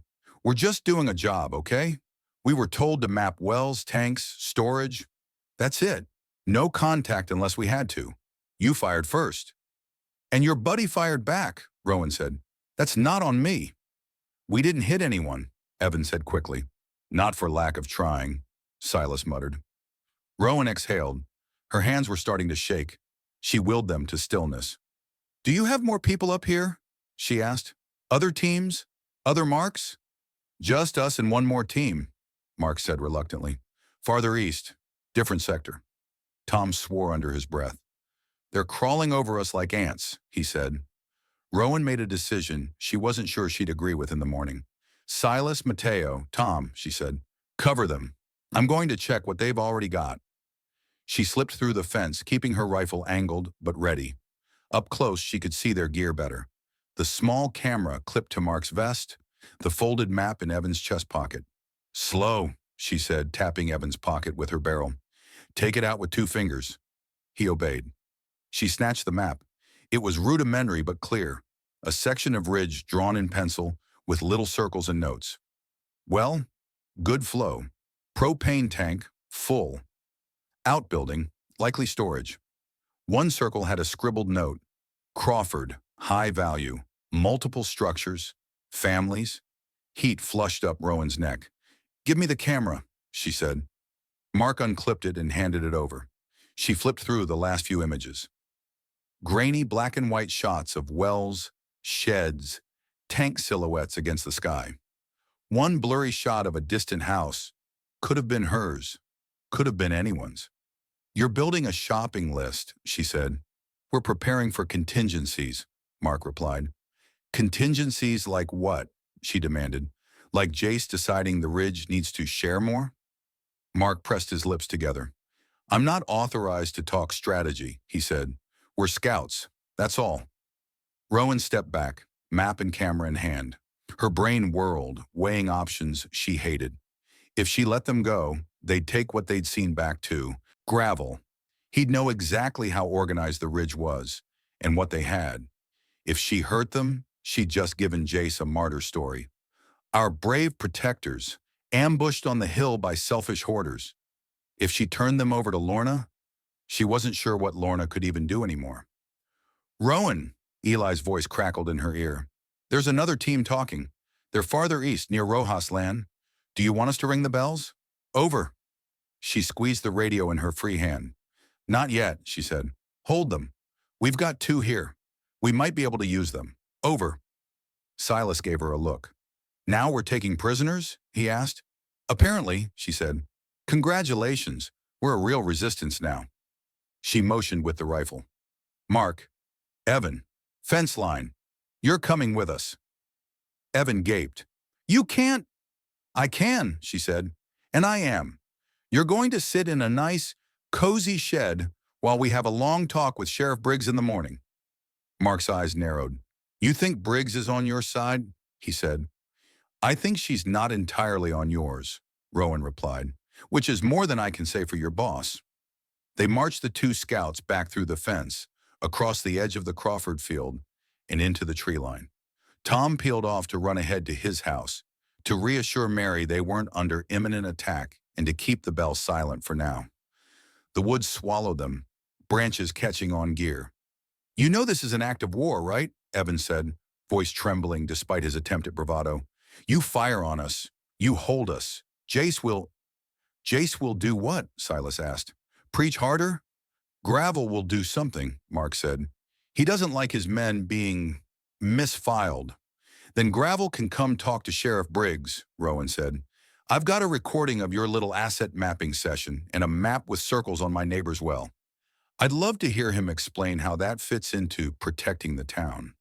Mark's face flickered. He hadn't known about the recording. Rowan almost felt sorry for him. Almost.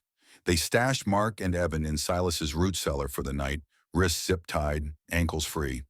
It wasn't comfortable, but it wasn't cruel. They gave them blankets and water and just enough light to not feel buried alive. We moved them in the morning, Rowan said. Quietly.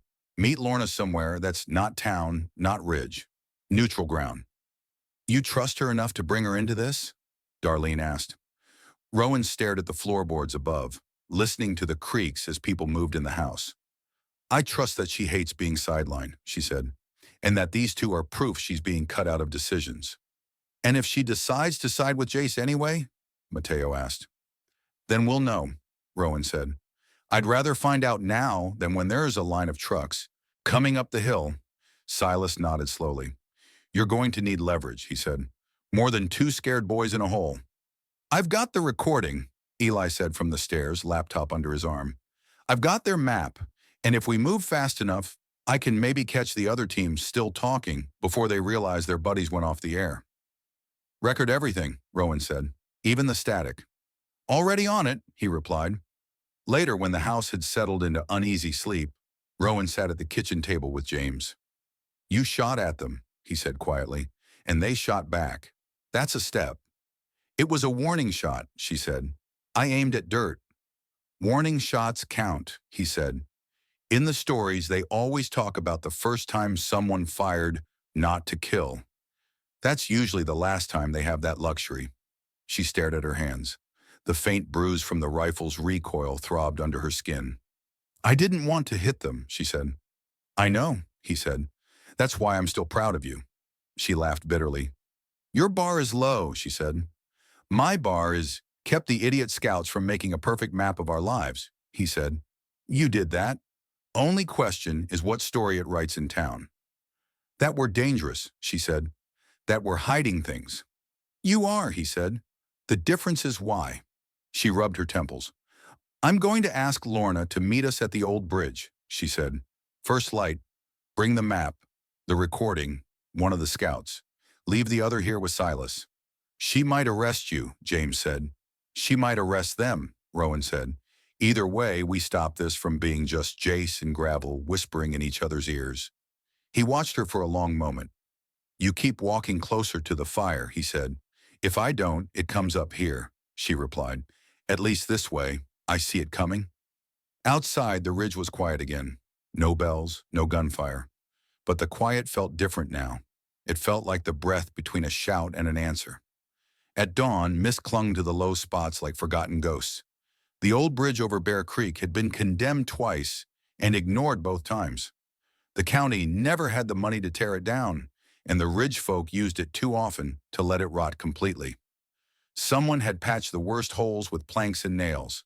It was technically unsafe, practically essential, like half the infrastructure up here. Rowan stood at the middle of the span, hands in her jacket pockets, hood up against the chill. The creek chattered below, indifferent. Mark stood a few feet away, wrists still bound, ankles free. Silas had insisted on a leash, figurative and literal, a length of rope looped from Mark's wrist to Rowan's belt, hidden under her coat. You know this is insane, right? He said conversationally. Probably, she said. Haven't had time to sit and diagram it. You're walking into a meeting with a sheriff and a preacher with a mercenary on retainer, he said. With me as your show and tell. That doesn't end well in most stories. Good thing we're writing a new one, she said. Hoofbeats sounded on the road. She tensed, fingers brushing the butt of her handgun under her coat. Lorna appeared first, riding her mare. Her hat was pulled low, badge glinting faintly. She reined in at the edge of the bridge, scanning. You alone? Rowan called. For now, Lorna answered, but I'd lay money someone's got binoculars in town. Rowan snorted. Someone's got more than binoculars, she said, jerking her chin toward Mark. This is Mark. He works for Gravel. Or worked, depending on how this goes. Lorna's eyes flicked to the rope on his wrists. You've upgraded from jars, she said. Now you're collecting people. I'm not calling him a vintage, Rowan said. He was creeping around the Crawfords' well last night with night vision and a map. Lorna dismounted slowly, leading the horse onto the bridge. The planks creaked under the weight. Can I see? She asked. Rowan pulled the folded map from her pocket and handed it over. Lorna opened it, expression unreadable. Wells, sheds, tanks, she said. Handy. There's more, Rowan said. Eli recorded their comms. We've got Gravel's voice on tape telling them to map assets and mark high-value targets. He said the word sector. I don't think he meant it in the gardening sense. Lorna's jaw tightened. And you've got these recordings where? She asked. Safe, Rowan said. We can play them for you, but I wanted you to see this first, before Jace decides how he wants to frame it on Sunday. Mark shifted, rope tugging against Rowan's belt. They're going to notice I'm gone, he said. You know that, right? Fox 1 and Fox 2 don't just disappear. Let them ask where you went, Rowan said. Better they ask you than dig your bodies out of a shallow grave I didn't put you in. Lorna folded the map carefully. You realize, she said slowly, that by grabbing him and firing on them, you've just given Jace and Gravel exactly the kind of story they've been hinting at. The Ridge is armed, the Ridge is aggressive, the Ridge is hiding things. I realize, Rowan said. That's why I called you before they did. I don't want this to be just their story. Lorna studied her. You're making my life very complicated, she said. Your life was complicated when the lights went out, Rowan said. I'm just highlighting the parts nobody wants to admit. The sheriff looked at Mark. You want to tell me, in your own words, why you thought wandering around people's wells at midnight was a good plan? She asked. Mark met her, gaze levelly. I follow order, he said. Your preacher and my boss decided they needed a better picture of what's up here. We were told it was recon. Map, report, don't engage. And when you got shot at? She asked. He flicked a glance at Rowan. They fired first, he said. Warning shot. We responded. You shot at my head, Rowan said. I shot it where I thought the threat was, he said. I missed. On purpose or not, take your pick. Lorna rubbed her forehead. I don't have a cell, no functional jail, and my deputies are running on fumes, she said. I can't exactly hold you and call a judge. We're down to handshake agreements and who people believe. That's why you're here, Rowan said. If you walk away, Jace gets to say, see? Even the sheriff doesn't care that the Ridge is attacking my men. If you take him back without the full story, he spins it as, we bravely scouted the selfish hoarders and they kidnapped our boys. And what do you want me to do? Lorna asked. Tell the truth, Rowan said. That they were up here without prior warning, mapping our resources like we were a grocery store they hadn't robbed yet. That we fired warning shots, not kill shots. That we didn't hurt them when we could have. That we brought you in because we don't want this to turn into a damn war. Lorna snorted softly.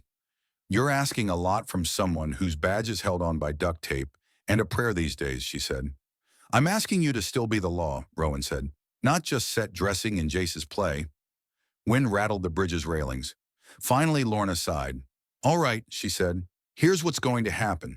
I'm taking Mark back with me. I'm going to tell Jace and Gravel that I found him and his partner trespassing on private land, armed without notice to my office. That I've warned them this is not acceptable. I'll tell them the Ridge responded with warning fire, that no one was injured, and that any further incursions will be treated as hostile by my office. Will they believe you can enforce that? Rowan asked. No, Lorna said, but I'll say it anyway. And the recordings? Rowan asked. Keep them, Lorna said. For now. Don't spread them. Don't play pirate radio. The moment you start broadcasting Gravel's voice over the hills, this stops being about truth and starts being about humiliation. Cornered men make stupid choices. Rowan exhaled. So we wait, she said. We prepare, Lorna corrected. You tighten your defenses. You keep your alliance sharp. And you call me every time you see a blue armband where it's not supposed to be. And you? Rowan asked. I thread a needle, Lorna said, between a preacher who thinks God signed his appointment and a mercenary who thinks money did. And I try very hard not to get strangled by the thread. She took Mark's rope, untied it from Rowan's belt, and looped it around her saddle horn instead. You're letting him ride back upright? Rowan asked, surprised.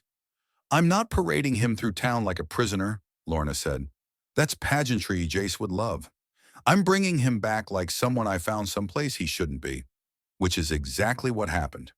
Mark rubbed his wrists. You could have killed us, he said to Rowan. Could have, she said. Didn't. You think that buys you mercy? He asked. No, she said. It buys me the ability to sleep, most nights. He nodded once, something like respect in his eyes. For what it's worth, he said, if they do decide to come up that hill in force, it won't be my idea. I know, she said, But you'll still be carrying a gun. He didn't argue. Lorna swung into the saddle. Get off this bridge, she told Rowan. Hold your line. But for the love of everything, don't fire again unless they force you. I won't, Rowan said. If they give me the choice. Lorna turned the mare, leading Mark beside her. As they rode away, she called over her shoulder, and Rowan, tell Boone I said if he's going to start a radio station, he needs to get a license. Rowan almost smiled. We'll put in the paperwork, she called back. The bridge creaked emptily after they left. Bear Creek chattered on, uncaring. First skirmish, Rowan thought. It hadn't ended in bodies. It had ended in conversations, in maps, in recordings, in a rope switching hands. But skirmishes weren't just about bullets. They were about lines. And every line they drew made it harder to remember where, exactly, the middle used to be. Chapter 8, Lines in the Sand. Mark had never liked church as much, even before the lights went out. Too many sermons, not enough answers. Too many men who liked the sound of their own voices. Now he sat in a plastic chair in the New Dawn meeting room with his wrists free, a paper cup of coffee cooling in his hands, while Pastor Jace Hollow paced in front of the whiteboard and Sheriff Lorna Briggs stood stubbornly by the doorway, arms crossed. Gravel leaned against the far wall, face unreadable. Aaron, Buzz to everyone who didn't want to say Aaron twice, perched on another chair, knee bouncing. This is not acceptable, Buzz said for the third time. You got grabbed, on our watch, by them. Mark took a slow sip of coffee. His cheeks still ached from where he'd hit the ground in the Crawford field. I'm aware, he said dryly. I was there. Lorna rolled her eyes. Let's stick to facts before we get to outrage, she said. Mark and his buddy Evan were on Crawford property after midnight, armed, without prior notice to my office. They were observed by the family who responded with warning shots. Nobody died. Nobody's even grazed. They fired on our men, Buzz snapped. That's not a warning, that's aggression. It's both, Lorna said. Welcome to nuance. Jace raised a hand.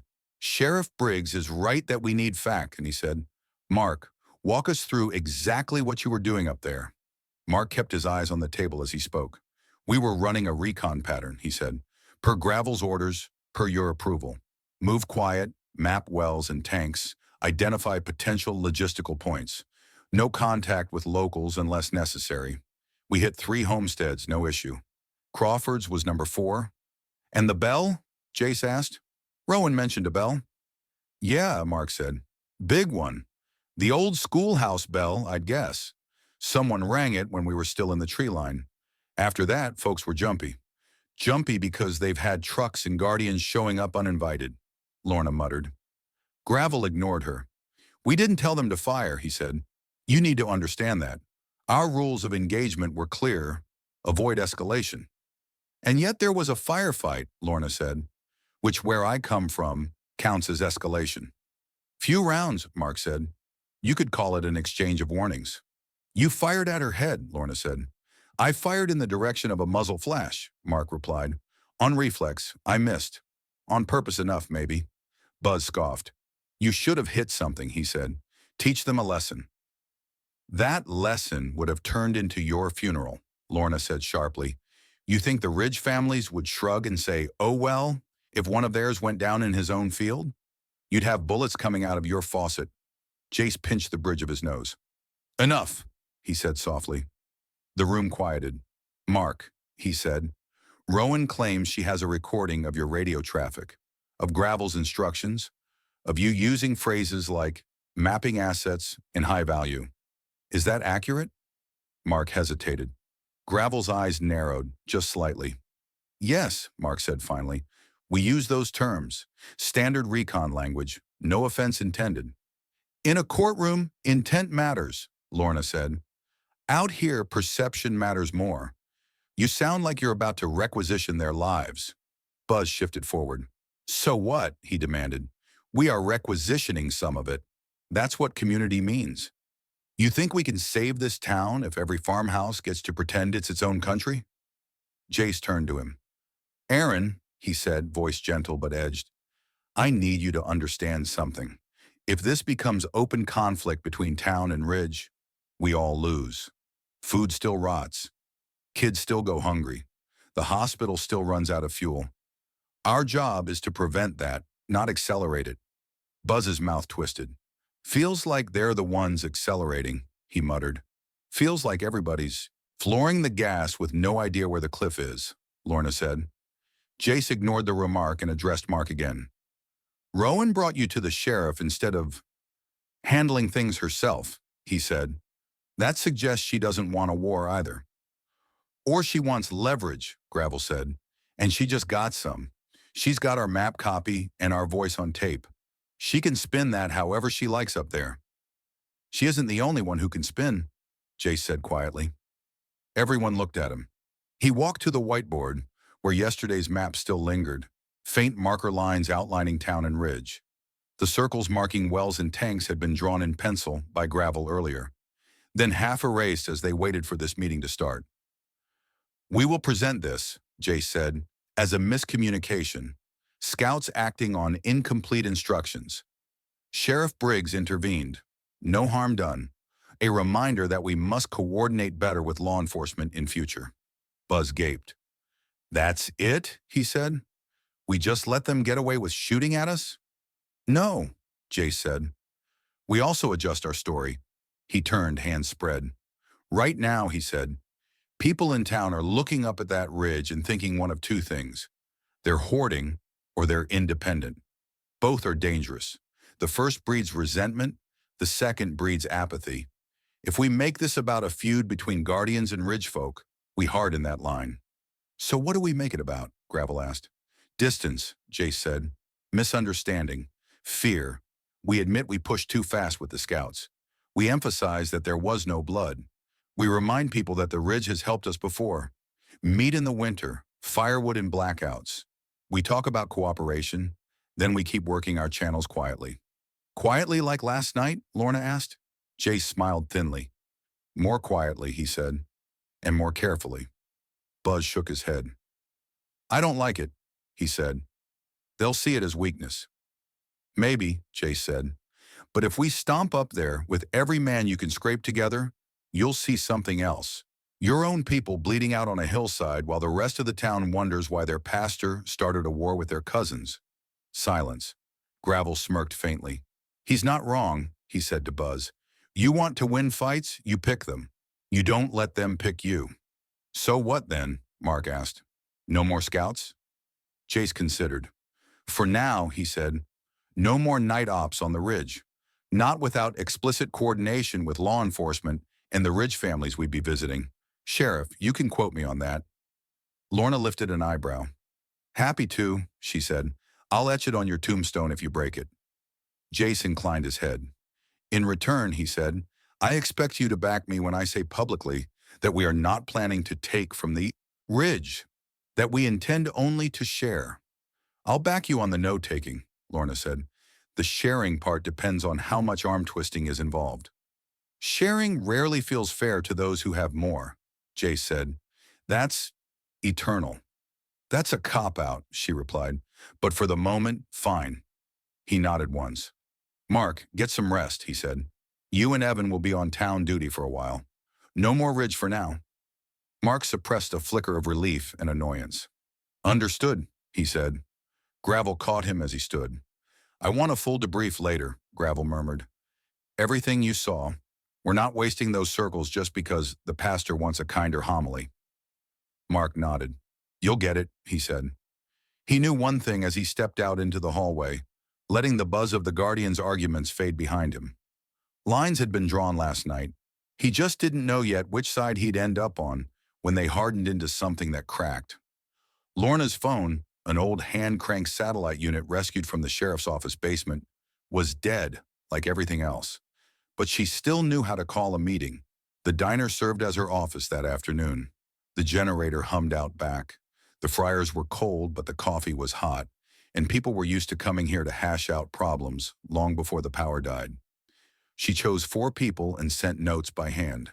Maddie from the hospital, Bree who ran the diner, Harlan the mechanic, and Mr. Levitt, a retired teacher whose memory was as sharp as his opinions. They gathered in the back booth, away from the few regulars nursing cups. Feels like a town council, Harlan said, rubbing grease-stained hands on his jeans. Except nobody voted for us. Anybody who wants to is welcome to run for office after we get electricity back, Lorna said. Until then, we're whoever still shows up. She laid the map Mark had drawn on the table. Their eyes went to the circles. Gravel's boys did this, she said. On Hollow's blessing, last night.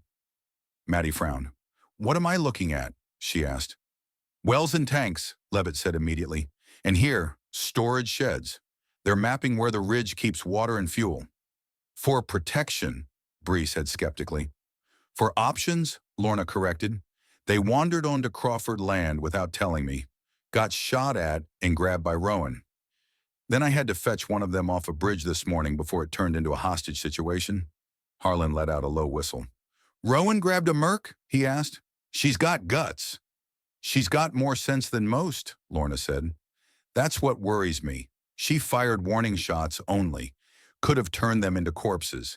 Instead, she called me. Levitt traced a circle with a gnarled finger. And Pastor Hollow? He asked. What's his story? Miscommunication, Lorna said. He told the Guardians it was an overzealous scouting run. Promised no more night patrols up there without my sign-off. Do you believe him? Bree asked. About the no more night patrols? Maybe, Lorna said. About the rest? She shook her head. He's building something. Gravel's his hammer. The ridge is a nail he hasn't decided when to hit. Maddie sipped her coffee. We need Jace, she said quietly. New Dawn's generator is powering half my ICU. His food bank is the only reason my nurses aren't fainting on shifts. If we split from him publicly... I'm not saying split, Lorna said. I'm saying we set limits. Tell him where the law still is. Harlan snorted. Law, he said. Lady, I got customers trading spark plugs for potatoes. Law packed up and left with the last cell signal. It didn't, Levitt said. It just got small and personal. It's what we'll tolerate, what we won't. Exactly, Lorna said. So I'm asking you, what will you tolerate? There was a long pause. I won't tolerate them using church security as an excuse to go shake down the ridge, Bree said finally. Half my suppliers are cousins up there. If they feel attacked, they'll stop coming down. Then we're all on canned soup and miracles. I won't tolerate Gravel turning this into a private fiefdom, Levitt said. I remember what this town looked like before the highway went through. We were poor, but we weren't ruled. I won't tolerate the hospital getting cut off if the ridge decides to stop sharing, Maddie said. I've got patients on oxygen, kids in crisis. If we antagonize Rowan and Boone too much, that line goes away. Harlan sighed. I don't like not knowing who's really in charge, he said. Used to be if something went wrong, you called your sheriff. Now everybody calls Jace, or Gravel, or Maddie, or Boone, depending on which story they're in. That's the other problem, Lorna said. Stories. She tapped the map.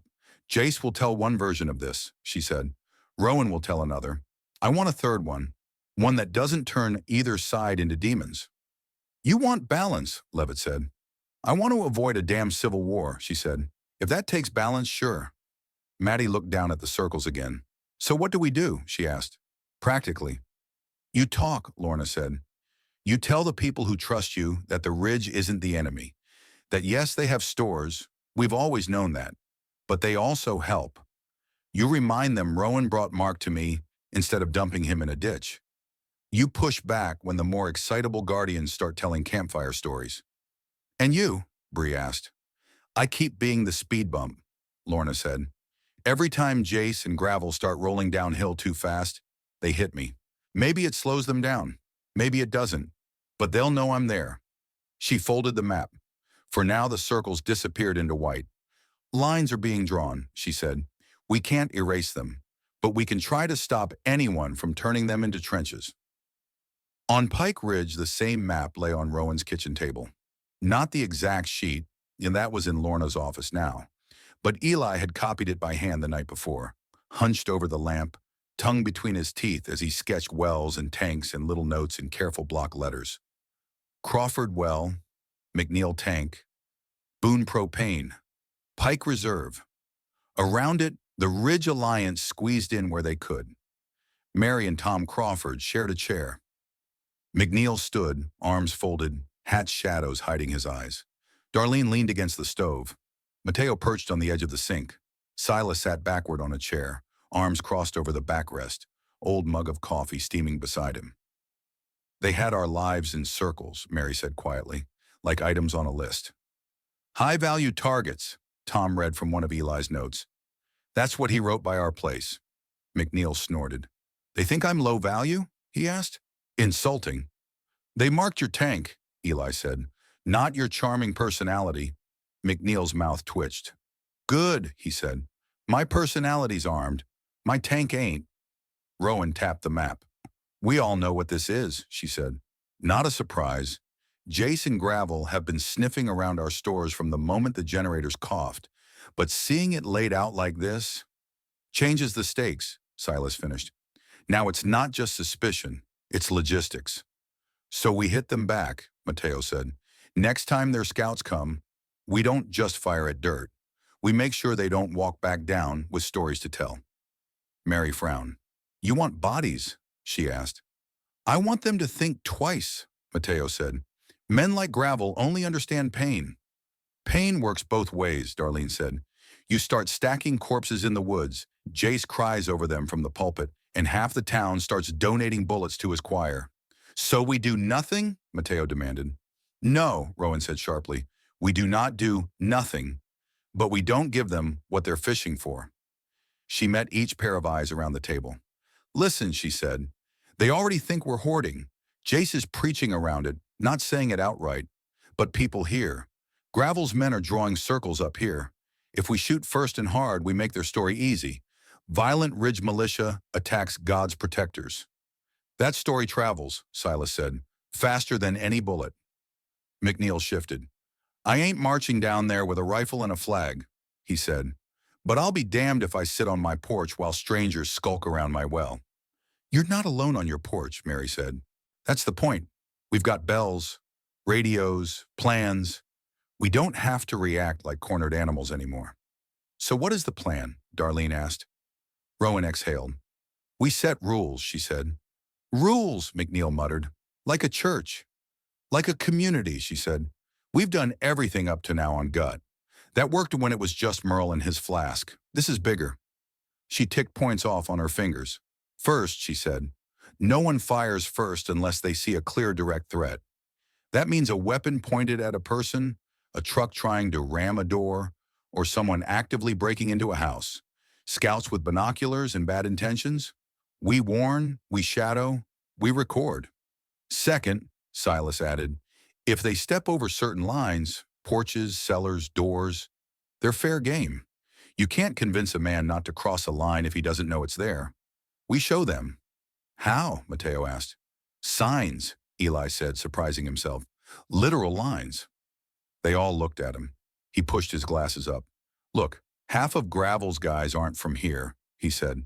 They don't know the old boundaries, the unspoken stuff. So we make some of it spoken. Private land beyond this point. No armed entry without permission. Whatever. It won't stop the worst of them, but it will make it harder for them to pretend they didn't know. Mary nodded slowly. My granddaddy used to paint no hunting signs on the edge of his property, she said. Half the kids ignored them, but the sheriff didn't when he had to settle arguments. Maybe it's time we bring those back. Third, Rowan said, we keep doing what we just did with Mark. If we can take them without blood, we do. We prefer talking to funerals. We call Lorna when we can.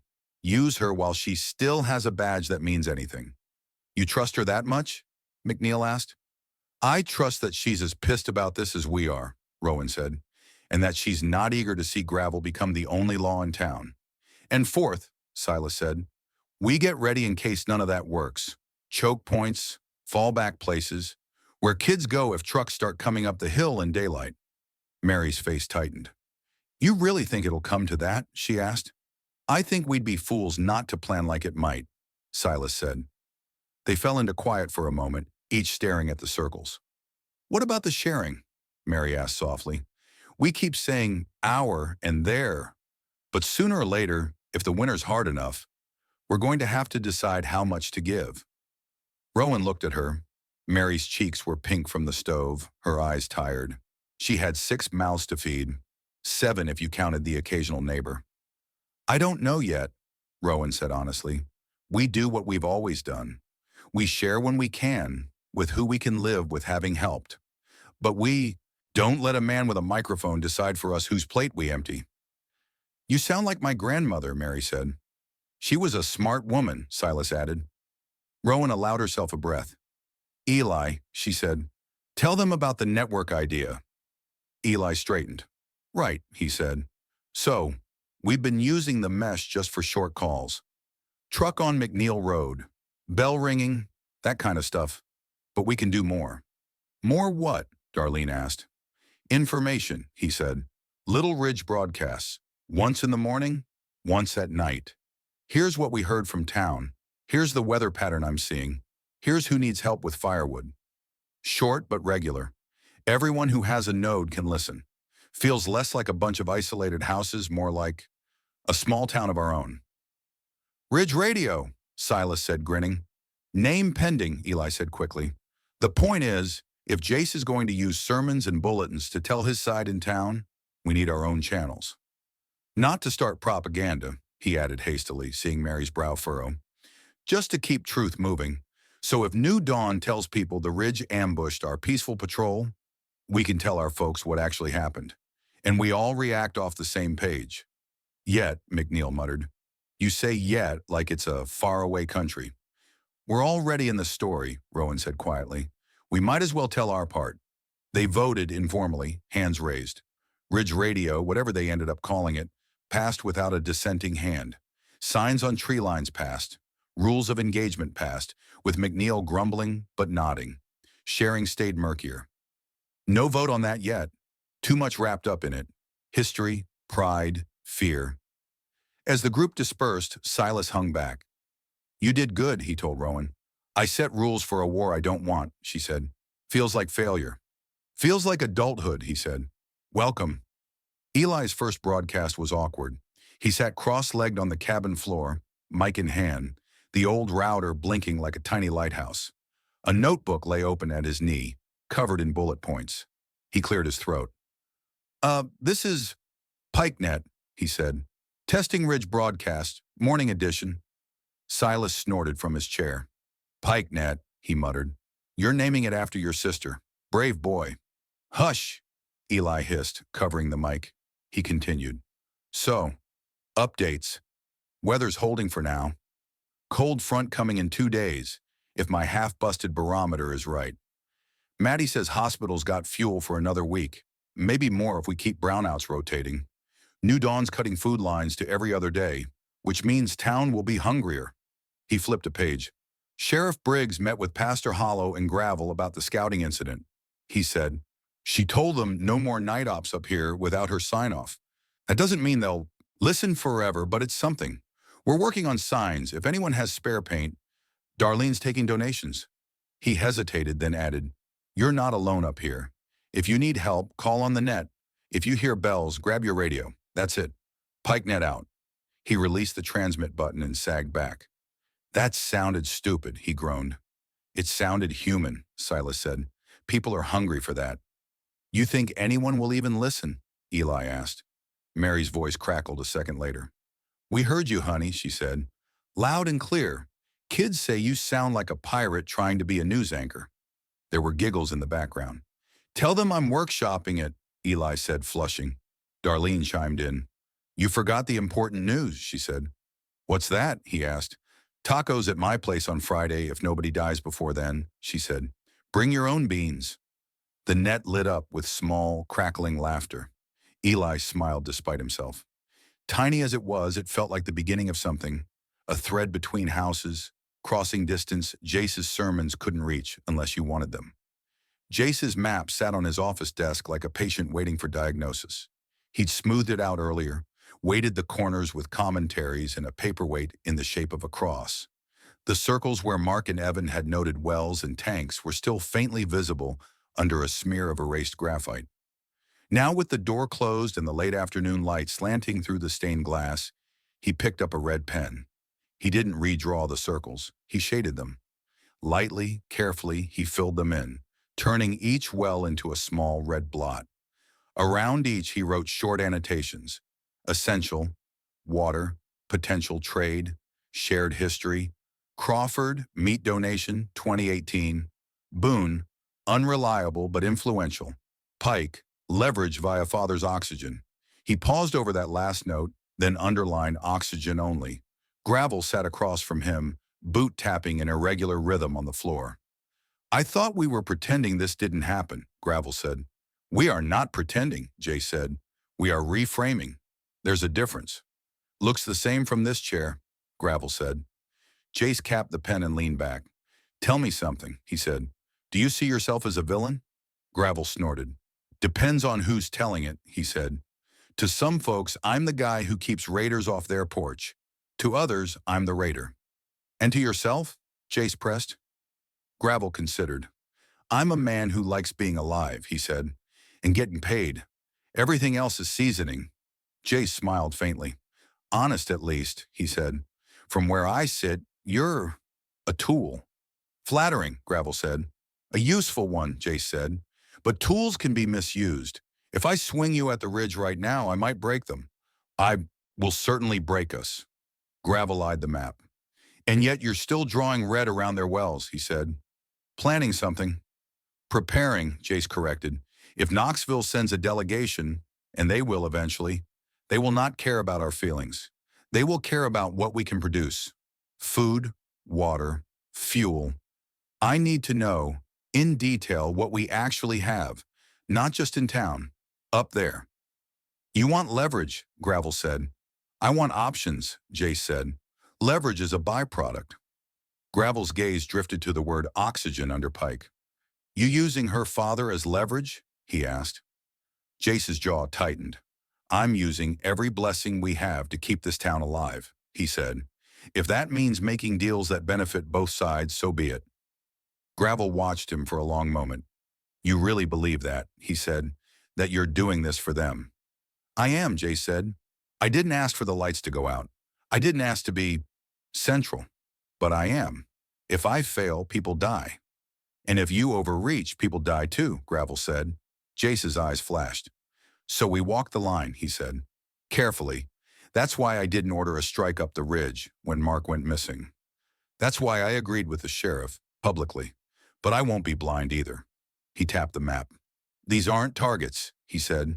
They're, responsibilities, points of connection. The Crawford well isn't just water. It's a bargaining chip if the town's wells run dry. Boone's propane isn't just heat. It's hospital backup if the generator fails. Pike's still isn't just shine. It's disinfectant and morale.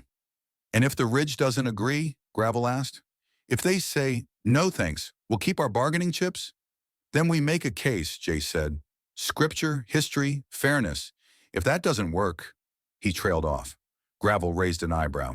Then, he pressed, then we see whether they can really stay independent as the world crumbles, Jace said, or whether their own neighbors bring them to the table. You're counting on hunger, Gravel said. I'm counting on reality, Jace replied. He picked up the pen again and drew a thin red line from the cluster of town blocks up toward the ridge. It stopped halfway, hovering in the white space between. For now. On the ridge, Rowan did her own cartography. Eli had taped his copy of Mark's map to a larger piece of butcher paper. Rowan stood over it with a stub of pencil, marking the terrain from memory.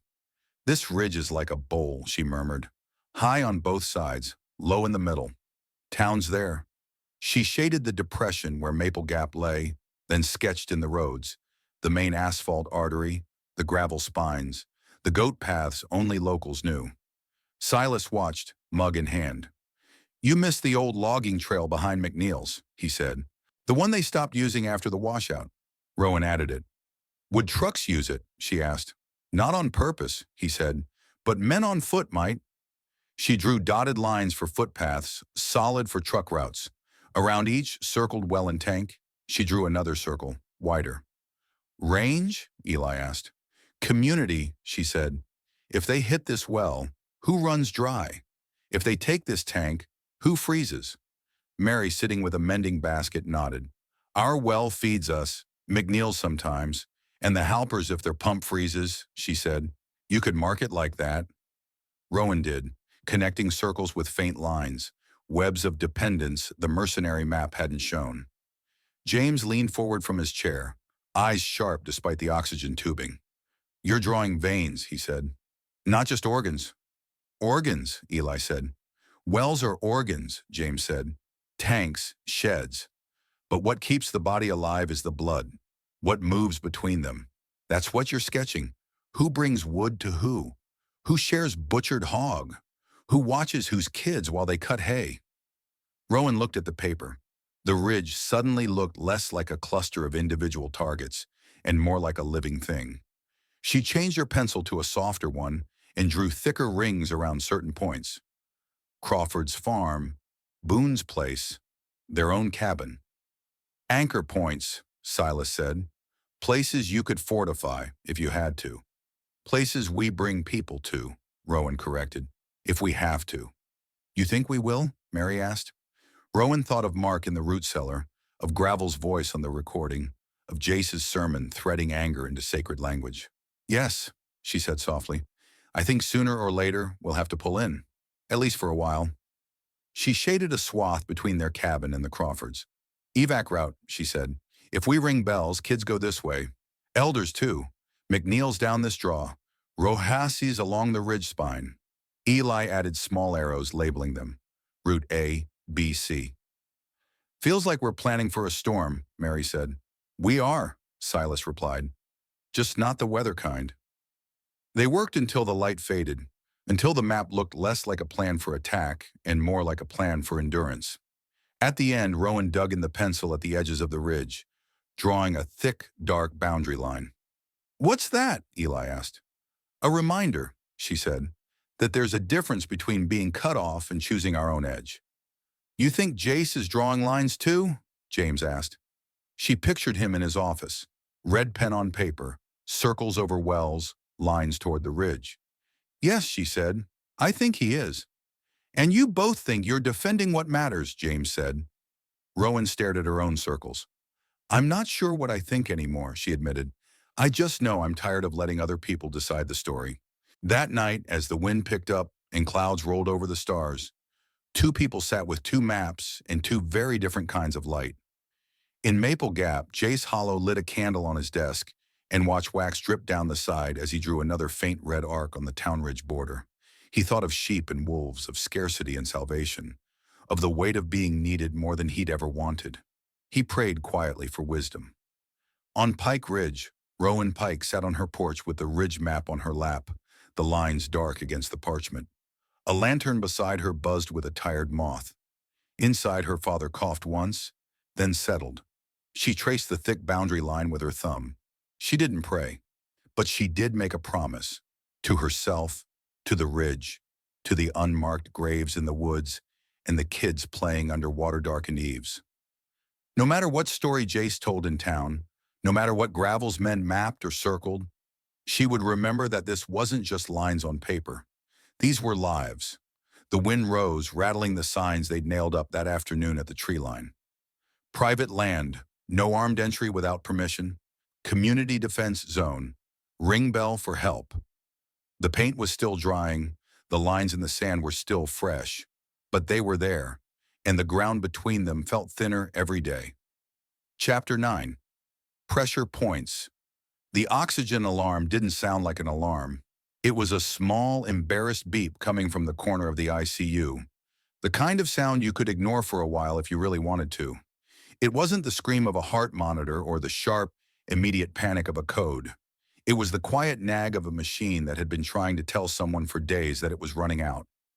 Maddie stood over the tank, jaw clenched, watching the little digital gauge blink its disapproval. Again? She muttered. Again, the respiratory tech said. His name was Derek, and he'd aged 10 years in the last 3 weeks.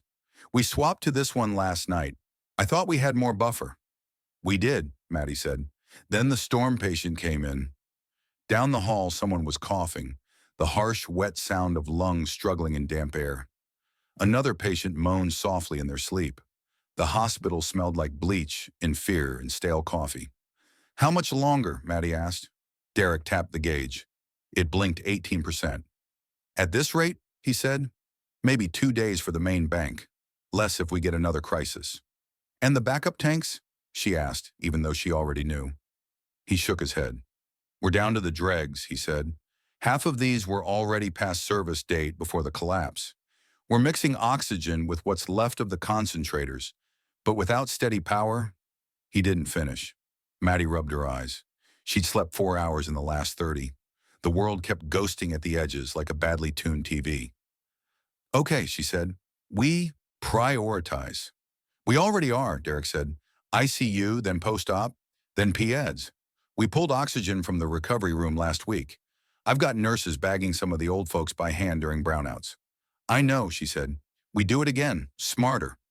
She glanced toward the far end of the ICU. A little boy lay there, maybe 8, his chest rising in shallow, assisted breaths. His mother sat beside him, eyes fixed on the tubing like she could will more air into it. He'd come in with pneumonia 3 days ago. Without oxygen, he'd be in the ground already. How's he? Maddie asked quietly. Better than yesterday, Derek said. Worse than we need him to be. He sucks a lot of O2. Good, she said. If he's using it, he's alive. She left the ICU and walked down the narrow hall to the small room they'd repurposed as a family waiting area. The chairs were mismatched, the walls covered with old posters about hand washing and flu shots that felt like relics from another universe. Sheriff Lorna Briggs sat in one of the chairs, hat in her hands, staring at the floor. Bad news? She asked without looking up. Worse than last week, Maddie said. Better than next week. That bad, Lorna said. Maddie slumped into the chair across from her. We're almost out of oxygen, she said. Fuel, too. The generator's on half duty. I can't keep running ventilators and incubators and lights and still have anything left for January. Lorna was silent for a moment. How long? She asked. For oxygen? Maddie said. If usage stays like this, maybe 3 days. If we get another emergency, 2. After that, we're into cannibalizing whatever we can find. Industrial tanks, welding supplies, anything with compressed gas that doesn't blow us up. And your father's tank? Lorna asked gently. Maddie's jaw clenched. He's not the only one on home oxygen, she said. We've got a list. People with concentrators that only work when the power does. Old folks whose lungs gave up slowly instead of all at once like the lights did. If I start bringing them all in here, we'll drown. But if you don't, Lorna trailed off. I know, Maddie said. I know. They sat in silence a moment. The hospital groaned around them, pipes clicking, generators humming. We need help, Maddie said finally. From who? Lorna asked. The county's pretending we don't exist. The state's as dark as we are. From whoever's coming up the highway, Maddie said. You heard the rumors. Lorna sighed. You and your gossip pipelines, she said. It's not gossip if the EMT who heard it swears the guy wore a real badge, Maddie said. Regional Recovery Task Force, out of Knoxville, supposed to be moving along the main corridors, identifying viable hubs for stabilization. Hubs, Lorna repeated. Sounds like a logistics man's dream. Or a hospital administrator's, Maddie said. If they bring medical O2, I'll kiss their boots. Careful, Lorna said. They might ask you to sign something first. Maddie rubbed her temples. You talked to Jace? She asked.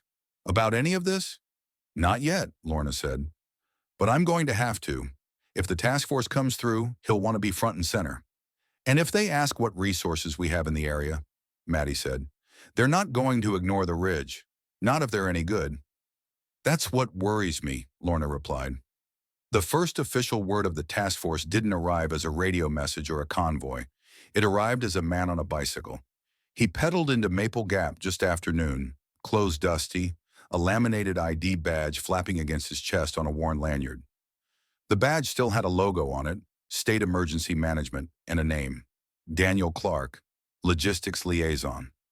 He stopped in front of the diner and nearly fell off the bike, catching himself at the last second. Jesus, Bree muttered, setting down a tray. He's real. People stared. He stared back, breathing hard, eyes scanning the town with quick, practiced movements, taking in the generator cables, the food line at New Dawn, the boarded-up storefronts. Is this Maple Gap? He asked, voice hoarse. Far as I know, Bree said. Unless we've been mispronouncing it for 50 years. He laughed once, weakly. Then your luck just changed, he said. Maybe. By the time Jace heard, the man was already sitting in the diner's back booth with a glass of water and a plate of whatever Bree could scrounge. Jace slid into the opposite seat, hands folded. Pastor Jace Hollow, he said. New Dawn Community Church. We've been coordinating local relief. Good, Clark said, swallowing a bite. We love local coordination. Saves us paperwork we don't have. He wiped his mouth with the back of his hand. Daniel Clark, he said. Tennessee Regional Recovery Task Force, Knoxville Base. Don't worry if you haven't heard of us. We're making it up as we go. Lorna approached, badge visible. Sheriff Brigg, she said. County law. What's left of it? Even better, Clark said. I was worried I'd walked into a town where the only authority was whoever had the most bullets. You're only half wrong, Lorna said. He smiled tiredly. Story of the month, he said. Jace leaned in. What is the task force's mandate? He asked. Exactly. Clark ticked items off on his fingers. Stabilize major routes. Set up distribution hubs for food, fuel, and medical. Re-establish communication where possible. Identify local leadership. Try not to get shot. That's a sensible list, Jace said. What qualifies a town as a distribution hub? Location, Clark said. Existing infrastructure. Surviving population. Access to outlying communities. Whatever the people we answer to decide looks good on a map. And Maple Gap? Jace asked. Clark glanced out the window. From here, he could see the main street, the church spire, the road that wound up toward the ridge. You're on the short list, he said. You're close enough to the interstate to matter, far enough from the urban centers to have survived the first chaos. You have a hospital, even if it's hanging on by a thread. You have a church that obviously feeds people. He nodded toward the New Dawn line across the square. You have hills full of something. He didn't say hoarders. He didn't have to. And if we become a hub, Jace asked? Regular deliveries, Clark said. From Knoxville, maybe farther. Food, medical, fuel, protection if we can spare it, but also oversight. You don't get to be a hub and act like a kingdom. We'd need someone to coordinate with. A point person, maybe two. Someone we can call and say, trucks coming Thursday, have people ready to unload. Someone who can tell us honestly what you have and what you need. His gaze slid between Jace and Lorna. And if we say no? Lorna asked. Then we move on, Clark said. Find another town. Maybe we still drop some supplies here if we can. But our focus goes where we can maximize impact. I'm not here to colonize you. I'm here to triage. The word hung in the air. Triage. We have people who need oxygen, Maddie said from the doorway, having slipped in when she saw Lorna through the window. Without it, they die in days, not weeks. Clark nodded, expression sobering. Medical's our tightest constraint, he said. We can't manufacture O2 out of faith, but we do have some tanks, concentrators. If Maple Gap becomes a designated node, you'd be first in line. And if we're not, she asked. He hesitated just long enough to answer without words. Jace felt something settle in his chest that wasn't peace and wasn't exactly dread. It was the weight of opportunity. What do you need from us, he asked, to put Maple Gap at the top of your list? Order, Clark said. Clear leadership, no competing militias, no shootouts between the church and the sheriff, and a full, honest accounting of your local resources, not just town, surrounding area. His eyes flicked toward the Ridge Road. I can't walk into a regional planning meeting and say, well, there's a bunch of folks in those hills with God knows what, but I didn't ask, he said. They'll assume the worst and make decisions accordingly. And if we tell you the truth, Lorna asked, then I tell them that Maple Gap is a town with assets and people ready to work, Clark said. Not a problem waiting to explode. Jace folded his hands tighter. Give us a day, he said. We'll confer. Show you what we can put on the table. Clark nodded. Task force convoy's still a day or so out, he said. I rode ahead to avoid surprises. He smiled thinly. You're my surprise. You haven't met the Ridge yet, Lorna murmured. Rowan met Jace halfway between town and Ridge. She hadn't planned to. She'd intended to ignore his note, delivered by Wes Hart, polite but insistent, inviting her to a conversation about the future of Maple Gap. Then Maddie called on the radio, voice tight but calm, and told her about Clark, about hubs, about oxygen. 2 days, Rowan repeated, leaning against the porch railing, watching gray clouds pile over the hills. Maybe 3 if we ration hard, Maddie said. But I've got a kid in ICU who's already pushed us closer to the edge. And your dad's tank isn't bottomless either. I know that, Rowan said. Jace is going to use this, Maddie said. You know he is. He'll couch it as shared sacrifice. But you and I both know he hears the word hub and sees a throne. So what do you want me to do? Rowan asked. Shake his hand? March my jars down to the church? Sign a loyalty oath? I want you to listen, Maddie said, and not let him tell Clark only his half. We need the ridge, but the ridge also needs us, at least for your dad's oxygen. Rowan closed her eyes briefly. The pressure behind them felt like it might crack her skull. Fine, she said. Tell Jace I'll meet him, but not in his office and not in my kitchen. She chose the old picnic area by the creek, where families used to roast hot dogs in the summer, and teenagers used to sneak away for things they didn't tell their parents. Neutral ground. The sun was low when Jace arrived, his coat buttoned, a Bible tucked under one arm like a habit he hadn't shaken yet. He'd come alone. She respected that grudgingly. Rowan, he said, thank you for meeting me. Didn't feel like I had much choice, she said. Heard you've got a man from Knoxville who likes maps? Jace smiled faintly. He likes order, he said. Maps are the illusion of it. She stayed standing, hands in her jacket pockets. He sat on the edge of the old concrete table. Let's skip the pleasantries, she said. You want something, say it. He didn't flinch.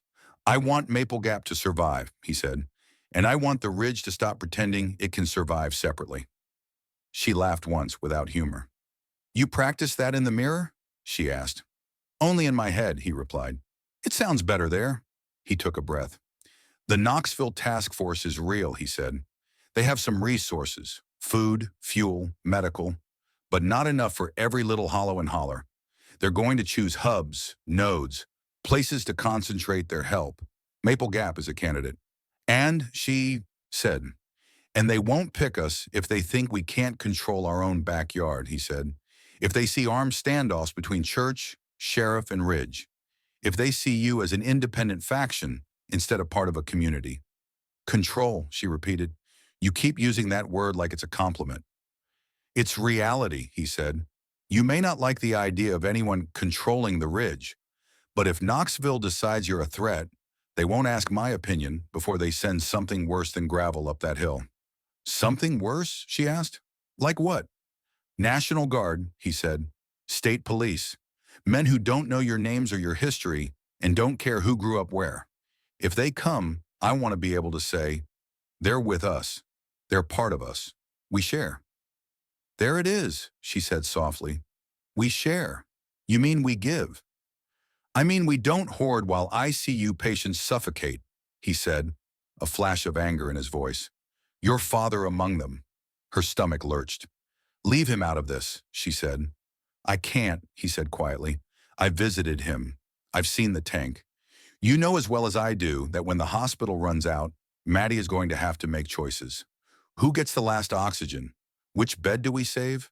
The man on the ridge with a stubborn daughter and a good heart? The 8-year-old boy in ICU whose mother hasn't left his side in 3 days? The woman who just came in with a difficult pregnancy? Stop, she snapped. You think I enjoy saying this? He asked. I don't. But this is where we are. Pressure points, limited supply, unlimited need. And you're what? She said bitterly. The hand that decides where to press? I'm trying to keep any one finger from crushing everything, he said.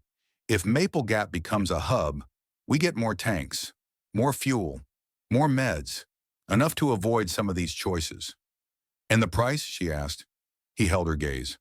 We need a unified resource plan, he said, an honest accounting, not just of what the town has, but what the ridge has, wells, tanks, cellars. We present it as a community inventory. Knoxville sees we're organized, transparent. They trust us. They prioritize us. You mean, she said slowly, you want me to hand you the map you already tried to steal? He winced. That wasn't handled well, he said. That was an act of war, she said. It was overreach, he said. I've already told Gravel there will be no more unsanctioned night ops up there. And he listened, she asked. For now, Jace said, because he still gets paid by us, not Knoxville. That could change. Silence stretched between them, punctuated only by the creek.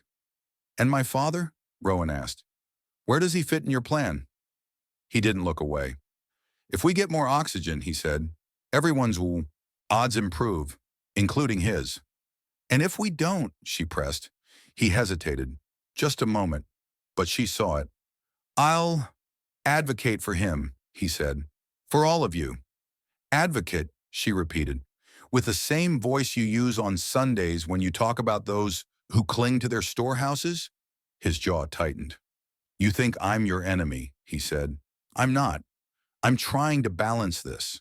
The hospital is on the brink. The task force is watching. The Guardians are restless. The ridge is bristling. I'm standing in the middle of a fault line, Rowan. If I fall, a lot goes with me. And if you stand by yourself, she said, you end up the only voice they hear. That's why I'm talking to you, he said. I want you at that table, not as the thorn in my side from the hills, but as someone who can say, we're willing to share. We just want a say in how. She stared at him. You're asking me to trust you, she said. I'm asking you to trust that if we go into this divided, we get carved up, he said. Together, we have a chance to shape what happens. Apart, we're just two sets of numbers on a spreadsheet in Knoxville. She closed her eyes briefly. James's labored breathing filled her memory. Maddie's tired voice. The little boy in ICU she hadn't met but could already picture. This feels like blackmail, she said. It's reality, he said. I didn't design it. I'm just honest enough to name it. She opened her eyes again.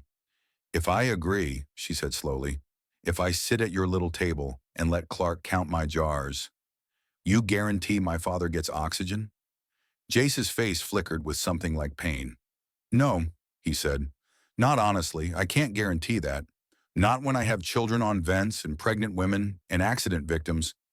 Then what are you offering? She demanded. A better hand and a bad deal, he said. More tanks, more say, more time. Maybe that's not enough, but it's what we've got. She laughed once, hollow. You should have been a gambler, she said. I am, he said. Every day now. She turned away, staring at the creek. Give me tonight, she said. I'll talk to the ridge. We'll decide how much of our throat we're willing to put in your hand. He flinched at the image, but nodded. The task force convoy will be here tomorrow afternoon, he said. We meet with them in the church hall at 3. If you're coming, bring someone besides yourself. Let them see you're more than one stubborn woman with a shotgun. She almost smiled. That's exactly what I am, she said. And more, he replied. He left her by the creek, the sound of his footsteps on gravel fading uphill. Rowan stood there until the light thinned, the creek babbling on like it didn't care who breathed and who didn't. For the first time since the collapse, she seriously considered grabbing her father and what she could carry and disappearing over the backside of the ridge, away from Maple Gap, away from Jace and Knoxville, and circles on maps. Then she thought of Mary, of McNeil, of the Halpers, of little kids running between houses, of bells ringing, of Eli's nervous voice on the radio saying, "You're not alone up here." Leaving felt like cutting out a piece of herself. And there was nowhere truly away left, not really. The world had shrunk. The pressure had not. The Ridge Alliance meeting that night at the Crawfords was louder than usual. Mary had set out coffee and cornbread. No one touched it at first. The air in the kitchen buzzed with tension. Rowan laid it out as simply as she could. The task force, the hub, Clark's terms, Jace's pitch, the oxygen timeline. They're using your daddy, McNeil said bluntly, and that sick boy, and every old lung in town, squeezing you with your own heart. I know, Rowan said. You don't have to make it sound poetic. Poetic or not, it's true, Mateo said. They want your map, our map. Last time they tried to take it with scouts. This time they try with official inventory. Mary chewed her lip. If we lie and they find out, we're done, she said. They'll mark us as thieves, or worse. If we tell the whole truth, we're done faster, McNeil said. They'll move trucks up here and call it allocation. We could move some stores, Mateo suggested. Deep in the woods, caves, old mine shafts. Let them count the surface stuff. Keep the real security off their paper. You hide too much. You trip over your own secrets, Darlene said. Ask my ex-husband. Rowan felt her headache building, a slow throb at her temples. Let's separate this, Silas said. First, do we want Maple Gap to become a hub? Do we have a choice? Mary asked. If they move on, we don't get oxygen, or fuel, or anything else. We always have a choice, McNeil grumbled. Might be between bad and worse, but still. I think we do, Rowan said reluctantly. Want it, I mean. As much as I hate the idea of more eyes on us. If we can get more O2, more meds, that's lives. My dad's, that kid's. Maybe yours someday. Silas nodded. I agree, he said. I don't love outsiders, but starving quietly in the prettiest holler in Tennessee isn't high on my bucket list. Second, he went on, do we want to be part of that hub, or let Jace pretend we're a side note? We are part of it, Mary said, whether we admit it or not. Our wells feed their cousins. Our wood keeps their stoves lit. We can either be at the table or on the menu. Well said, Darlene murmured. Third, Silas said, how much do we show? How much do we hide? Do we walk in with all our cards face up, or do we keep an ace, or two in the cellar? I say we do layers, Eli said quietly. They turned to him. Layers? Rowan asked. He flushed but pressed on. We give them a true map, he said, but not a total one. What's the difference? McNeil asked. True means we don't lie outright, Eli said. If we say we have 3 wells, we actually have 3 wells. We don't tell them there are only 3 if there are more, but we don't necessarily tell them how much is in every cellar, or how many jars in every pantry, or where the emergency caches are. So we tell them, this is the farm, this is the well, this is the smokehouse, Mary said slowly. But we don't tell them how many hams are hanging. Exactly, Eli said. They get enough to see we're organized and not lying. We keep enough so if someone decides to reallocate too much, we don't starve in February. And if they demand full accounting, Mateo asked, every jar, every grain? Then we say no, Rowan said. Together, town and ridge, if we can swing it. We'll share. We won't surrender. She hesitated. Of course, that depends on Jace. Everyone groaned quietly. Man's got his hands on too many levers, McNeil said. They're not his levers, Mary said. They're ours. We just let him hold them because he knows how to talk into microphones. He also has Clark's ear now, Silas said, and Gravel's, and half the town's. We can howl outside the door, or we can walk in and try to nudge his hand. And hope he doesn't slam it on ours, Mateo said. Rowan rubbed her face. I'm not asking you to like this, she said. I don't. But if we stand back and let Jace speak for us, he'll turn us into either saints or villains, whichever suits the story best. I'd rather show Clark we're messy humans. You think Clark will listen? Darlene asked. He listened to Maddie, Rowan said. She says he's tired and pragmatic, not a zealot. Pragmatic men like plans. Silas leaned back. So, he said, proposal, we go. Rowan, me, Mary, if Tom can spare her, maybe one more. We sit in that church hall. We say, we're the Ridge. We're willing to be part of this. Here's what we can offer. Here's what we can't. What we won't, McNeil corrected. What we won't, Silas agreed. We do it calm. No rifles, no shouting. And if they try to pin us, Mateo asked, sign here, surrender there. Then we don't sign, Rowan said. And we go home and start hiding jars in hollow trees. The room chuckled, weak but real. Vote again, hands again. It wasn't unanimous. McNeil abstained with a grunt. Mateo raised his hand last reluctantly, but it was enough. Rowan felt no relief when they agreed, only more weight. That night back at the cabin, Eli couldn't sleep.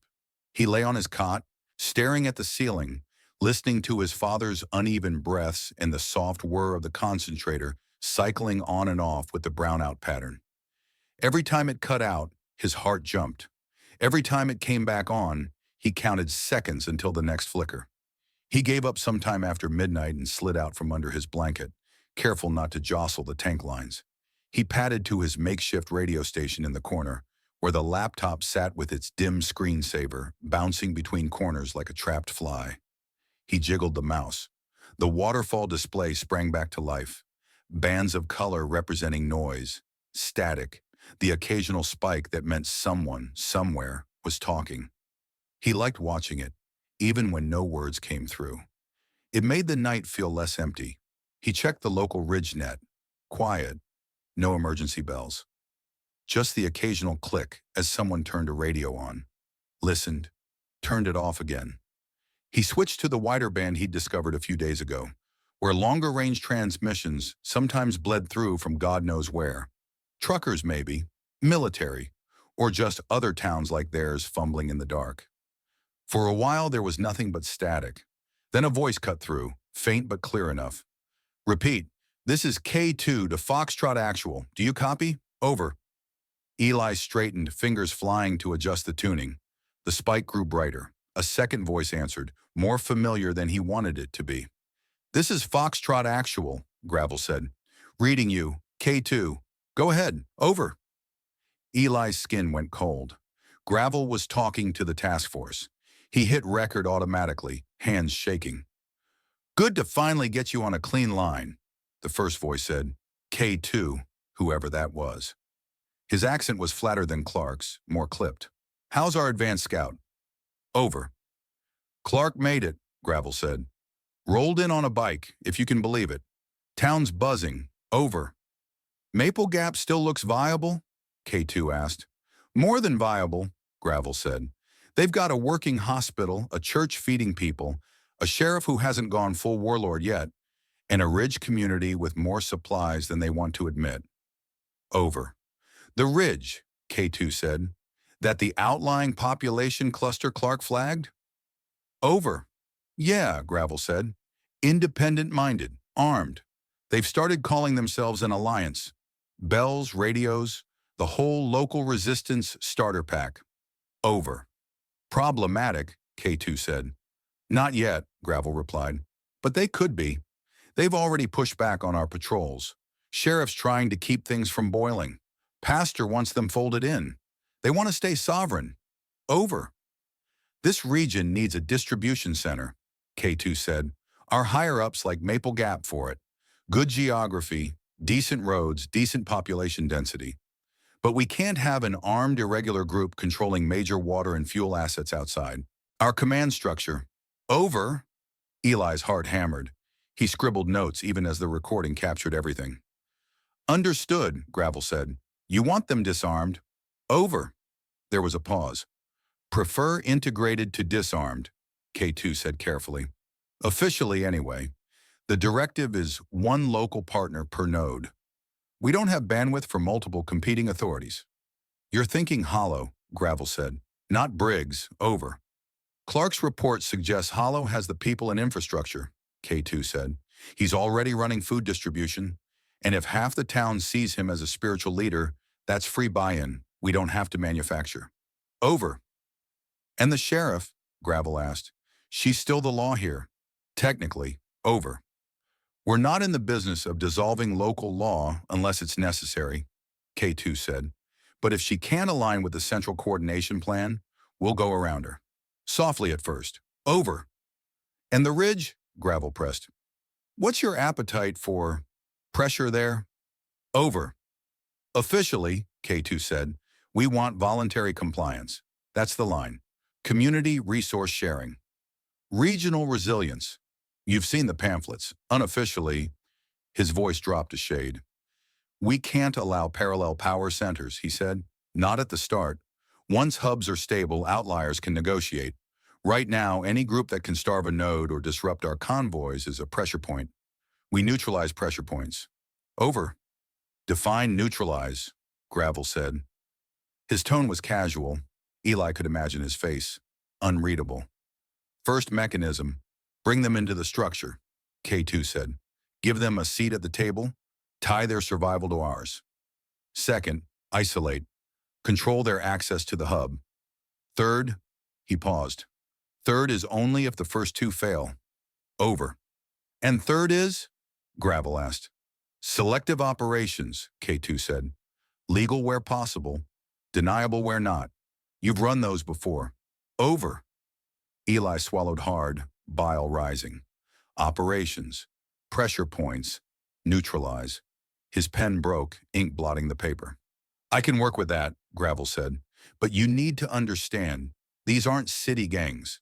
They're farmers, hunters. They know the terrain. They're not going to roll over because a man from Knoxville shows up with a badge. Over. That's why we brought you on contract, K2 said. You know how to speak both languages. Church and rifle. If Hollow is going to be our point man, we need you as his right hand. Over. And if Hollow overplays his hand, Gravel asked, if he pushes too hard, too fast, then we remind him who's delivering the trucks, K2 said. We can always find another local face. Over. Copy, Gravel said. I'll keep things balanced for now. Over. Convoy will arrive in Maple Gap tomorrow. 1,500 hours, K2 said.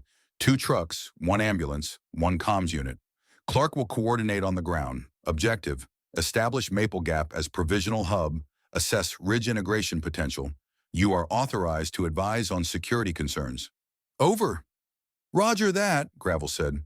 Foxtrot actual out. The line went dead. Eli realized he'd been holding his breath.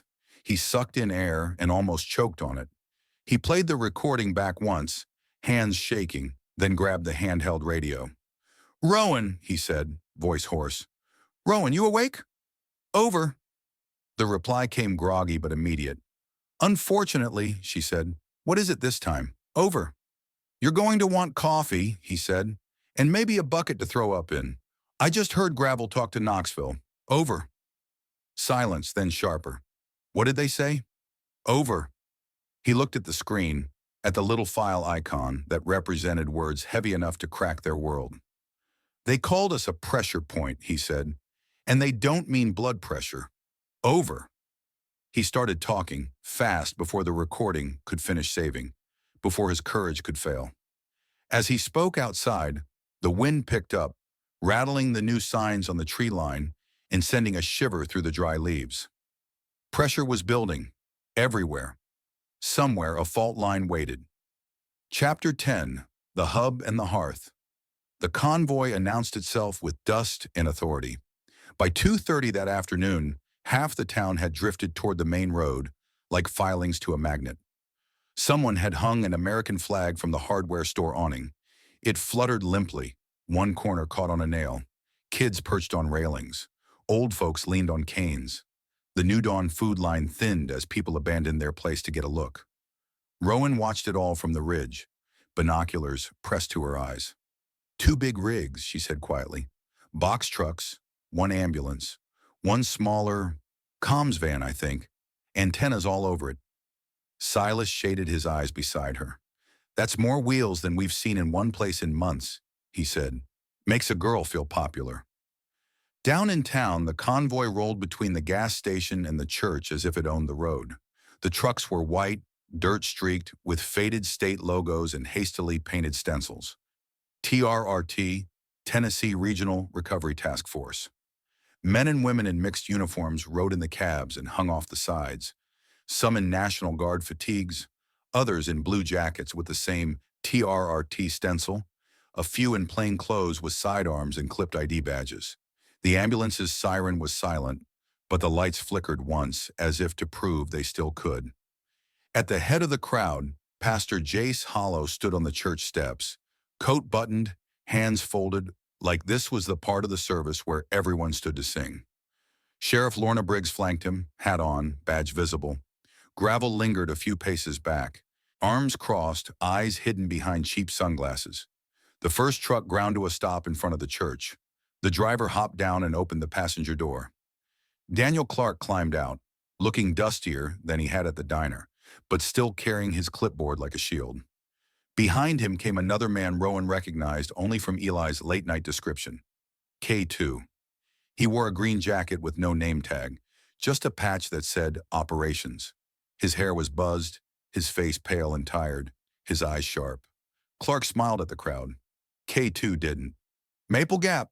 Clark said, spreading his arms. Good to see you in daylight. A murmur rippled through the onlookers. Someone clapped nervously. It sounded like gunfire in the quiet. Jace stepped forward. We're grateful you came, he said. Welcome. We've been praying for help. Prayers above my pay grade, Clark said, smiling faintly. But supplies I can do.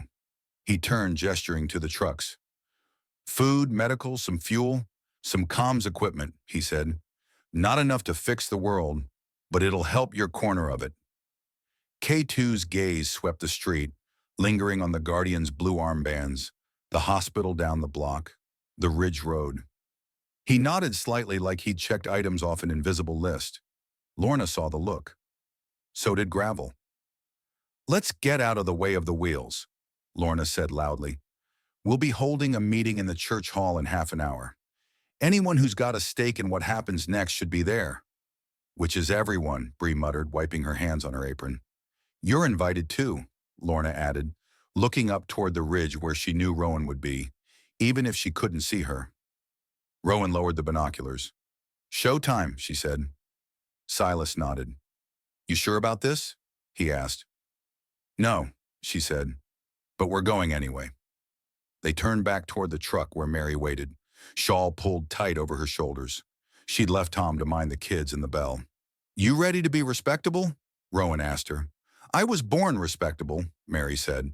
Then I married into this ridge and had to learn how to swear. I'll be fine. Eli tossed his notebook into the truck bed and climbed in after it. I'll bring the map, he said. Not the gravel one, Rowan said. Ours. He patted the rolled paper in its cardboard tube. Wouldn't dream of it, he said. They drove down toward town following the river road, the sense of crossing a boundary heavier than any sign they'd nailed to a tree. The church hall smelled like coffee, dust, and too many meetings. Folding chairs filled the space in neat rows. At the front, Clark stood beside a projector that didn't work and a whiteboard that did. K2 sat in a corner, a legal pad on his knee. Jace hovered near the podium. Lorna stood, arms folded, by the sidewall. Gravel lounged at the back like the world's worst chaperone. Guardians lined the walls, blue armbands bright. Hospital staff sat together. Maddie, Derek, a couple of nurses with dark circles under their eyes. Bree, Harlan, Mr. Levitt, and a scattering of town regulars filled out the rest. When Rowan, Silas, Mary, and Eli walked in, the room rippled. Conversations stuttered, heads turned. A few people whispered. One guardian muttered, loud enough for Eli to catch, "Well, look who came down off the mountain." Lorna's mouth twitched. She stepped aside to make space for them near the front. Good, she said quietly. I was worried you'd make me quote you without you. Wouldn't miss a chance to ruin Jace's slideshow, Rowan murmured back. Jace cleared his throat. Let's begin, he said. The murmur died. Most of you know Daniel Clark, Jace went on. He's here representing the Tennessee Regional Recovery Task Force. His team is deciding where to establish distribution hubs for our area. Maple Gap is one of the candidates. Clark stepped forward. You are, he said, and unless someone in the next town over has a hidden power plant and a working Costco, you're probably our best shot. Polite laughter broke some of the tension. I want to be clear, Clark went on. We're not here to tell you how to live. We're here to offer a framework, some resources, and a link to what's left of the state infrastructure. You can take it, adapt it, or tell us to drive on. But if Maple Gap wants to be a hub, there are conditions. Always are, Levitt murmured. First, Clark said, ticking off points, we need a clear chain of coordination, a civilian lead for logistics and resource distribution, a law enforcement liaison, a security contact. Second, we need an honest picture of your assets and needs. No one expects perfection, but we can't plan a route blind. Third, we need to know the lay of the land beyond the town. That includes, he glanced at Rowan, the ridge communities. We're not a separate country, Mary said before Jace could step in. We're part of Maple Gap, just higher up and more stubborn. A ripple of chuckles eased the air. Jace nodded. Exactly, he said smoothly. Many of our ridge families have long ties to the town. They've been essential during these months, providing firewood, meat, and other supplies. I've invited them here today so we can speak as one community. Rowan's eyebrows climbed. Invited, she thought. That was one word for it. Clark seized the line. Goody, he said, because what my bosses don't want is to walk into a situation where the town says one thing and the outskirts say another. One hub, one voice. But that doesn't mean one man. He nodded to Jace, then Lorna, then Gravel. We've been talking, he said. Pastor Hollow, Sheriff Briggs, and Mr. Gravel here. Professional loudmouth, Gravel said, tipping an imaginary hat. Security contractor, Clark corrected, lips twitching. We've sketched out a provisional framework, Clark continued, subject to your input. He drew 3 circles on the whiteboard, overlapping like a Venn diagram. He labeled them civic, law, security. In the civic circle, he wrote Jace Hollow, Pastor Hollow has already been coordinating food distribution, shelter, and volunteer efforts. He knows who's hungry, who's housed, who's missing. That's infrastructure we'd be foolish to ignore. We'd like him as the primary civilian coordinator. Logistics, food, fuel, volunteers. Jace's face remained composed, but Rowan saw the flicker of satisfaction in his eyes. In the law circle, Clark wrote Lorna Briggs, Sheriff Briggs remains the law in this county. Badge still means something. We want her as our law enforcement liaison. Disputes, mediation, legal oversight. No, we don't have courts and judges like we used to, but we're not scrapping the idea of law entirely. Lorna's shoulders loosened a fraction. In the security circle, Clark wrote Gravel, Mr. Gravel's team has experience with difficult situations. They've been acting as a de facto security force already. With some guardrails, we're willing to recognize them as contracted security for the hub. That means they don't just answer to Pastor Hollow, but coordinate with Sheriff Briggs and the task force when it comes to anything resembling an operation. Gravel's sunglasses hid his eyes, but his jaw worked once, as if biting back comment. And where do we fit? Rowan asked. Clark turned to her. You, he said, are the 4th circle we're drawing in, whether we like it or not. He sketched another circle, overlapping the others, and wrote Ridge Communities. You control, or at least host, major water and fuel assets, he said. You supply labor, food, and shelter to people who live both up there and down here. You're not a side note. You're a dependency and a partner. If we pretend otherwise, we're fools. Rowan blinked. This was not the language she'd expected. So we're... What? She asked. A 4th branch? The Hillbilly Senate? Something like that, Clark said.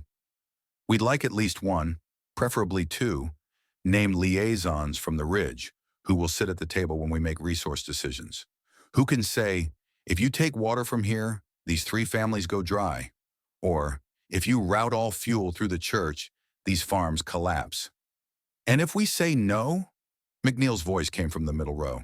He'd come after all, hat in hand, eyes flinty. If we say, we'll trade, we'll share, but we won't have your boys counting jars in our basements? K2 spoke for the first time. Mr. he asked. McNeil, the old man said, been up on that ridge longer than you've had those boots. Mr. McNeil, K2 said, we're not interested in micromanaging how many jars of peaches you have. We are interested in knowing at a macro level what this region can sustain. How many people? How many days? If we undercount, people die of shortage. If we overcount, we send supplies somewhere that turns out to be a ghost town. Either way, my bosses yell at me and your neighbors starve. His tone was calm, almost gentle. It made the words worse. We've already seen what happens when we ignore outlier communities, when he went on. They become either black markets or bandit camps. I'm not saying that's you. I'm saying we don't want it to become you. We aren't bandits, Mary said sharply. We're the ones who shot deer and shared it when the store freezer went dead.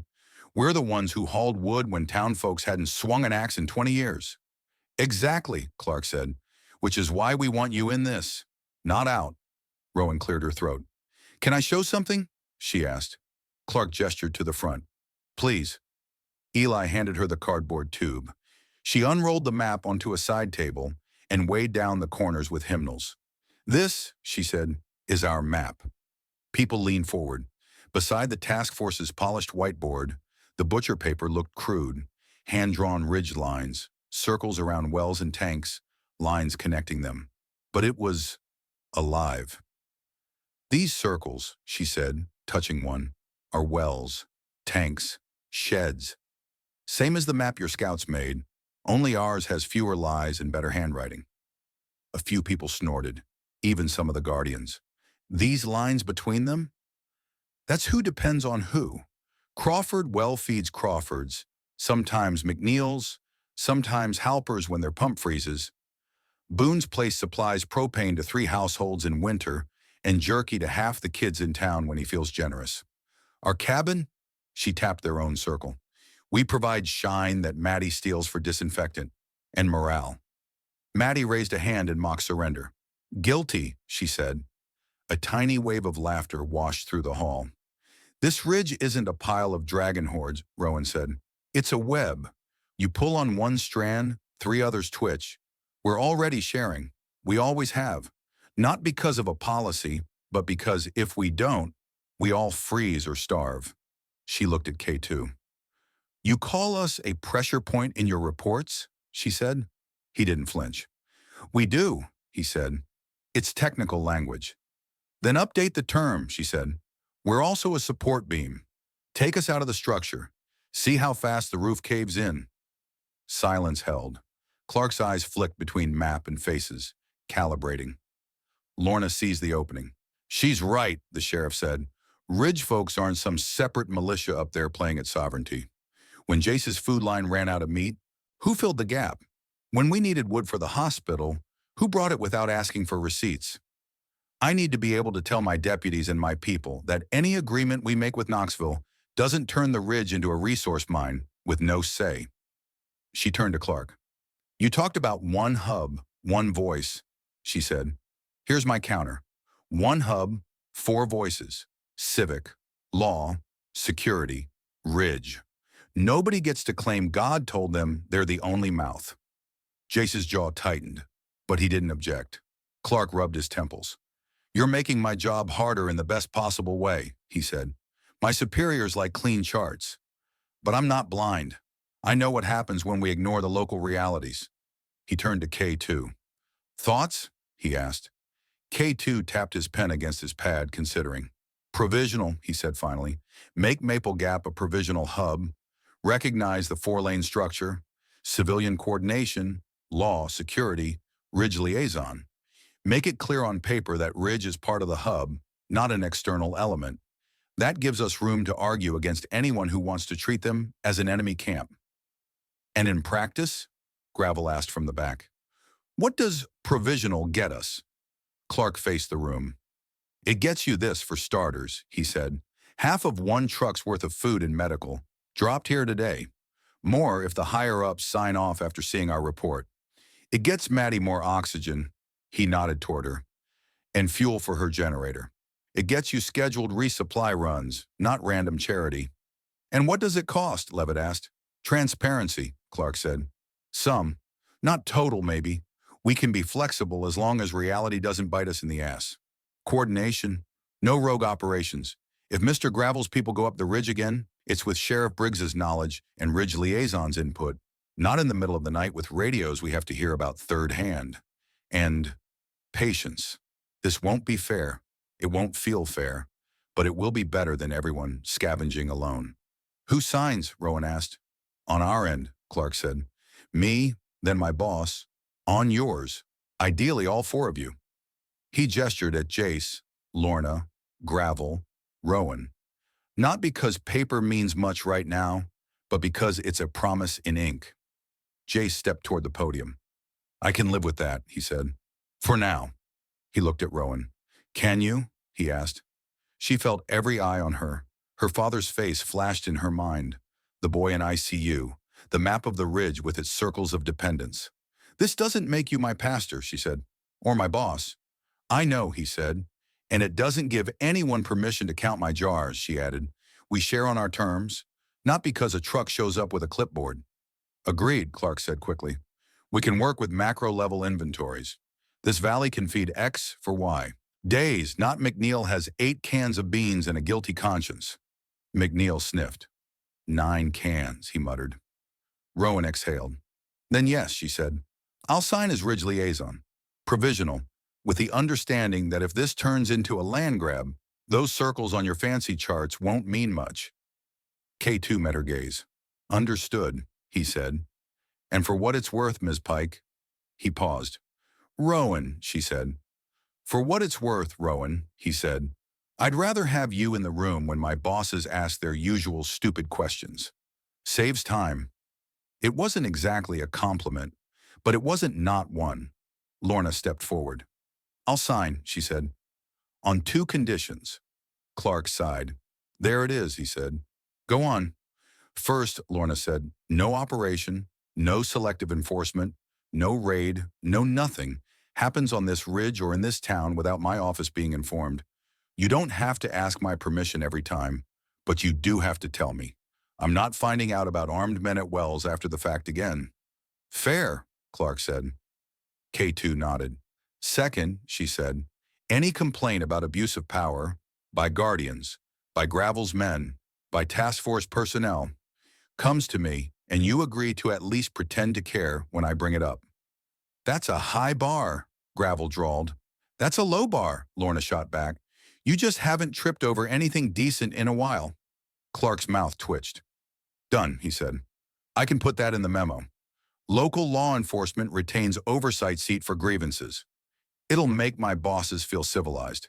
He looked at Gravel. You good? He asked. Gravel shrugged. I'll sign your paper, he said. Doesn't change the terrain. Just means if I have to do something ugly, I've got 3 extra people to yell at me first. Clark smiled tiredly. That's the idea, he said. He uncapped a pen and turned the paper he'd prepared on the table. It was simple, no seals or embossing, just typed lines and 4 blank spaces. Provisional hub agreement, Maple Gap node. Signatures went on the page one by one. Jace, Lorna, Gravel, Rowan. When Rowan's pen left the paper, she felt nothing like relief, just a strange, suspended feeling, like standing on a rope bridge that hadn't decided yet which way to sway. The unloading took the rest of the afternoon.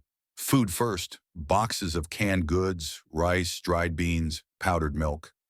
Hospital staff formed a chain for the oxygen tanks. Derek's hands shook as they passed them along, like each cylinder was made of glass and miracles. Maddie oversaw the move with the focused joy of someone who'd been told they had more time. How many? She asked Clark, counting. Not as many as you want, he said. More than you had. Story of my life, she said. At the truck's tailgate, Eli watched 2 tasks. Force techs wrestle a crate with a satellite repeater toward the church. That for us? He asked. For the hub, one of them said. You got local ops? Mesh, Eli said. Short range, homebrew. The tech's eyes lit up. Show me later, he said. We might be able to tie your little spider web into the big one. Eli grinned despite himself. It's not little, he said. It's just localized. Like everything good, the tech replied. On the Ridge Road, townspeople and ridge folk passed each other with arms full. Some avoided eye contact. Others nodded. A few traded small, nervous jokes. Guess we're all one big happy family now, one guardian muttered. Guess we're at least stuck at the same dinner table, Mary replied. Rowan helped haul a crate of medical supplies up the hospital steps. Her arms ached, but the weight felt honest. Maddie caught her in the hallway. Thank you, she said. For lifting a box? Rowan asked. For signing, Maddie said. For being in that room. They would have used us either way. This way we might get something back. Maybe, Rowan said. Maddie hesitated. Your dad, she began. Don't, Rowan said. Don't make promises you can't keep. I'm not, Maddie said. I'm telling you. This just bought him days. Maybe more. Rowan's throat tightened. Is that your professional opinion? She asked. It's my exhausted, hopeful one, Maddie said. I'll take it. Rowan nodded once. Then I will too, she said. She left the hospital with the late sun in her eyes and the sound of machines humming a little stronger behind her. By dusk, the trucks were mostly empty, the task force people mostly settled, and the town mostly stunned. K2 found Gravel leaning against the comms van, watching a group of guardians argue about where to stack sandbags that, for now, nobody needed. You make a hell of a diplomat, K2 said. Gravel snorted. Must have been the part where I said I'd sign your paper if it meant more people to yell at me, he said. Real statesmanship. You didn't blow anything up, K2 said. That's more than I can say for some of our contractors. Gravel shrugged. Day's not over yet, he said. K2's gaze flicked toward the ridge. The signs near the tree line were visible now. Private land. No armed entry without permission. Community defense zone. They're not wrong, K2 said quietly, about being a support beam and a pressure point. I know, Gravel said. That's why you pay me to stand between you. You sure you can? K2 asked. Gravel considered. Between Hollow and the ridge, he said. Sometimes. Between them and hunger? No, that one's bigger than both of us. K2 sighed. Phase 2 is going to be rough, he said. Phase what? Gravel asked. Compliance monitoring, K2 said. We watch. We see if Ridge actually plays ball. If Hollow respects the four-voice setup. If your boys keep their hands off the cookie jar unless told otherwise. And if they don't? Gravel asked. K2's face smoothed into that same careful neutrality Eli had heard over the radio. Then we revisit our assessment, he said. Pressure points, support beams. If one starts to threaten the structure, we adjust. Neutralize, Gravel said flatly. K2 didn't argue. Just remember, Gravel said, if you hit that ridge the wrong way, the shock wave comes right through this town, and I don't have enough men to stand in front of all of it. K2 looked at him. Why are you still here, Gravel? He asked. You could have taken another contract, another region, less messy. Gravel watched Jace on the church steps, talking to Clark. Watched Lorna walk by with a stack of folders. Watched Mary climb into her truck, kids' laughter drifting faintly. Because Maple Gap isn't the worst place to try and not make things worse, he said. K2 huffed. Glowing review, he said. For me, Gravel said, it is. On the ridge that night, the sky was clear for the first time in days. Stars burned hard and bright, indifferent to trucks and signatures. In Rowan's kitchen, the Ridge Alliance crowded around Eli's radio station as he tuned frequencies. You nervous? Silas asked. Yes, Eli said. Good, Silas said.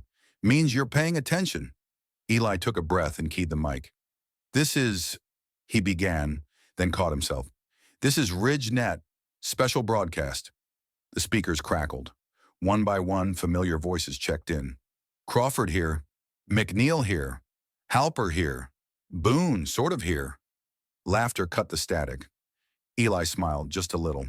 Most of you have heard pieces of what happened today, he said. Task force trucks came. We met with them, with Jace, with Sheriff Briggs. I'm going to lay it out straight, so you don't have to rely on rumors from people whose only exercise is jumping to conclusions. Rowan snorted. Nice, she murmured. We are now part of what they're calling the Maple Gap Provisional Hub, Eli went on. That means more supplies coming here, to Town and Ridge. More eyes on us. We signed a piece of paper that says there are 4 voices at the table. Jace for civic stuff, Lorna for law, Gravel for security, and Rowan for us. He glanced at her. She rolled her eyes and nodded. It doesn't mean we surrendered, he said. It doesn't mean they get to count your jars or tell you who you can feed. It does mean that when someone in Knoxville looks at a map, they've now got a circle around this valley with Ridge included, written next to it instead of uncontrolled sector. That's something. Sounds like a fancy way of saying we're in the club, Boone's voice said. One with dues. Yeah, Eli said. Dues are sharing a little more, letting them know a little more, and being a lot more careful. Every action we take from now on, cameras and clipboards pointed both ways. If we fire a shot, it echoes in a conference room. If they send a patrol, it echoes up here. He thought of K2's calm voice saying, neutralize pressure points. Pressure's not going away, he said. It's just got more directions to come from. But so does support. Hospitals getting more oxygen. Maddie says that buys time. For her patients. For James. For all of us in a way. Rowan looked down at her hands. We're not asking you to trust them, Eli said. We're asking you to stay connected. Use the net. Use the bells. Use each other. Don't let anyone tell our story without us in the room. He hesitated, then added, we lived through a world where decisions were made 1,000 miles away, and we just got the fallout. This is closer, messier, scarier maybe.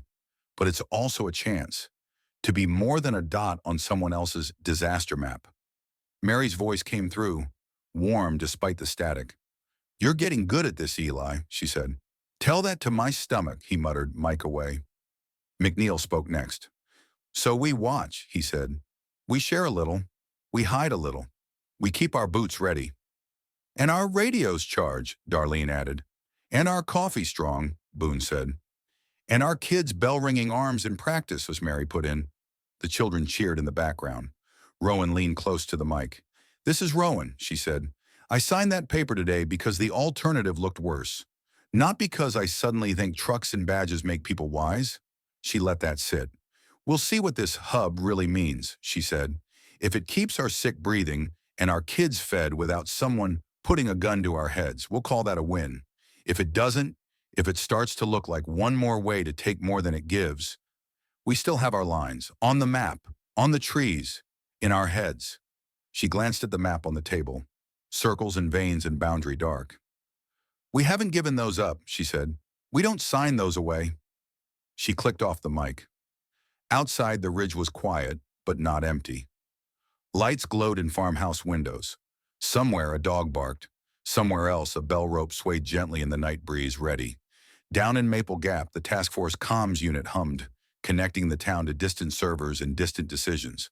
In the hospital, fresh oxygen hissed softly into mass, buying sleep where there would have been none. In the church office, Jace Hollow sat with his head in his hands, pen resting on the provisional hub agreement. He'd gotten what he wanted: recognition, structure, a seat with the state. He'd also gotten 3 other seats at his table he couldn't control. He wasn't sure yet if that was a blessing or a ticking clock. On the ridge, James Pike slept easier than he had in days, his breath less ragged. The new tank Maddie's team had hauled up that afternoon stood by his bed, tall and full. Rowan watched his chest rise and fall. For tonight at least, the hub and the hearth were connected by more than lines on paper. Tomorrow the pressure would start again. New arguments, new rumors, new tests of how provisional this piece really was. But for a few quiet hours under a sky that had seen worse than any of them, Maple Gap and its ridge were not just a node in somebody's plan. They were a place, still fragile, still flawed, still holding.